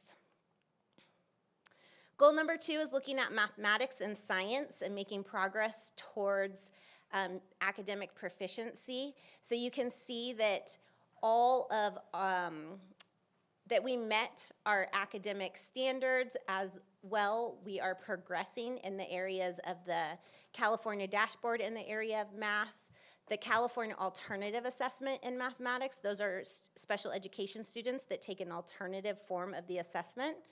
The CAST assessment, which is the science assessment. We did have a slight decline for the alternative science assessment for our special education group, as well as our 11th grade math students. You can see that our expenditures and our actions are listed there, including our math specialist, our math and science instructional coaches, math progress monitoring, as well as math co-teaching. Some of these are, the last one, math co-teaching, is funded with the Learning Recovery Emergency Block Grant, which is part of LCAP now, but a separate funding item. Goal number 3 really looks at our graduation rate and keeping it higher than 93%, and our college and career indicators. So when you look at the actions that are directed towards this goal, you're going to see that they are primarily middle school and high school actions, as that is where all of our college and career indicators lie. So we have met a vast majority of our goals as it relates to this particular goal, including our graduation rate, our college career indicators, our A through G, our A through G and CTE course percentage, as well as the number of students that have passed the AP exam with a 3 or higher. You'll see that Again, the same metric for 11th grade ELA and 11th grade math is on this. That's the same metric you would have seen in goal number 1 and goal number 2. Goal number 4 really looks at decreasing the number of red indicators on the dashboard, both for schools and student groups. And so this is really in offering professional development at the district and site level and equipping our leadership to develop a diverse need of support for our students at the school site. So a lot of the goals and actions, or a lot of the actions and services in this particular goal are primarily directed towards professional development, the supplies and materials to do that professional development, as well as some of the support staff and the site allocations principally directed to the strategic plans at the school site, which address the specific student groups that may or may not be making progress at the school. So you can see that many of our indicators in this particular area have been met or are making progress. Goal number 5 is really looking at decreasing student chronic absenteeism and increasing student connectedness by providing a system of support to respond to the diverse needs of social emotional learning amongst our students. So you can see we met our attendance rate. We're closing the gap with our chronic absenteeism. We've met our dropout rates. Our high school graduation rate is above our goal that we set for ourselves. Our suspension rate and expulsion rate is below the goal that we set for ourselves. And the climate survey for students, parents, and staff is progressing towards our goal. You'll see in here that the vast majority of the actions and services are related to social emotional support, our homeless and foster youth support, as well as our Tier 2 behavior assistance and PBIS OCR support at the high school, as well as our 5-star app, which our middle school and high schools use as a reward system, but also in supporting students on campus.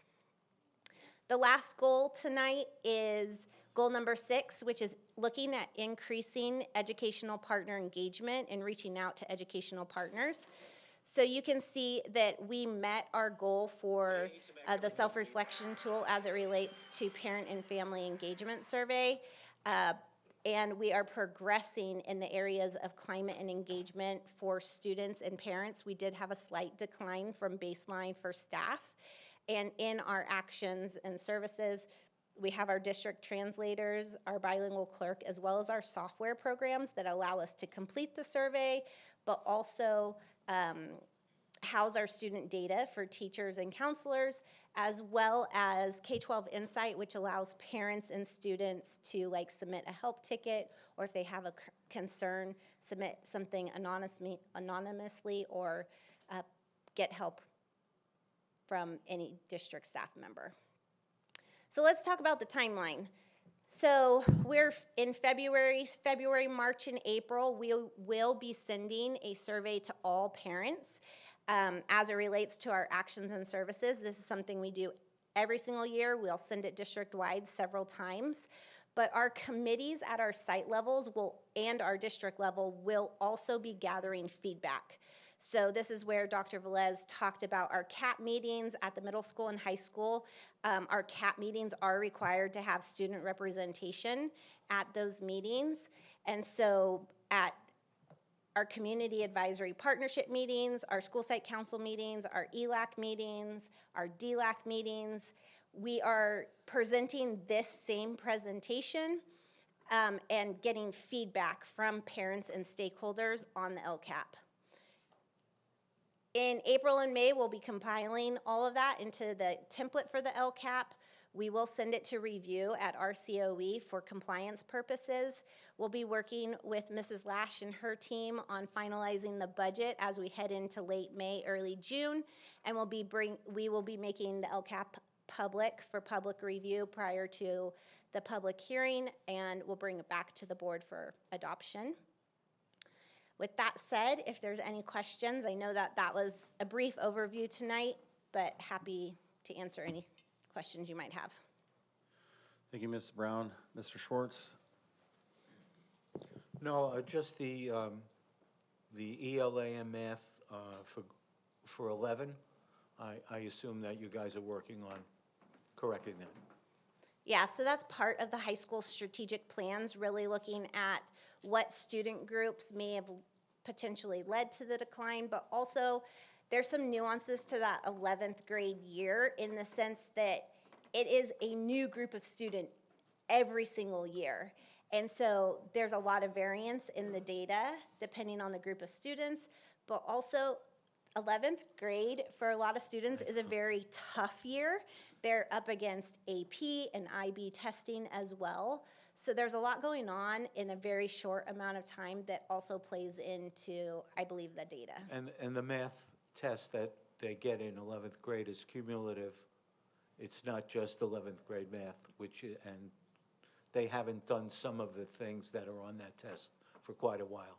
Depending on what math they're in the 11th grade, they may or may not have seen that particular strand of math in a year or so. Right. Yeah. Thank you. Any other board comments? Ms. Wiersma?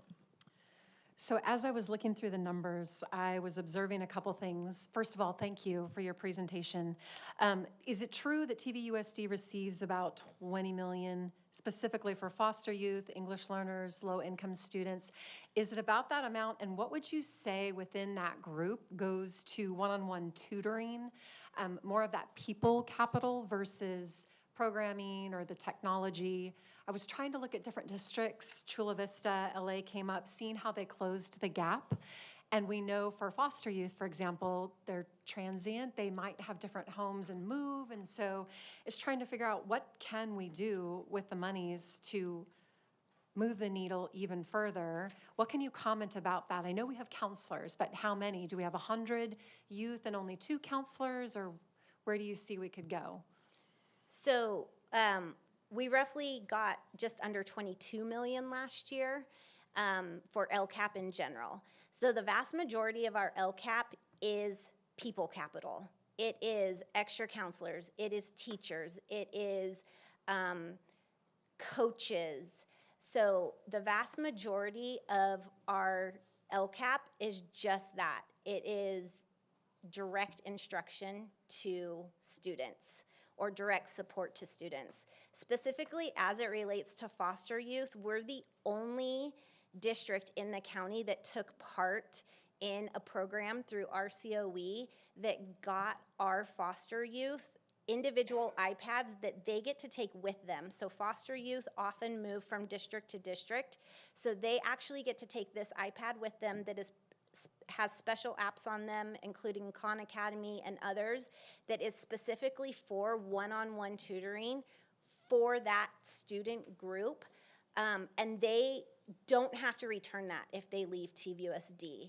They get to take it with them wherever they go. And so really that program has been, I believe, within the last 2 years, and SWS has been spearheading that. And so we've been really fortunate to have that capability. As far as one-on-one tutoring goes, one-on-one tutoring has really been left to site discretion through their strategic plans, as well as the input that they get at their CAP meetings. So that would be their site allocation funds, or goal number 4. And it really looks at which student groups are underperforming, which ones are in the red, and how do we best serve them. But all the research really shows that the best way to serve kids is by impacting first instruction. So kudos to our teachers that are in the classroom every single day, to the support staff that's in the classroom every single day, because when you see all of those progressings or all of those METs, it's really about the first instruction or the tier 2 support that's happening on campus every single day. All right, so, sorry, okay, I'm so sorry. we'll do Dr. Anderson, Mr. Barham, and I don't have any comments, then Ms. Chai. So we'll get the order going. Yeah, and Dr. Anderson doesn't have any comments either. Dr. Velez. I just, that Ms. Brown talked about, we are entering our third year of the LCAP. When we developed the LCAP plan 2 years ago, as Lisa has stated, it is all based on surveys and collaboration. I think one thing that I've said over and over, which I think is really important, is the fact that when we developed this new LCAP 2 years ago, it was unlike any LCAP we've ever developed because it is more strategic than it's ever been to really focus on student populations. And I have to say, some of the results that we're seeing with some of our special populations, we're moving the needle for those kids. And so I want to reiterate kind of what Lisa was saying, thanks to our teachers in the classroom who are helping really move the needle for kids as well as our administrators. Thank you, Dr. Velez. Mr. Barham, do you have any comments? Okay, and thank you, Ms. Brown, for the presentation. Ms. Chai. Again, thank you, Ms. Brown, for the great presentation, but I'd love to hear a little bit more about how our district compares to other high-performing districts like Poway in areas like student achievement. Are there any specific strategies or programs that other districts with similar demographics to ours have implemented that we might learn from or adapt to better support our students and close any gaps? So it's an interesting question. So I mean, we always love to compare ourselves, right? I'm a competitive person by nature, and I want to be the best at everything that I do. When you're looking at comparing one district to another, it's important to compare similar demographics. And so when you look at certain school districts, they may not have the same demographics that you do. For instance, we get the smallest amount of LCAP funding in Riverside County. And the reason for that being is we have the smallest percentage of unduplicated student groups, so those student groups that we talked about. So you would want to compare us to a similar demographic of unduplicated student groups. So when you look at a district like Poway, for example, they actually have a lower number of socioeconomically disadvantaged students. I believe their EL population is roughly the same. I'm not quite sure about their foster youth. When you compare us to other districts in Riverside County, we still outperform all other districts. When you compare us to other districts in Orange County or San Diego County, there's definitely highlights in those counties that we can learn from. And I think one of the things that we're always doing is reaching out to those neighboring districts and seeing what best practices they might have, and then what best practices we might have that we can exchange. And so that's always something that we're willing to do and that we reach out on a regular basis. Thank you. I think that's it. All right. Thank you.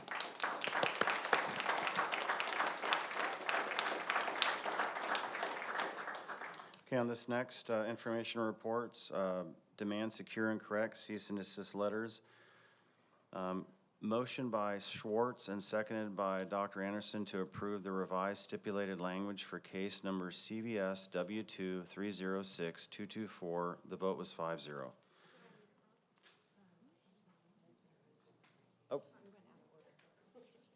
Oh. Yeah. Sorry, let me back up. Let me back up to number 2. First reading of the new amended board policies, administrative regulations, and board bylaws. Yes, it is late. Okay, so this is just a first read. So to expedite this with the board, I would say that instead of going through detail what you want to change, just let us know if you want to work on something briefly, and then put it all in writing and send it to the superintendent. Otherwise, because there's a lot right here, and I don't have anything to add to it right now. But if the board would be so inclined to save time, maybe give a shout out on which ones you are wanting to work on, or if any, but this is only a first read. Excuse me, Dr. Velez, what was that? I'll let you, yeah, Dr. Velez. Yeah, to reiterate, I think for the sake of time, I think what Dr. Komorowski is suggesting is that the board review all of these, which we will give you time to do, provide any edits or changes that you can submit to me via email on any of these documents, and we will incorporate those, bring them back for a second read. And I think it's important for us to all know it still can come back for a third read. So just to reiterate what you were saying. Mr. Barham? Good? Oh, I think you could color code us if we get multiple, give us color codes and then we'll have a key to use. Okay. okay, So and one person's Dr. red, one person's green. Okay, and Dr. Velez, you just said pull 9150 student board members, because that's the one we're going to be looking at right now? Yeah. So we're going to pull this one because you're going to see it in information or reports. Oh, that's the one we're going to be talking about right now. Yeah. There you go. So, yeah, Dr. Velez, Ms. Chai, and myself worked on this, and I would give you the honors if you want to speak first, or I can go first, but give you the honors. Yep. Thank you. Yeah, so I just wanted to talk a little bit about this bylaw. So after serving in this position for the past few months and with the application for next year's student board member coming up soon, we wanted to make sure that the roles and responsibilities of the student board member are clearly written out and understood. And because this position is brand new, a lot of this year involved learning together and figuring out what this role should look like in real time. So everything that I've done in this position has been a first, so there naturally have been different ideas and approaches along the way. And as Dr. Komrosky mentioned, I met with him and Dr. Velez to talk through those questions and come to a shared understanding of what makes the most sense moving forward. Most of the language in this bylaw comes directly from CSBA and aligns closely with what I've already been doing in my role. There are a few specific changes I'd like to highlight. First, under choosing student board members on that first page, the position is now limited to high school seniors rather than juniors and seniors. And this change comes directly from my own experience. As a current senior, I clearly remember who I was as a junior, and I can honestly say that the growth that happens between sophomore, junior, and senior year is significant. Sitting up here is not always easy, and even as someone who has always kind of been academically successful and involved, I don't think that I would have been fully prepared for this role earlier in high school. Teenagers grow and change rapidly, and I truly believe that completing 3/4 of high school provides some important perspective and maturity that would help someone succeed more in this position. Additionally, many students who are interested in this role are highly involved and academically driven and are likely thinking about four-year colleges. As Ms. Brown mentioned earlier in her presentation, junior year is one of the most demanding years with heavier coursework, increased extracurricular commitments, and college planning. So I don't think that it's fair to expect a junior to balance all of that while also taking on the responsibilities of being a student board member. Seniors, having completed the high school experience, are better positioned to manage the workload and to represent students across the district with a fuller understanding of what that experience looks like. The second change I'd like to highlight is on page 2, where language was added stating that the outgoing student board member should make reasonable efforts to train the incoming student board member. This is something that I intended to do regardless, but I felt that it was important to include it formally. As the first person in this position, I know how challenging it is to step into a role with no roadmap, and I would never want the next student board member to have to start from square one if I'm able to help. Through my CSBA training, I was also encouraged to create an onboarding document and a collection of resources, which I plan to do so that the future student board members have consistent guidance beyond just my term. And finally, at the bottom of page 2, the wording was changed from chosen or appointed to elected. And while this might seem like a small change, I think it's an important clarification. Student board members are elected by high school students, not appointed by the board, superintendent, or administration. I've seen some confusion about this, which is understandable since different districts do it differently, but in our district, student board members are voted in by students. Student board members are elected representatives and should be recognized as such. That's all.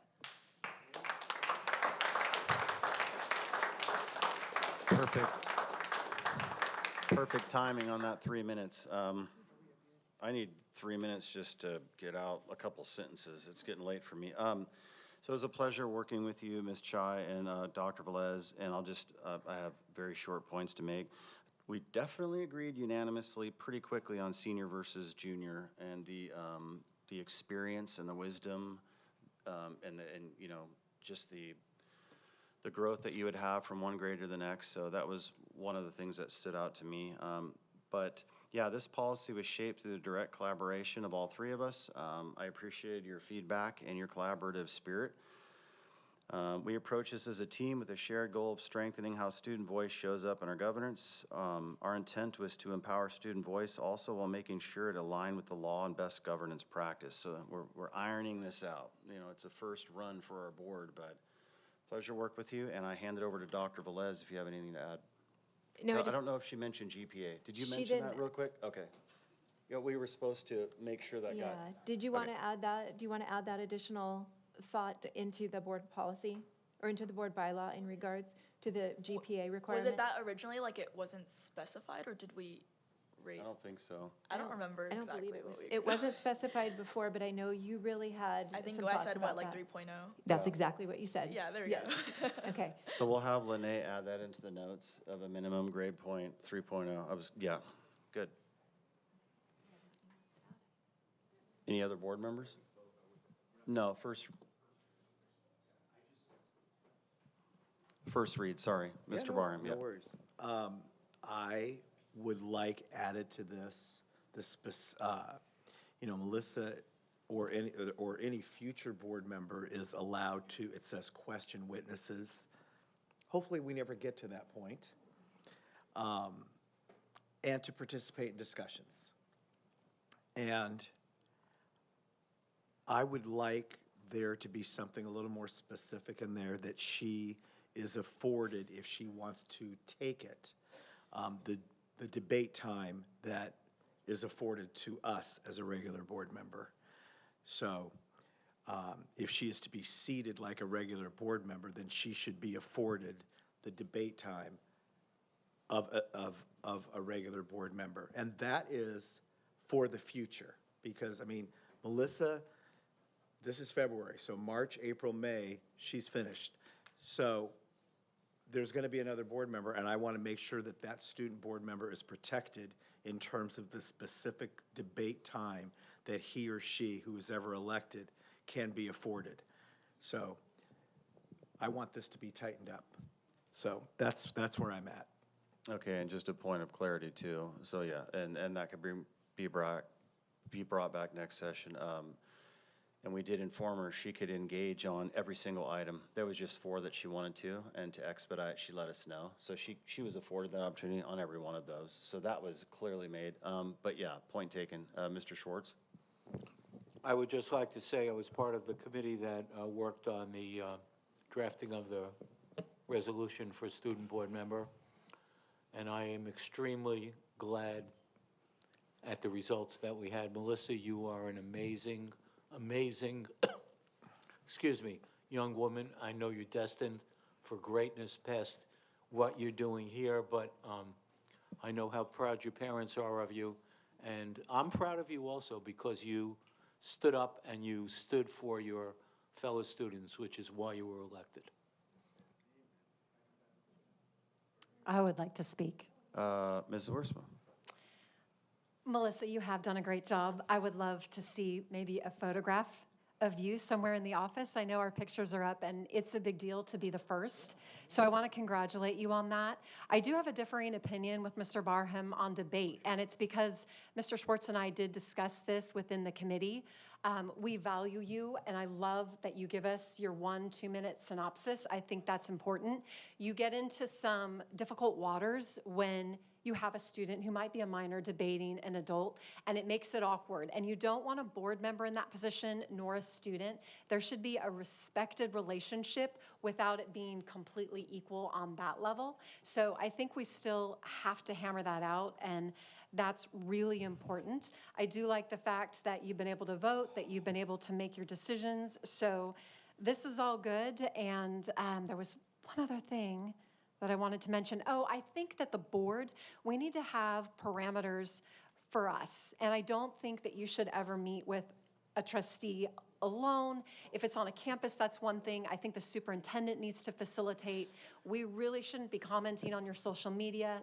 If we send an email, it should go through the district and have the superintendent on it. I think those are safeguards for you, for future board members, because we have to do it right. And I hate to say this, but there are adults who would want to take advantage of certain situations. And I say that from any side. So we've got to talk through this, but you've done a brilliant job. Thank you for all that you've committed to this point. Thank you, Ms. Wiersma. Dr. Anderson? I just want to say, working with you as the board president, she's done an excellent job. And I do want to say you've always included other people and emails. She made a phone call to me on Ms. Deus's phone. We've been very good at having professional boundaries as a board president and student. I got to meet her sister and her mom. So I know other school board, I'm just gonna say, like, Melissa, you've done an excellent job. I've always felt like the relationship was professional. So I wanna put that out there if there's any question. There was even a text that was with your mom. I was like, I need your mom on this. So you've done an excellent job. The last thing I wanna say is I'm going to support, this is your policy, so when it comes back for a next read, I'm going to support you on the amendments. I believe that Dr. Velez and Dr. Komrosky and you have done an excellent job. So any changes, I'm gonna be looking over at you to ask what you think. I do think this is, people were questioning, and I do think the three of you did a really good job. So I'm just gonna trust you guys. Thank you, Dr. Anderson. All right, thank you. Okay, so we are moving on to what I jumped the gun on that last time, was number 3, demand secure and correct cease and desist letters. Do we have any comments on this before okay, good. I'll just report out again officially. Motion by Mr. Schwartz and seconded by Dr. Anderson to approve the revised stipulated language for case number CVS W2306224. The vote was 5-0. If there's no other discussion, we can move on with this. All right, we're moving on. Last on information reports, amendment to the board bylaw 9241, visits to schools. This was agendized by Dr. Anderson, so I can let her have the floor for 3 minutes as she's the presenter. We have 4. Unless there's public comments? Yep, we have 4. 4, okay. First up is Drew Davis, followed by Lindsay.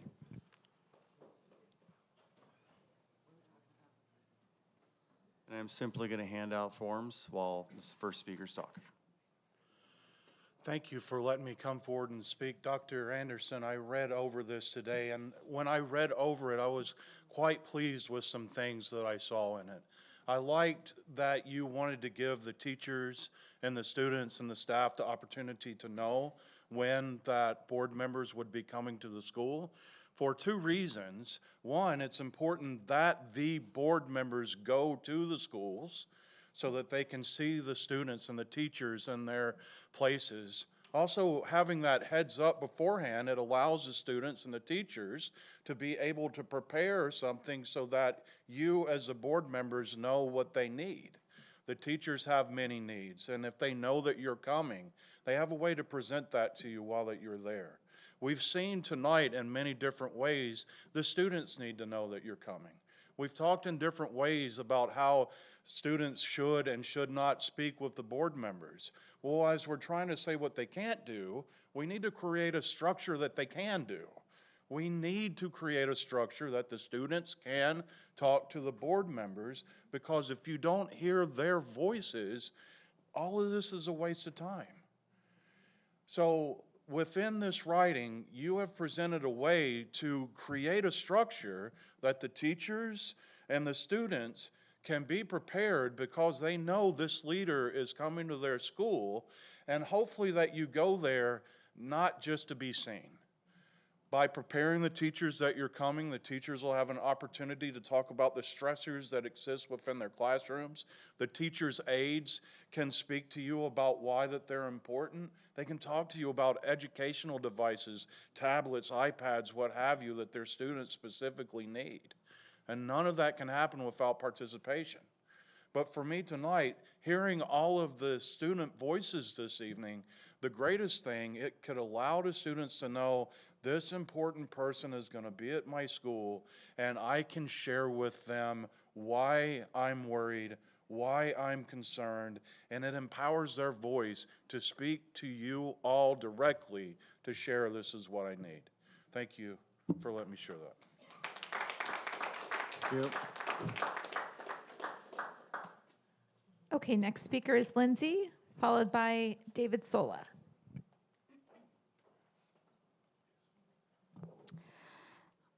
I want to be very clear tonight. This item is not about governance clarity, and it is not about improving process. It is about overreach, targeting, and a fundamental breakdown in roles and accountability. This agenda item was placed before the board by Dr. Melinda Anderson in her role as board clerk. Yet the rationale clearly states up there on the screen that this relies on vague statements about quote-unquote recent circumstances that may have occurred and plainly implies misconduct by a specific board member without facts, without dates, without findings, without documentation, and without due process. That is deeply troubling. Let me also say, Dr. Melinda Anderson does not have the authority to investigate, characterize, or advance allegations, explicit or implied, against an elected trustee. The board's clerk's role is procedural. It is not investigative. It is not disciplinary. It is not a policy-making role. And it is certainly not a position from which to single out a board member through insinuation embedded in agenda language. What has occurred here is not neutral governance, it is administrative overreach, and it creates the unmistakable appearance of targeting a specific board member rather than addressing a legitimate governance concern. If there were a genuine operational issue related to school site visits or staff coordination, there is a proper and established process for handling that. Dr. Velez, our superintendent, not the board clerk, should have brought the issue forward formally to the full board. That would include facts, context, documentation, and if appropriate, review by legal counsel. That is how responsible governance works. That did not happen. Instead, the superintendent did not bring this forward directly, and Dr. Melinda Anderson stepped outside her role to place this item on the agenda in a manner that avoids transparency and accountability. By doing so, she has effectively inserted herself into a governance and disciplinary space she does not occupy, and she has done so using speculative language that places an implied governance space. Ooh, I lost my spot, but that's okay. And she has, okay. Implied accusation into public record without any substantiation. Oh my goodness. Thank you. Policy should never be used as a substitute for due process. It should never be used as a mechanism to address informal complaints, whispered concerns, or selective communications. Yet that is exactly what this item represents, an attempt to convert an unvetted narrative into formal policy. That is dangerous precedent. Board members are elected officials. Visiting school campuses, attending public events, and engaging with school communities are not privileges granted by administration. They are a core responsibility of this office. If this board allows policy to be driven this way through role confusion, informal communication, and targeted agenda framing, it erodes trust and undermines board integrity. For those reasons, this item should not proceed as written. It should be withdrawn or at a minimum returned to the superintendent or legal counsel so it can be brought forward properly and transparently. Thank you. Thank you.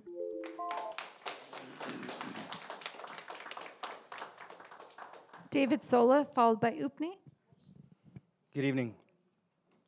Forgive me, I didn't go to dentist school, or I'm not a professional in event planning, but I think we all are confusing fact for anecdote. And so, forgive me, I don't know what they taught there. I wasn't taking a shot at you. I don't know what you learned. But the difference between fact and anecdote is that you actually have empirical data, which should drive all of your decisions. So when I read this item, I have to wonder, what is driving you to do this? And the only anecdote that actually matters here is it should come from the staff, which should come through our superintendent. If our superintendent says we are a distraction to our staff and they're not able to do their jobs because they're constantly worried about board members coming by, well, that brings up two things that I'm worried about now. I was always taught in the Marine Corps that integrity is doing what's right even when nobody's watching. So why are we so concerned that a simple visit is about to occur? Are we just allocating resources to accommodate the royal board when they show up? Because that's not how it should be either, right? I think we know that. So I guess all I'm saying here is, if there's a reason for this, we deserve to know. Are our kids having time taken away from them because you all are visiting? Because I'll be completely honest, some of you appear, and it's not all of you, some of you appear to feel like you have better things to do than to sit up here. It's why you want to continuously push through. It's why when your people are here talking to support you, you got all the time in the world. But when a parent is here who puts the sweat equity into this district, suddenly, let's see what we can cut out of the meeting because, you know, it's going long now. Don't be a hypocrite. We all see it. If this is taking away from our kids, that's one thing, but you need to come with the data, or at least come with the superintendent saying, we got to do something different. If it's not that, then we're doing it for vindictive reasons because there are other school board members who want to put more time into visiting those sites than others. And if that's the case, shame on you. They're doing what you don't have the time to do. I'm not saying you don't want to do it, but if they're going to do what you don't have the time to do, don't put this up here to like take away from that. Thank you. Thank you. Next speaker. Okay, last speaker is Upni.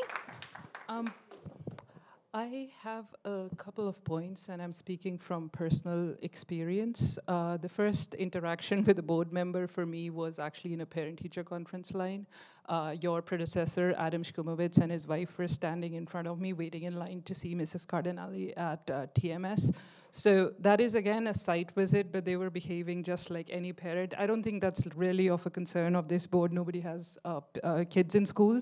So but I think that would be included. I'm guessing people who have kids in school, they will go to school. I volunteer all the time. Like, I'm at school a lot. Mr. Sola is at the school a lot for cheer, and so there are, like, you know, different situations. I think one thing we're not talking about that we've discussed quite a bit, and I'd like to refer to some of the quotes I've heard, like, you know, somebody spoke about 14th Amendment, everybody should be treated equally. I am in 100% agreement with that. So we've included site visits, we haven't covered protests. Like, when a board member goes to a school site to protest with the students, is it considered a site visit, a public event, what it is? Like, Day Middle School, we had a big situation where some people don't want to respect the 14th Amendment rights of a transgender student, and they're seen supervising sign distribution. I don't see a parent inside. They're interacting with 12, 13-year-olds without their parents. And I'm quoting over here, we received a complaint once. They get the taste of a protest, they are addicted to it. So why are we starting them so young at 12, 13?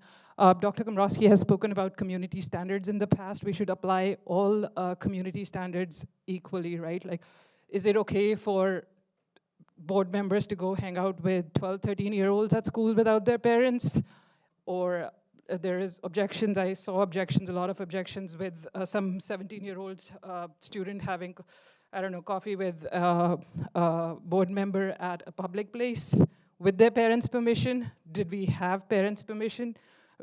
We discussed protest policies, the student protest policies. You passed that policy that they do have the right to protest. What about the board members?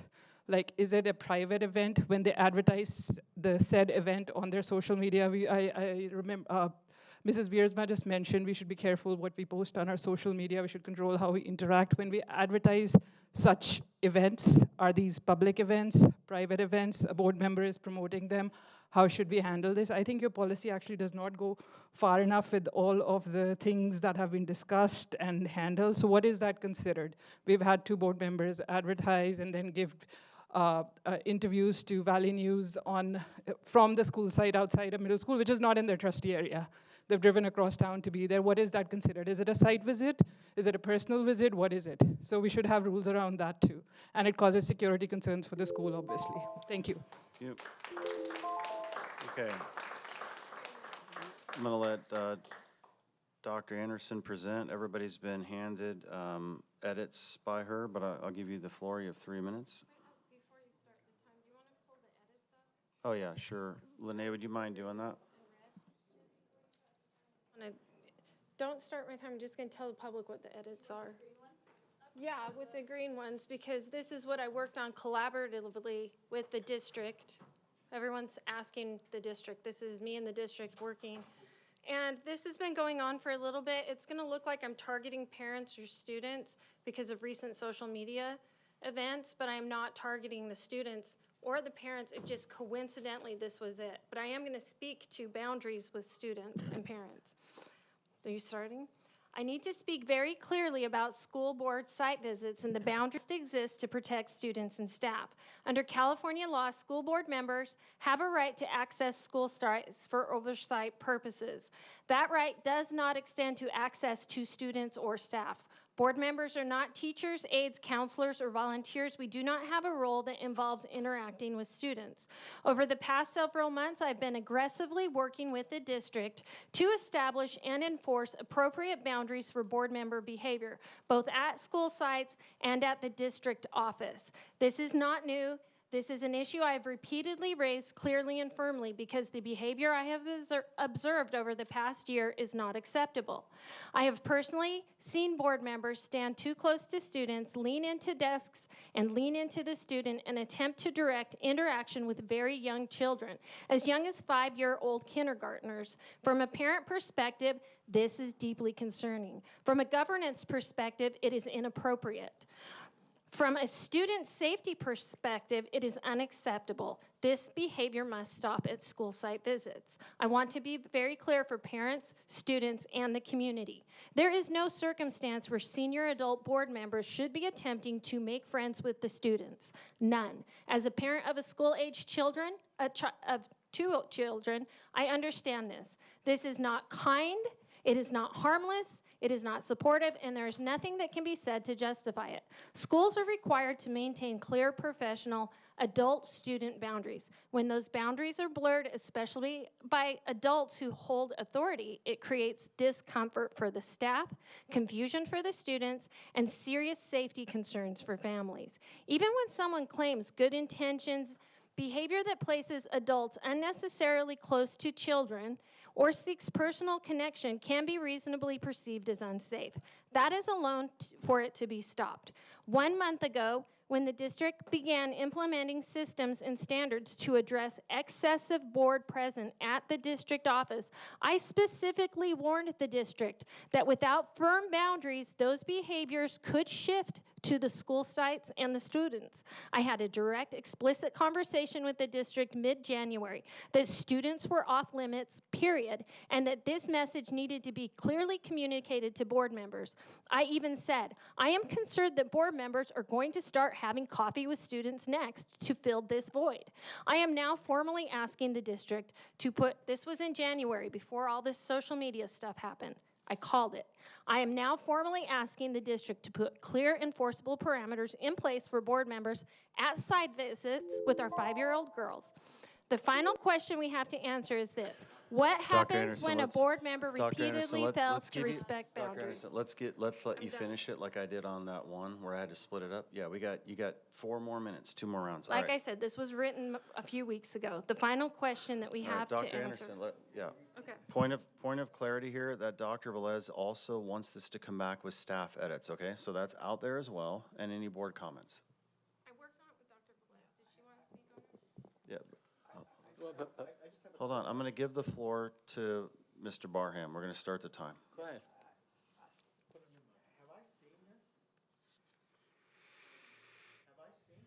You're looking at it right now. I know, but I don't think I've seen this. Excuse me. I don't think I've seen this when I reviewed what we were supposed to be talking about. So I'm very confused by this. I'm confused by this. Do you want What? me to answer the question? Go. We have the original board bylaw that I amended. Yeah. And that is what the district brought me that they want to add to it.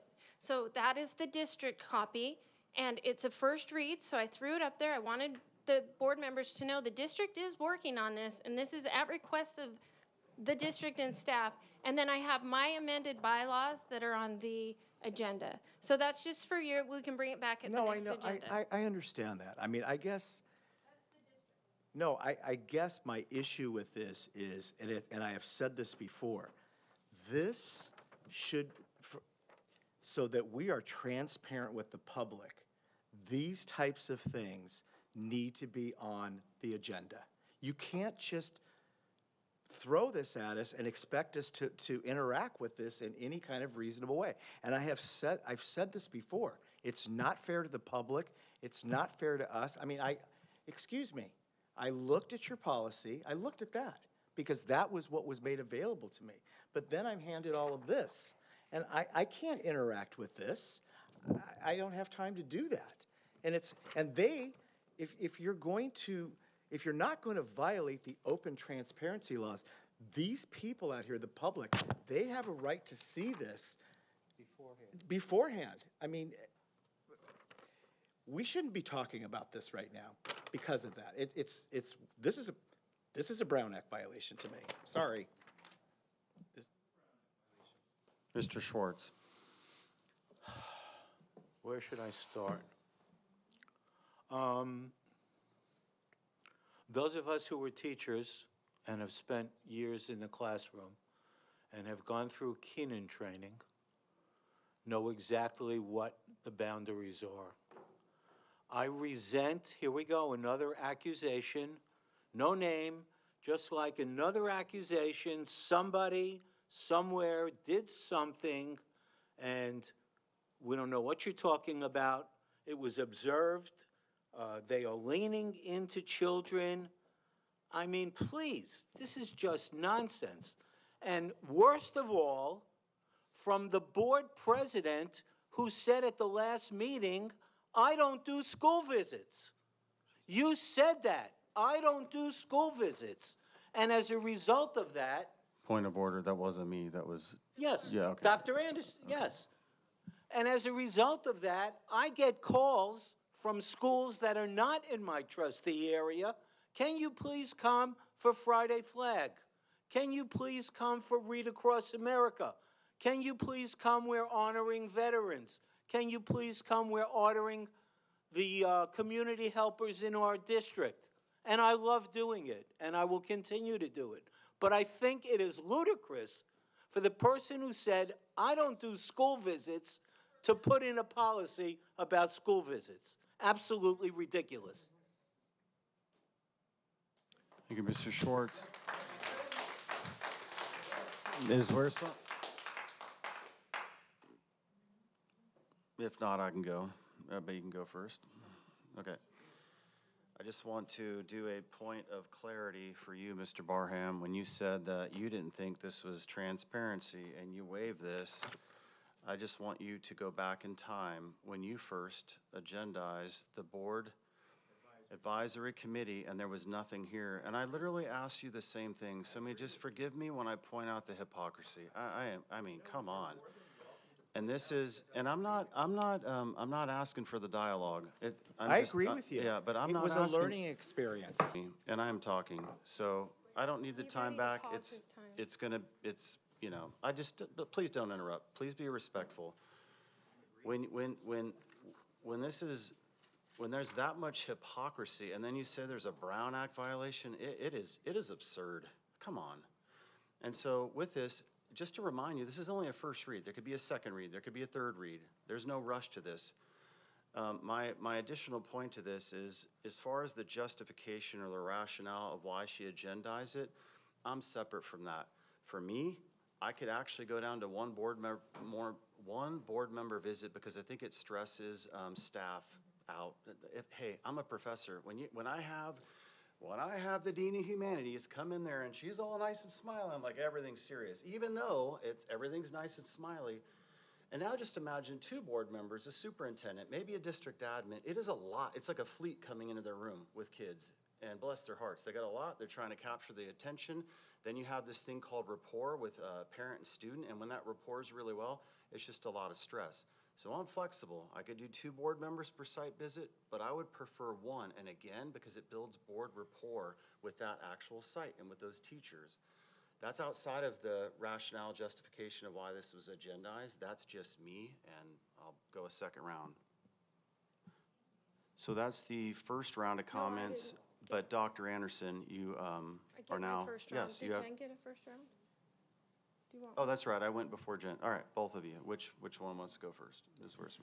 So I'm glad it's a first read. I think that we can make some changes with this coming back. I do think there needs to be some flexibility for adults and trustees to have some wiggle room. I think obviously we need to be sure we're courteous of the superintendent, of the campus sites, but we can't lock people down too much.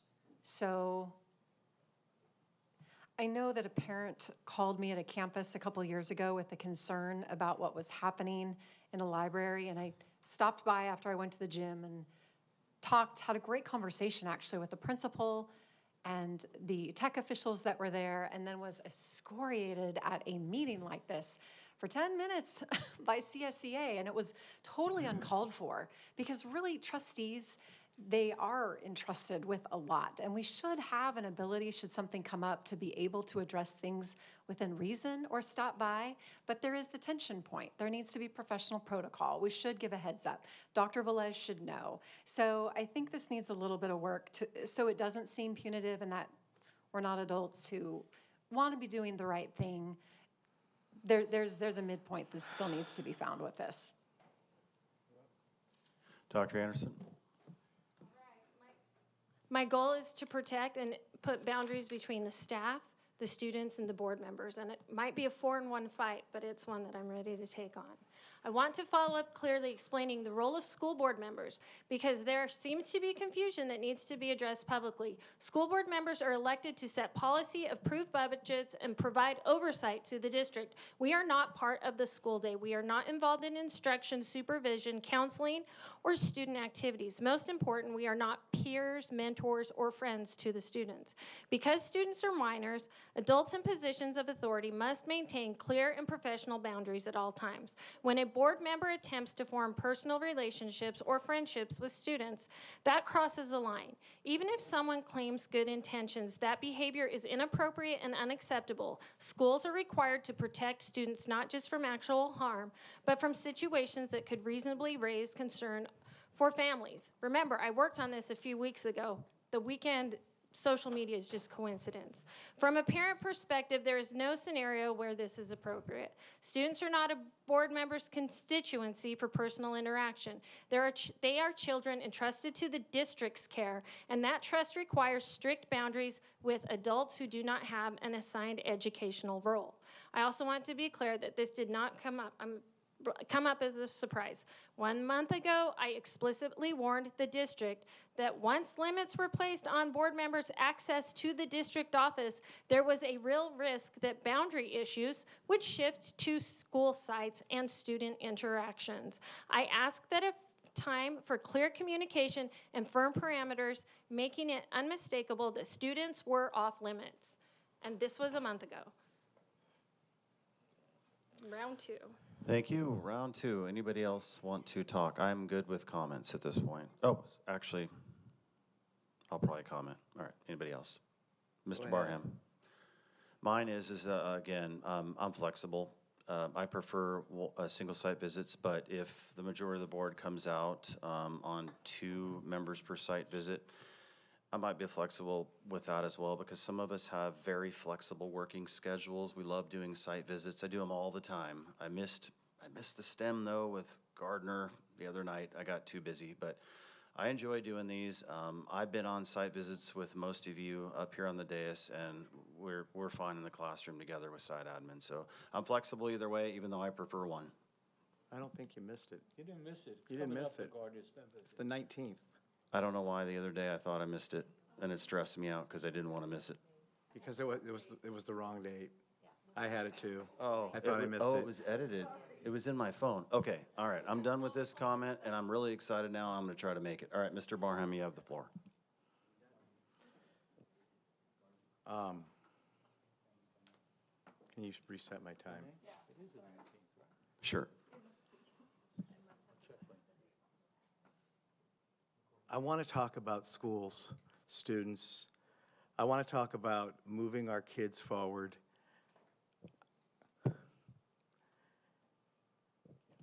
I'm so tired of this stuff.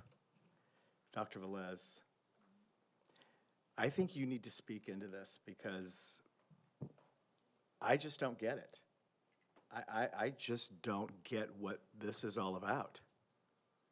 I just don't. I mean, 5-year-olds, board members, it's weird. It's weird crap. I mean, I just don't get where she is going here. I'm sorry. And the staff and board members and, go to site visits, Melinda. Go to school Get your butt on some school committees. Do your thing. Instead of, excuse me, I'm speaking, okay?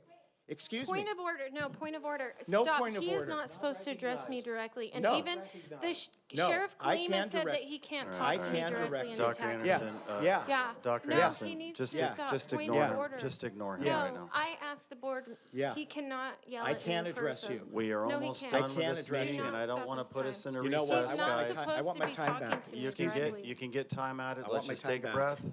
I don't want to go into Dr. recess. Komrosky, he can't Dr. do Anderson, that. just ignore. No, Just ignore. he cannot. You need to stop him from yelling at Do I me have on board the dais. consensus to put us into recess for 5 minutes? No. All right, then let's take a deep breath in. We'll add some Yeah, time I to your want- clock, I want Mr. my 2 Barham. minutes. Want 2 You minutes don't can't get, you yell don't at get a me for full 2 2 minutes. minutes. I can. Yeah. Point of order, he can't use 2 minutes to yell at me. And, I am not and breaking- Officer Kalima told him he cannot address me directly like and attack me in board meetings. 5-minute break here.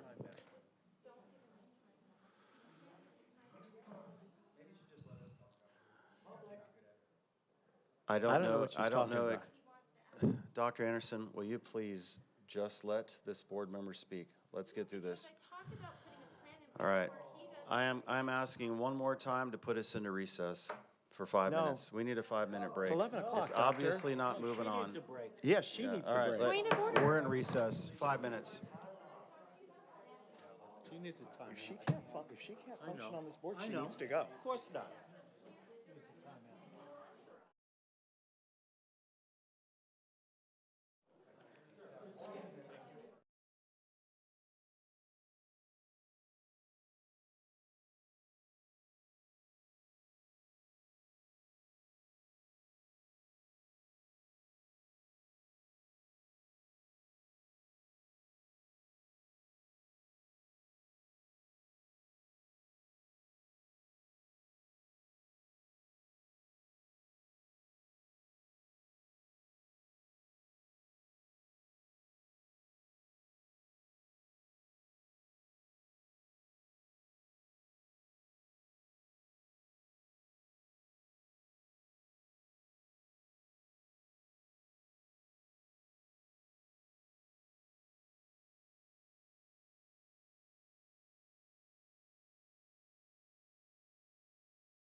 Thanks for your patience.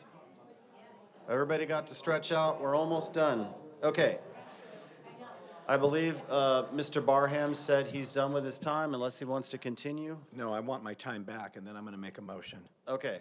I'll give Okay. you a minute and 30 seconds. You were interrupted midway. So I'll Okay. give you a minute and 30. Okay. Let's adjust that and All just right. let, Okay. give me a second. Wait a minute. Yeah. Let her. Okay. And I just ask all board members, please do not interrupt. Let's just get through this. We're almost there. Yeah, I want to make a motion. I want to postpone this item definitely. I don't know what it's about. I don't understand it. I would like the superintendent to explain it to me in our private meetings when we have them weekly. And let's bring this back next time when I'm more clear. And do I have a second? Second. Yeah, I don't, I mean, it's this, it's what is being said here. I don't understand what this is for. And I want to confer with the superintendent, and then let's bring it back next time. Okay, so you want a motion and a second to bring it back next time. I'm postponing it definitely until the But, next meeting. yeah, you didn't really have to do that. That's what is happening anyways. Okay, but Yeah, then let's and table there's this. staff, there's staff edits. Yeah. Okay, Let's okay. table it. Motion to table to the next meeting. Yeah, motion to When staff, with staff edits coming back and Please. any edits from the board. Great, second. All right, I we did. already have a I motion and seconded a it. second. We have a motion and a second. Thank you. Any other discussion before we go to vote? No. All right, Thank you. Let's vote. Lene, Wiersma,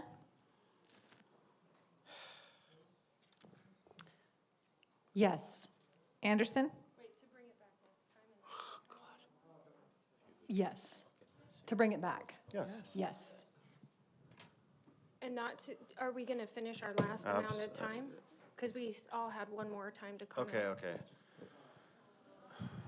We have a motion and a second. To table. To table this to the next meeting, and we can work on this. This is not killing this. This is not going away. It's literally, But we have We were site just visits talking about coming a up, first and round. board members are going to access students and nuzzle up to students yeah. until those site visits. And this is under information and reports, not under action, so it's not appropriate to take action right on it now. We Okay, have to I'll bring continue it- on. I'll bring it back, but, so I'm not allowed to make any more comments on it? You know, we can stop the vote, but I. No, Dr. Komrosky. The motion is on the table. We will, if the vote doesn't go through, okay. Can I make Let's just finish the vote. Let's just Please. finish the vote. Please. All right. I lost track. Lene. so uh, we had Wiersma, yes, Anderson, Yes. Barham, Yes. Schwartz. Yes. Komrosky, Yes. student board member? Yes. Thank you. Great. Motion adopted 5-0. So, yeah. Basically, next time, this will help me. Next time, before we do a motion a second, I say, are there any other discussions? And nobody says a word, and then I get right in the middle of voting, somebody goes, wait, it really puts me in an awkward position because we have a motion a second, we have to follow through with it. That's a good point.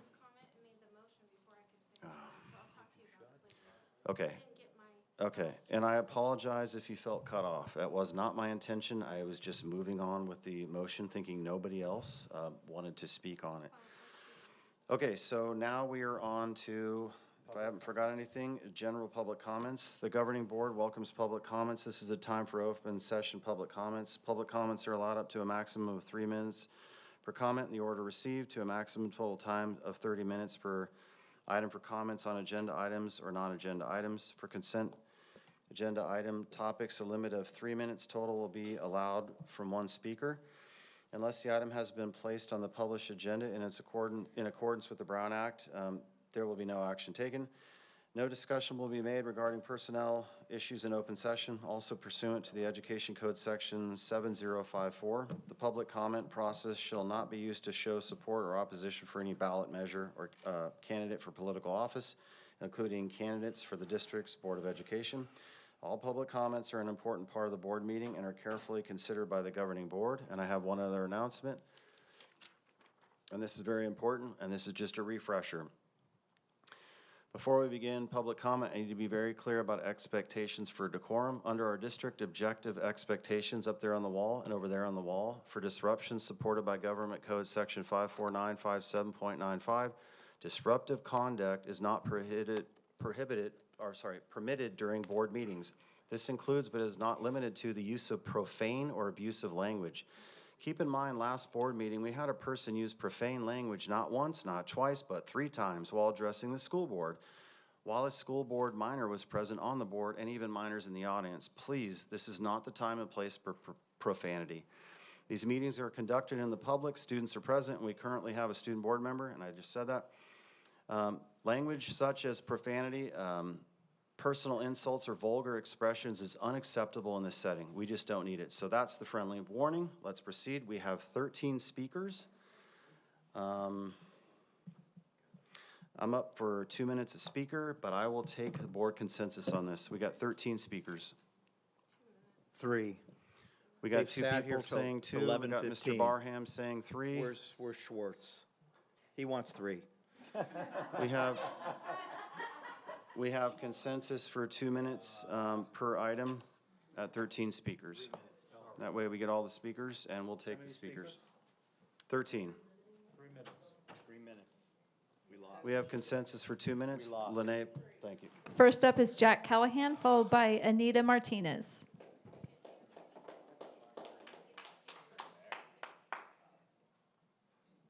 Read it fast. All right, finally, the time has come for my last comment of the night. I'm extremely tired, so I really do apologize if I do say anything that is a bit too harsh, because I have to go home and study for calculus and a AP presentation for the morning. But this meeting was absolutely horrendous. You guys took a step completely in the wrong direction here. Every single subject that you guys had a debate on felt like it lasted forever because it was needless bickering and argumentation. There is no point in arguing when you can't get anything done with it anyways. I just ask that you promote efficiency from every single board member. I know that I'm probably going to be labeled as cherry picking, but this applies to everybody. I know most of the time I do tend to call out Dr. K, Dr. Anderson, and Mrs. Wiersma, but Mr. Schwartz, Mr. Barham, you too are guilty of it as well. I'm not going to deny you are responsible in part for the inefficiency of this board. Every single person needs to learn how to be a civic individual when you are sitting on that dais. Also, Mrs. Anderson, I'd like to just address your comments on our misinformation and lies that were spread about the drug intervention and prevention programs and everything like that. If you will look up the Drug-Free Schools and Communities Act amendments of 1989 in Congress, it does mandate that any local educational agency that receives federal funding is to have a drug intervention or prevention program in place. That includes our district, not referral. We have to have that program in place in our district. We do have Care Solace, but that does not apply for drug intervention. That is mental health. They can refer. They are not an actual drug program. Please, we're willing to help. Ask for help. Thank you. Anita Martinez, followed by Drew Davis. I am not going to be able to do this in 2 minutes. Almost good morning, board members and district staff. I'm speaking to you as a veteran teacher with about 26 years teaching experience in the last 10 years here at TVUSD. And I'm really here to talk about what's happening in the classrooms. We've got kids that are so dysregulated. We've got kids with autism, diagnosed and undiagnosed. In my classroom alone, I have so many kids that it's unbearable for one teacher to handle. I'm way off my notes because I can't do this in a minute and a half. But I want to acknowledge that I'm fully supported by my dedicated and hardworking administration who consistently assist me with the significant challenges not only in my classroom but in our entire school. However, despite their best efforts and the scope and frequency of the challenges that go on, it's too much for the site level alone. There needs to be increased support at the district level. Despite these realities, recent decisions from the school board not to approve funding that directly impacts student support services will significantly reduce the assistance available to administration, teachers, and students. This lack of support will have a profound effect on the overall classroom climate and the well-being of teachers and support staff and administrators. This new normal is not only extraordinarily stressful, but it also creates an unpleasant and often unsafe learning environment for students. For the first time in my 26-year career, my health is suffering as a direct result of the stress associated with my job. The emotional and physical toll on educators across the district is significant, and it's infecting the entire system. I'm asking the board to truly consider what is happening in our classrooms and to rethink ways to provide meaningful, adequate support for students with intensive needs. What we are seeing with students is not an isolated issue. It's becoming increasingly common nationwide, and it's now in TVUSD. I respectfully urge you to listen to the voices of those working directly with students every day and to prioritize funding and policies that reflect the realities of today. Thank you. Thank you, ma'am.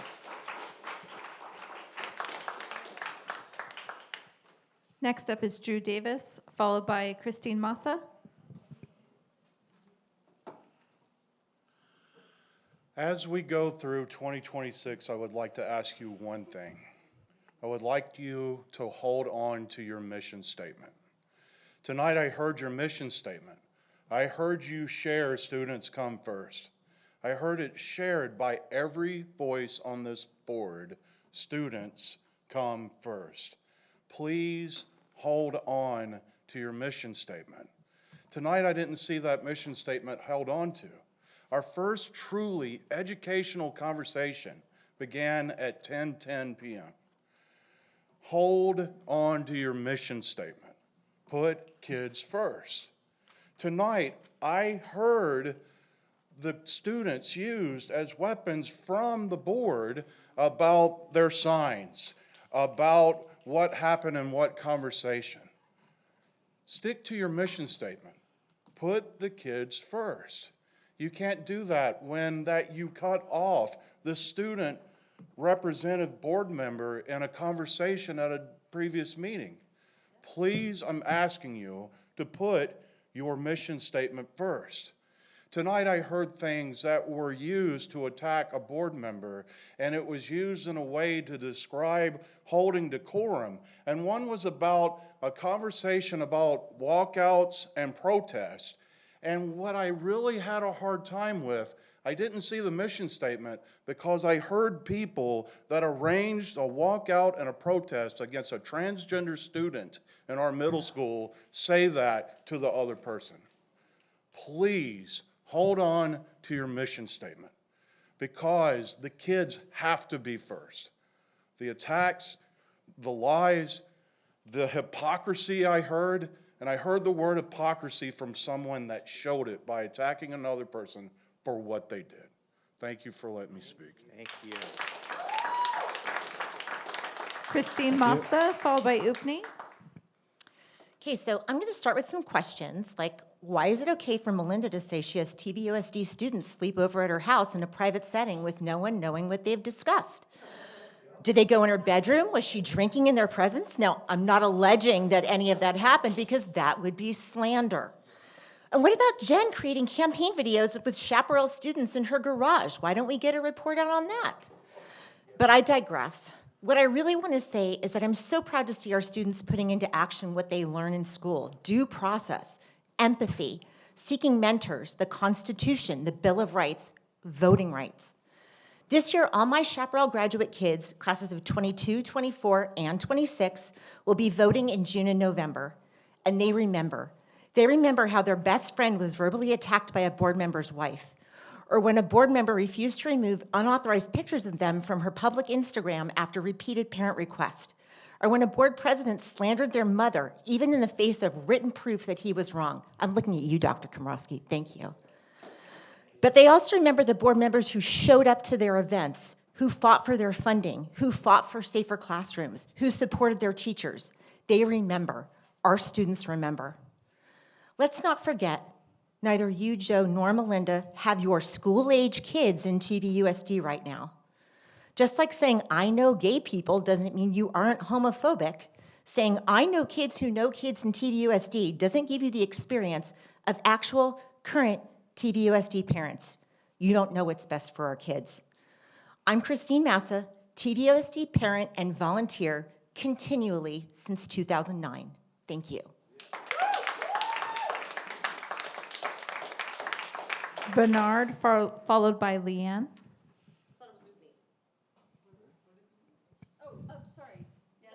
Oh, Upni, followed by Bernard. Bernard will be next. Okay. Yeah, good evening again. My original comments were for item Q3 that was pulled because one of the letters from the DA bears my name. And I got a bunch of questions from people that did I file a complaint or something? I did not. And I can see Dr. Anderson wants the name, redacted name shown. So I did go back and research who filed the cure and correct for the Brown Act violation on March 25th, which is attached to the meeting on one of the September meetings. And at that time, there was a coordinated campaign being run by Dr. Komrosky's supporters to harass you. And this is probably, but poetic justice is, I think, like the DA moved pretty quickly for the past 3 years of multiple complaints filed, but it happened to arrive, the letter, rather than to you, to himself. Now he has to deal with it. And I did not have anything to do with that particular cure and correct, and honestly, I haven't filed any cure and correct, and I'm pointing out absurdities tonight. We have allotted 26 minutes for public comment, and I was timing things, 25 minutes discussing splitting public comments, and we spent time today reporting, giving an update. We're basically having a meeting saying that, oh, I scheduled a meeting.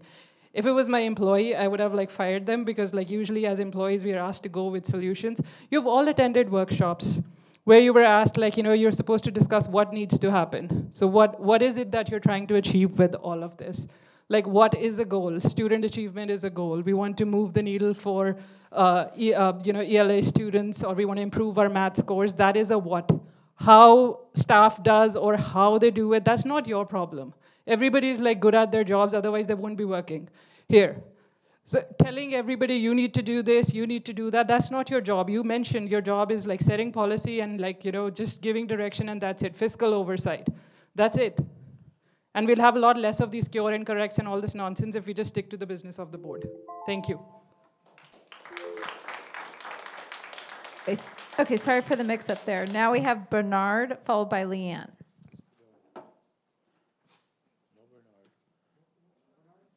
Bernard?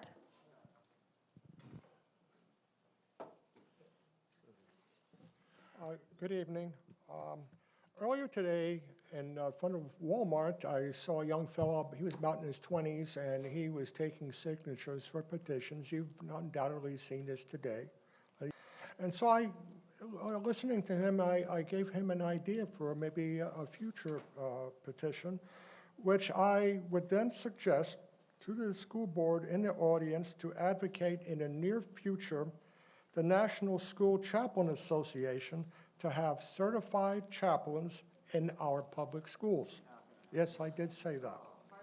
To help with stresses and strains both students and teachers might have, including to any adverse childhood experiences, which I have a survey of a city back east, I know we're not there, okay, of some of these experiences kids have, such as emotional abuse, physical abuse, sexual abuse, parents separated or divorced, physical abuse in household, substance abuse in household, mental illness in household, incarcerated household member, emotional neglect, physical neglect, and to have such chaplains, okay, to also assist our school resource officers with the problems that their kids are having troubles and delinquency. I know that this is going on, okay? It's not only here, it's elsewhere in our state and elsewhere in other states. The National School Chaplain Association, or NSCA, is legalized in the states of Texas, Florida, Louisiana, and Missouri, and similar legislation in over a dozen states, including Alabama, Georgia, Indiana, Kansas, Mississippi, Nebraska, Ohio, Oklahoma, and Utah have introduced similar bills. That young guy I spoke to earlier, who I was speaking to him about NSCA, was interested, and he wanted a contact number, and I gave it to him. Thank you.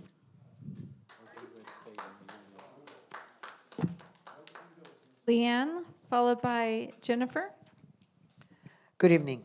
I'm here tonight because something fundamentally has been broken and silence would make us complicit. In recent weeks, students in this district, children, have been targeted by adults for doing exactly what we tell them to do. Speak honestly, engage civically, and care about the world they are inheriting. When supporters of leadership attack students with lies, distortions, and personal abuse, that is not free speech. That is a failure of moral leadership. Amazing that a school trustee would actually take an Instagram post from someone who knew nothing of a conversation as trustworthy without the courtesy of speaking to that board member. Frankly, you should be more concerned about the crazy lady following an underage student. Additionally, our current student board member, Melissa Chai, was publicly insulted and smeared for voicing her concerns with school board members. She did not incite hate. She did not spread misinformation. She spoke with courage and integrity, qualities we claim to value until it makes the adults feel uncomfortable. Let me be clear. When grown adults weaponize their platforms against minors, that is not strength, it is cowardice. When children are punished for honesty, while adults excuse cruelty as politics, we are not teaching civics, we are teaching fear. Mr. Komrosky, your leadership is not measured by how loudly your supporters cheer you on. It is measured by whether you are willing to draw the line when they are wrong. This board has a duty, not a preference, not a political calculation, but a duty to protect students from harassment and intimidation, especially student leaders who step forward in good faith, trusting that the adults in the room will have their backs. If we allow the lies and hate to chase our children out of public life, then we should stop pretending that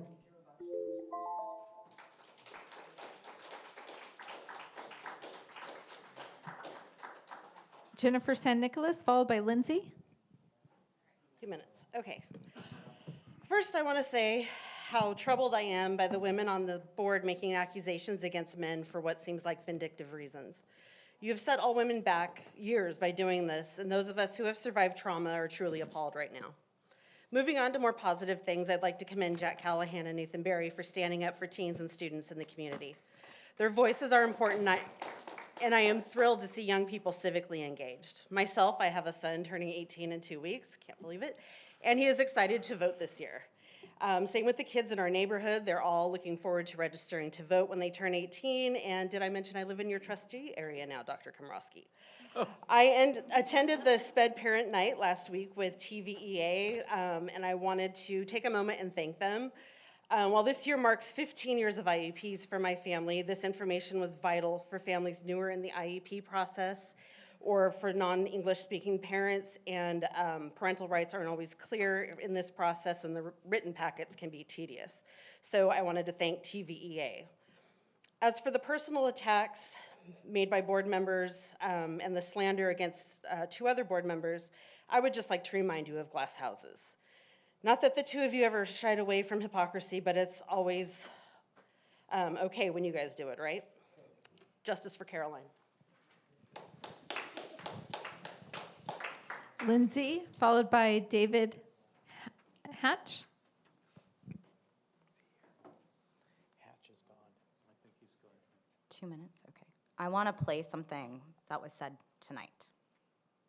Overlap. I know a lot of the parents at Chaparral. I had a group of TVHS students talking about their field trips at my house just Saturday night. And we've hosted a lot of events like field trips. We've hosted the ASB clubs at different schools on my pickleball courts. So to answer your question. Will you stop the clock, Lynette? Is that in our governance handbook? Did we get parental consent for all those students in your home? Ugh. This situation clearly could have been shut down immediately. One phone call from a trustee, one statement, one act of leadership. Instead, nothing was done. A video involving a student was circulated by a failed school board member and his wife on social media, individuals who publicly advocate for and promote Jen and Joe. That video falsely and dangerously insinuated misconduct and predatory behavior. Those implications were not subtle and they were not accidental. What matters most is this: both of that students' parents were fully informed of and aware of the meeting shown in that video. Any suggestion otherwise was false. When the parents learned the video was being circulated, they explicitly asked that it be taken down to protect their child. Their request was denied, their voices were dismissed. Jen and Joe knew the parents were informed, parents objected, and that they chose not to intervene despite the fact that these were their supporters, publicly tagging them and operating within their political orbit. Joe, you say it yourself, I've heard it many times, I will be the final arbiter of your values. In this moment that mattered because the values at issue were simple: respect for parental authority, protection of this student, and the responsibility to stop the spread of a false and harmful narrative. Silence in this context was not neutral. This is not about politics or free speech, it's about accountability. And this is a failure of leadership and family. Thank you. Oh, no, David Hatch or Hutch, right? No? Okay, next up, David Sola, followed by Edgar Diaz. If this room was full, we would have got 3 minutes. I want to recommend a book to you all. Pulitzer Prize winning author Doris Kearns Goodwin wrote a book in 2005 called Team of Rivals. You should probably check that out because it talks about how Abraham Lincoln surrounded himself in his cabinet with 3 people that ran against him because he understood that diversity of perspective matters. And you guys are living in an echo chamber, and the problem is, it's not even, like, you're not even listening to people that are on your side. You're just listening to yourself. Dr. Anderson, you said earlier that, Mr. Barham and all board members should not be doing anything in their communities because it breaks the board's, kind of decorum or perspective or whatever you want to try and paint it as. You're forgetting a couple things about what Temecula is. In Temecula, we take care of our neighbors. It doesn't matter if I vote for the same person. I don't even know who my neighbors vote for. You know why? Because that doesn't even matter to me when it comes down to their needs. If they need me, I'm going to be there. And I'm going to tell you that even though I've got barely a minute left, I'm going to keep being there for my neighbors regardless of if they voted for me or not. And when you tell people that they can't get involved in their communities because they care about people, and you try to paint it as something nefarious and something that it's not, you're not winning over anybody onto your cause or to what your perspective is. You're pushing people away. You're driving a wedge. Think about that.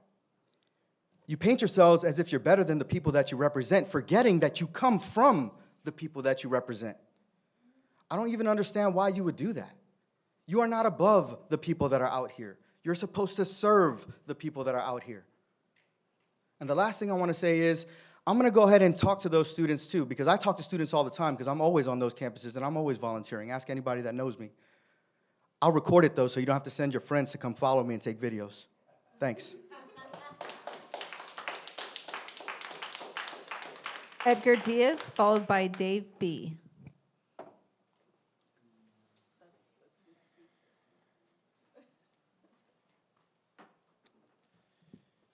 Good evening. I wasn't a planned comment I'm making today, but just out of observation out of many meetings this year, is this one's a prime example of how paranoia rules these board meetings. Today, there's examples of paranoia about Robert's Rules of Order, paranoia about curriculum, teachers, students, other board members, and interactions with students. All paranoia. Those who attend here are interested in the business of education and learning. Prime example, LCAP. A whole 20 minutes, just a little under 20 minutes. Here's when I made my notes. And the meeting's been over 3 hours, 4 hours. We're now at 5.5 hours, but yet only 20 minutes to the business of education and learning. Instead, we witness arguing about committee assignments, board policies to limit and punish other board members. I mean, you do have staff that can do a lot of this work for you under the direction of Dr. Velez. I know most of these people, all combined, make over $2 million, and they're pretty good at their jobs. So subcommittees, not that important. They're capable of conducting the work. Your involvement in subcommittees is the most robust I've experienced. I'll tell you that, over 30 years of education, most robust I've ever seen. But I do believe that your participation is rooted in paranoia. And that paranoia is creating more cumbersome processes and systems to try to check other people's influence. And all you really need is trust. Trust. Okay, last speaker, Dave.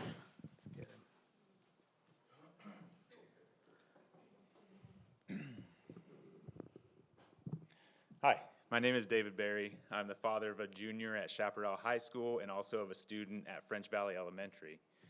My wife and I are deeply invested in this district for both of our children's futures. We have always been involved with our children's education, and I'm proud to have been a watchdog back when my oldest was at French Valley Elementary. My son is 17 years old. He's civically engaged, respectful, and passionate about his future, and we are incredibly proud of the young man he is becoming. He recently started a nonprofit where he and other students organized a community cleanup in Old Town. He founded a nonpartisan club at his school to advocate for students and bring awareness to local politics. He's also the captain of the lacrosse team and plans to major in political science in college. I am the father of the minor student who had lunch on Saturday with Mr. Barham. That's me. This meeting was encouraged by my wife and me. It was about academics, mentorship, and civic engagement. Despite that, my minor son was photographed, posted about, and pulled into a political narrative without our consent, and now amplified tonight. Parents' firsthand information has been disregarded, while anonymous and secondhand accounts have been elevated and weaponized. I personally reached out to you, Dr. Kimrosky, about this. You could have asked me directly about the content of that meeting. Instead, false rumors were allowed to spread up here on the dais based on unsubstantiated claims. Unsubstantiated claims. What makes this even more disappointing is hearing board members who claim to stand for parents' rights while allowing misinformation about my family to be amplified. You have no idea my personal relationship with Mr. Barham, and frankly, it's none of your business. Students like my son are not pawns. They have their own voices and perspectives. The only people turning students into political tools are those twisting normal interactions and spreading false narratives. As a father, no one should have to accompany their son to a school board meeting out of concern for his safety. We should be protecting students who step forward, not creating an environment where participation comes with personal risk. Thank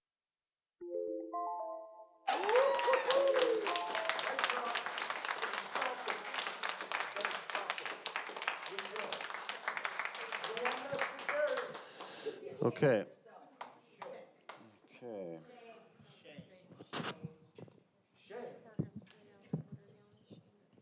Let's have order on the board. Mr. Barham, thank you.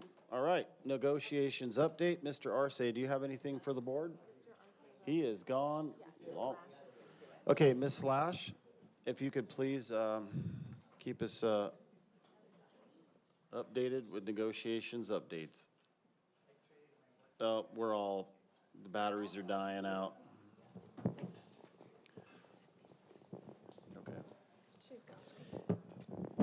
It will be very brief. Just letting the board know that we met with CSCA on Friday of last week, and we continue to work through our successor agreement. We also met with TVEA this past Monday and have an ad hoc budget committee meeting scheduled for the 20th, and that's all. Thank you, Ms. Lash. Board comments. Anybody want to go first? Oh, for Ms. Lash? Or, yeah, you can do your board comments. You want to go first? We'll start that 3-minute.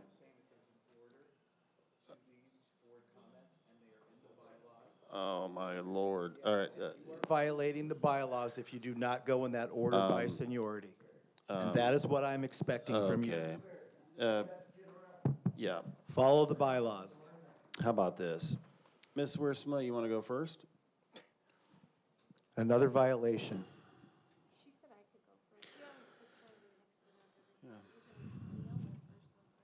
Dr. Anderson, I give you the floor. I just want to, again, state, this agenda was put out before the social media frenzy that happened with board members. And I want to just talk to the public and ask a very simple question for our community to consider. In what situation is it appropriate for an elected board member who has no instructional or supervisory role to engage in close personal interaction with young students during site visits, including children as young as 5 years old? If anyone believes there are circumstances where this is appropriate, I invite you to bring those comments to the next meeting so we can discuss them openly.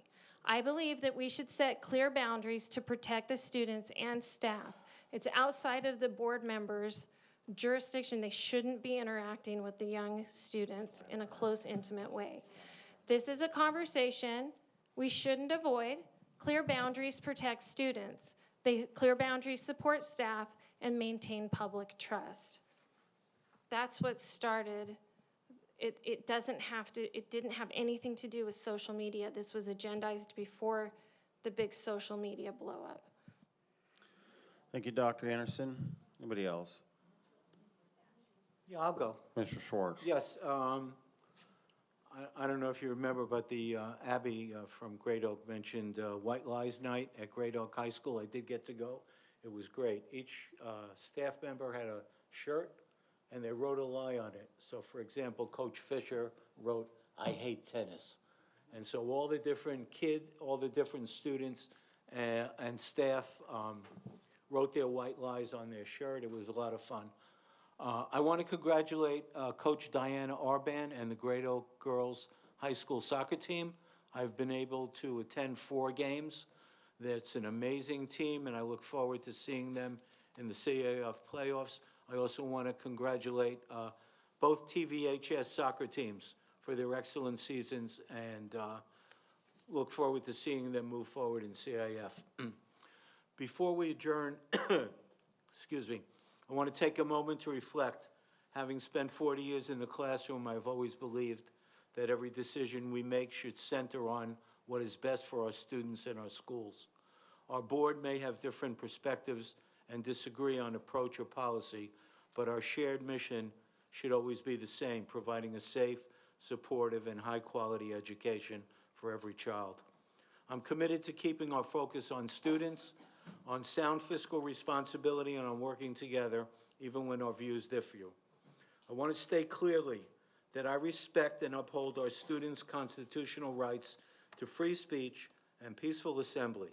While I do not endorse any particular viewpoint, I affirm students' ability to express their views and concerns.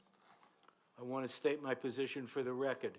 This is not a reflection on the students, families, or staff of the district. And I also want to comment on making false accusations against fellow board members. It is shameful, it is disgraceful, it is childish behavior, it has no place on this board, and I really am disappointed that people would take a social media post by someone who's an obvious hater of Mr. Barham, we all know who that person is, promote it, and then go ahead and talk about it here in a board meeting when we have work to do for our kids in our schools. Can we please get back to our kids and our schools? Please.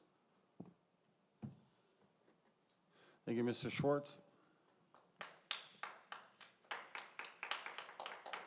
Ms. Wiersma. Temecula, as your trustee for Area 3, here's a glimpse of my past few weeks. On January 16th, I danced with the kids at the Alamos Elementary's Smarty Party, all the teachers and staff. We celebrated their #1 ranking with test scores in both TVUSD and Riverside County. Congratulations, Principal Ainsworth. On January 23rd, I conducted a site visit with Dr. Velez and Dr. Kay at Summit Academy, French Valley Elementary, and Livornia. It's always an honor to connect with principals and hear their goals for improving academic achievement, family engagement, and campus safety. On January 26th, I met with the Drug Awareness, Intervention, and Prevention Subcommittee. I'm convinced that our final product will be a broad-based, age-appropriate program with multiple layers that meet the needs of our students and their families while keeping TVUSD an academic institution first and foremost. On January 28th, which fell during National School Choice Week, I attended Temecula Preparatory's award assembly for freshmen and sophomores. Not only did I enjoy the ceremony and beautiful voices of the chamber singers, I was thrilled to support a charter school and the fact that our district offers multiple educational opportunities for families. On January 29th, I attended a Zoom meeting with Capitol advisors and trustees across the state for perspective on the governor's budget for 2026-2027. As your vice clerk and liaison to the Advisory Council, I attended the preliminary Zoom meeting for discussion on the presentation and was proud to see their work come to fruition at our workshop last Wednesday. For our students, on February 3rd, I attended the CTE Advisory Board meeting and have been busy doing some personal homework for you. I'm currently speaking with the Riverside County EMS agency, a local fire chief, and several community leaders to possibly bring an EMT certification program specifically for seniors. This would be a huge addition to our kinesiology pathway. And for those looking at the trades, I've connected again with the Inland Empire Electrical Training Center and John Rowe, who is ready to come tour a high school campus and help TVUSD create a future solid pathway into that field for Sparkies.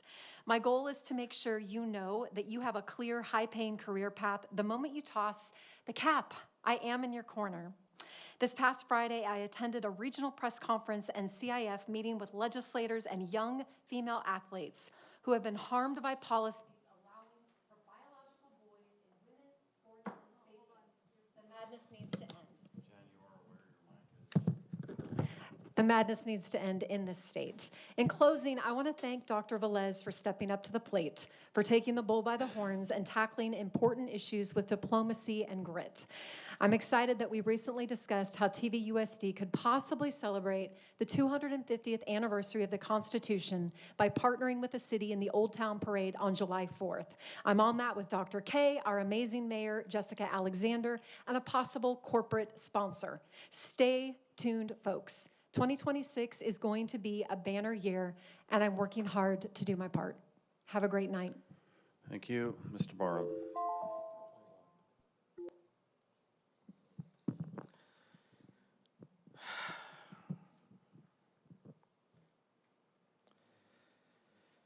Well, I wasn't going to bring it up, but I have to now. I'm going to make a statement regarding some of the vile allegations going around on social media, and also the vile allegations that were commented on here tonight by Mrs. Wiersma and Dr. Komrosky. First, I will say this: the people responsible for spreading this chaos into our district are doing so purposely, just like Dr. Komrosky and Mrs. Wiersma.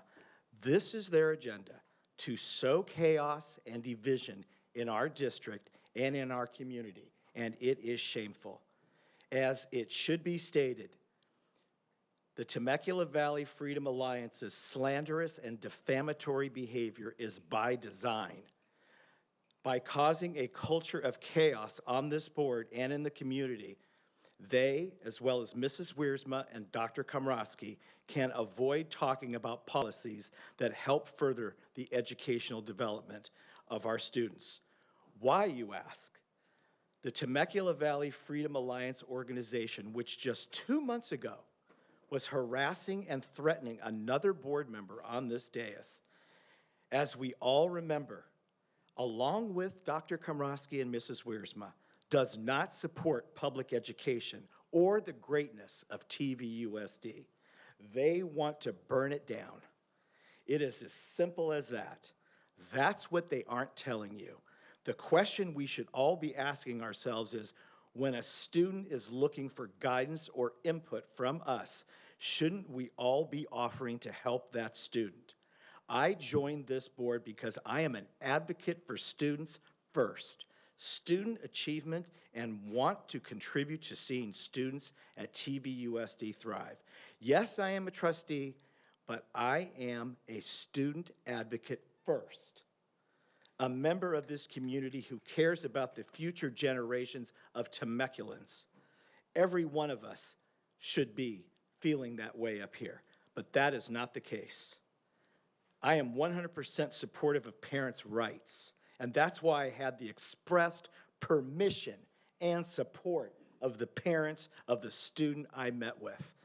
They are my friends, and for you two to insinuate anything other is morally reprehensible. That's you, Mrs. Wiersma, to start, and then you, Dr. Komrosky. You're awful.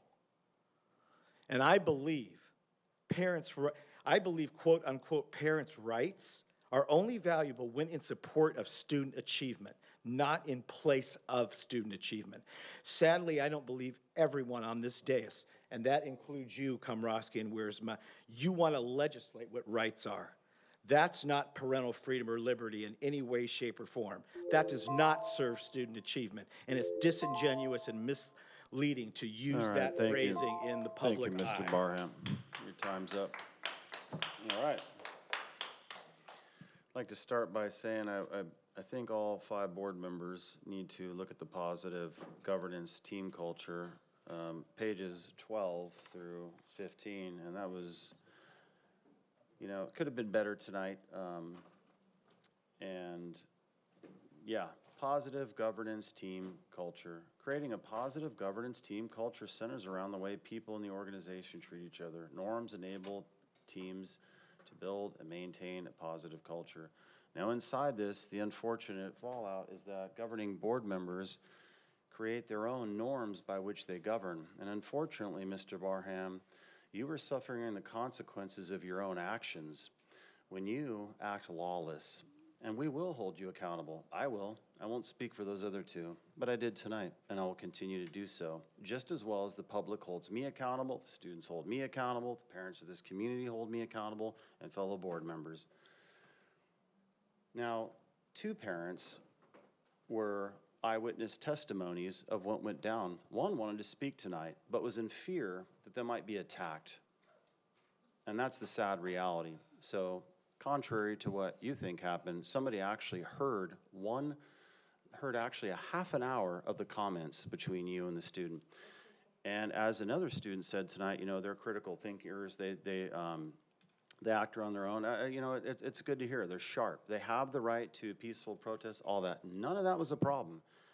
The problem I had was you and your lack of professionalism. So outside of that, we have exciting things coming at you, secondary curriculum at the next meeting. Something I worked on where teachers will accept new books and, you know, a rubric by which they do that. Worked with Amy Ritkin and Jill Ballywag. Really excited for you to see that. New math adoption curriculum. I visited Mrs. Balka's class at Great Oak High School when she had her new Holocaust book. I had it, I don't know the actual title. It was really exciting. She was very dynamic in the class, and I got to hear some really good interaction. Summit Academy, Susan Livornia Elementary, French Valley. I visited all those, and Mrs. Wiersma. John Cole, didn't know, his alma mater is, it's late. It was Biola, which is mine, and he was a fellow skater, so that was really fun. Visited Mr. Cummings' math class, observed the new math curriculum, Amplify, and I'm looking forward to the mini sites planned in the next few weeks to visit, and I think that's about it. And now we're on to Ms. Chai.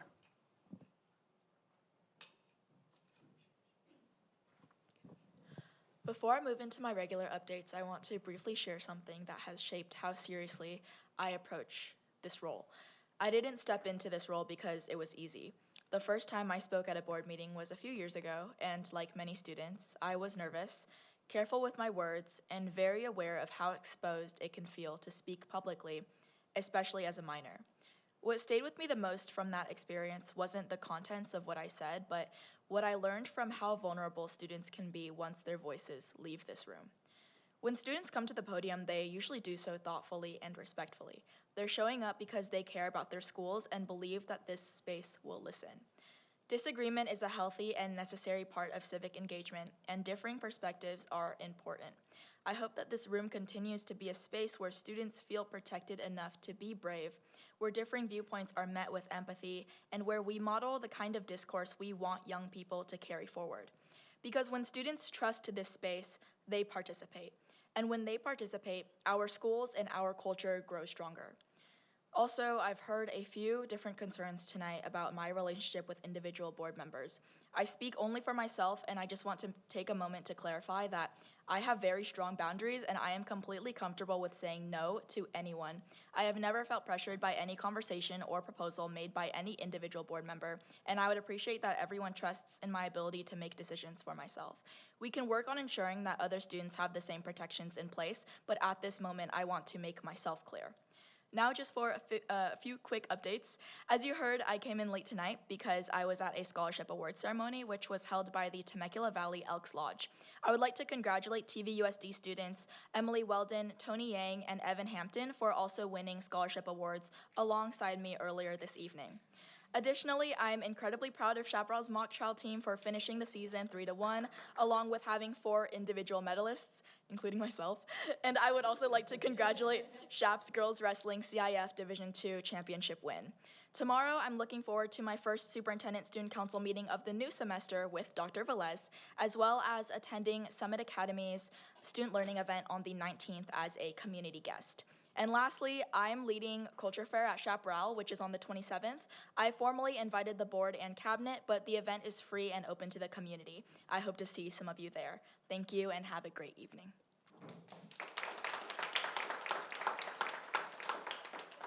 Okay, it's off to superintendent comments. Dr. Velez. Okay, so Ms. Chai, you actually, out of all the comments I was going to make tonight, you actually took about 3 of them already. So I personally, and on behalf of the board, want to congratulate you on your scholarship award tonight. What an outstanding accomplishment for you. So I am glad that you made it here today, and I did want to honor the other students at Great Oak High School and Temecula Valley High School as well. I also would like to take a moment to congratulate Miss Anna Seabar. Miss Anna Seabar was honored this morning with the District PTA Founders Day Award. This recognition reflects not only her dedication to students, but also the strength of our partnerships with families in our community. We are so proud of her and grateful for the positive impact she's made across our entire district. So congratulations, Miss Anna Seabar.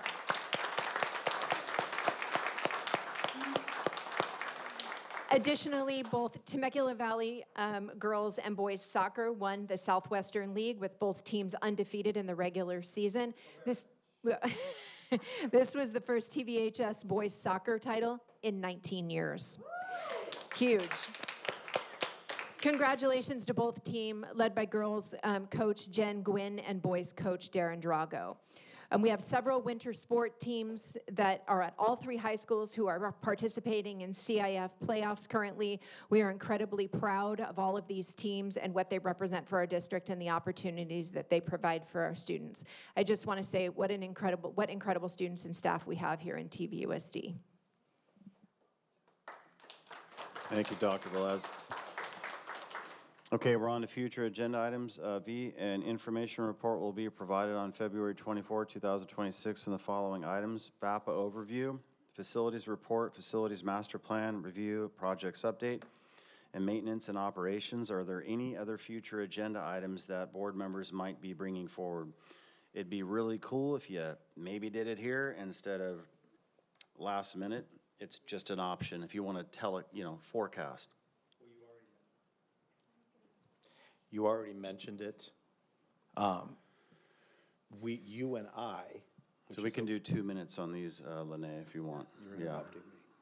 You and I should put forward Exhibit 6141, which I had wanted to put on this agenda, but you wouldn't let me, which is in your purview. But so now I'm going to say a future agenda item that we should talk about Exhibit 6141.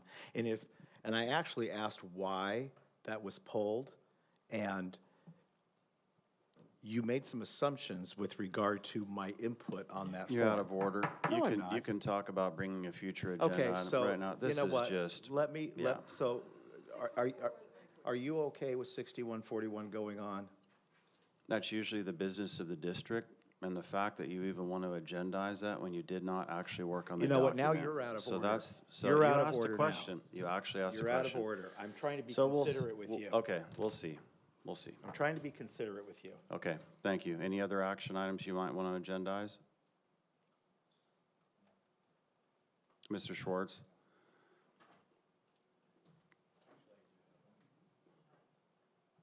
All right, Mr. Barham has one. Sorry to interrupt you, Mr. Schwartz. I'm Your good. time's still going, Thank you. Mr. Barham. I want to bring back an action item on the development of a survey to go out to teachers and parents with regard to the D grade policy. That's already been. No, That's actually, the consensus has already been there- given. Point you of know what? order. Yeah, there is The no actual such thing as consensus have you been given violated the last meeting. rules. Yeah, I thank want you. to bring it back. And I'm entitled to do so. So that's coming back. You're not even in the subcommittee. Thank you. You can't even bring that back. Mr. Schwartz, I'll go on. Just a point of order so that the whole board knows. All right, Mr. Schwartz? All right, moving on. Any other board member? No. Now we're on to announcement of the next meeting. The next regular open session business meeting of the Governing Board of Education is scheduled for February 24, 2026. This meeting is adjourned on Thursday, February 10th, 2026 at, it's February 11, 2026 at 12:02 a.m. Thank you.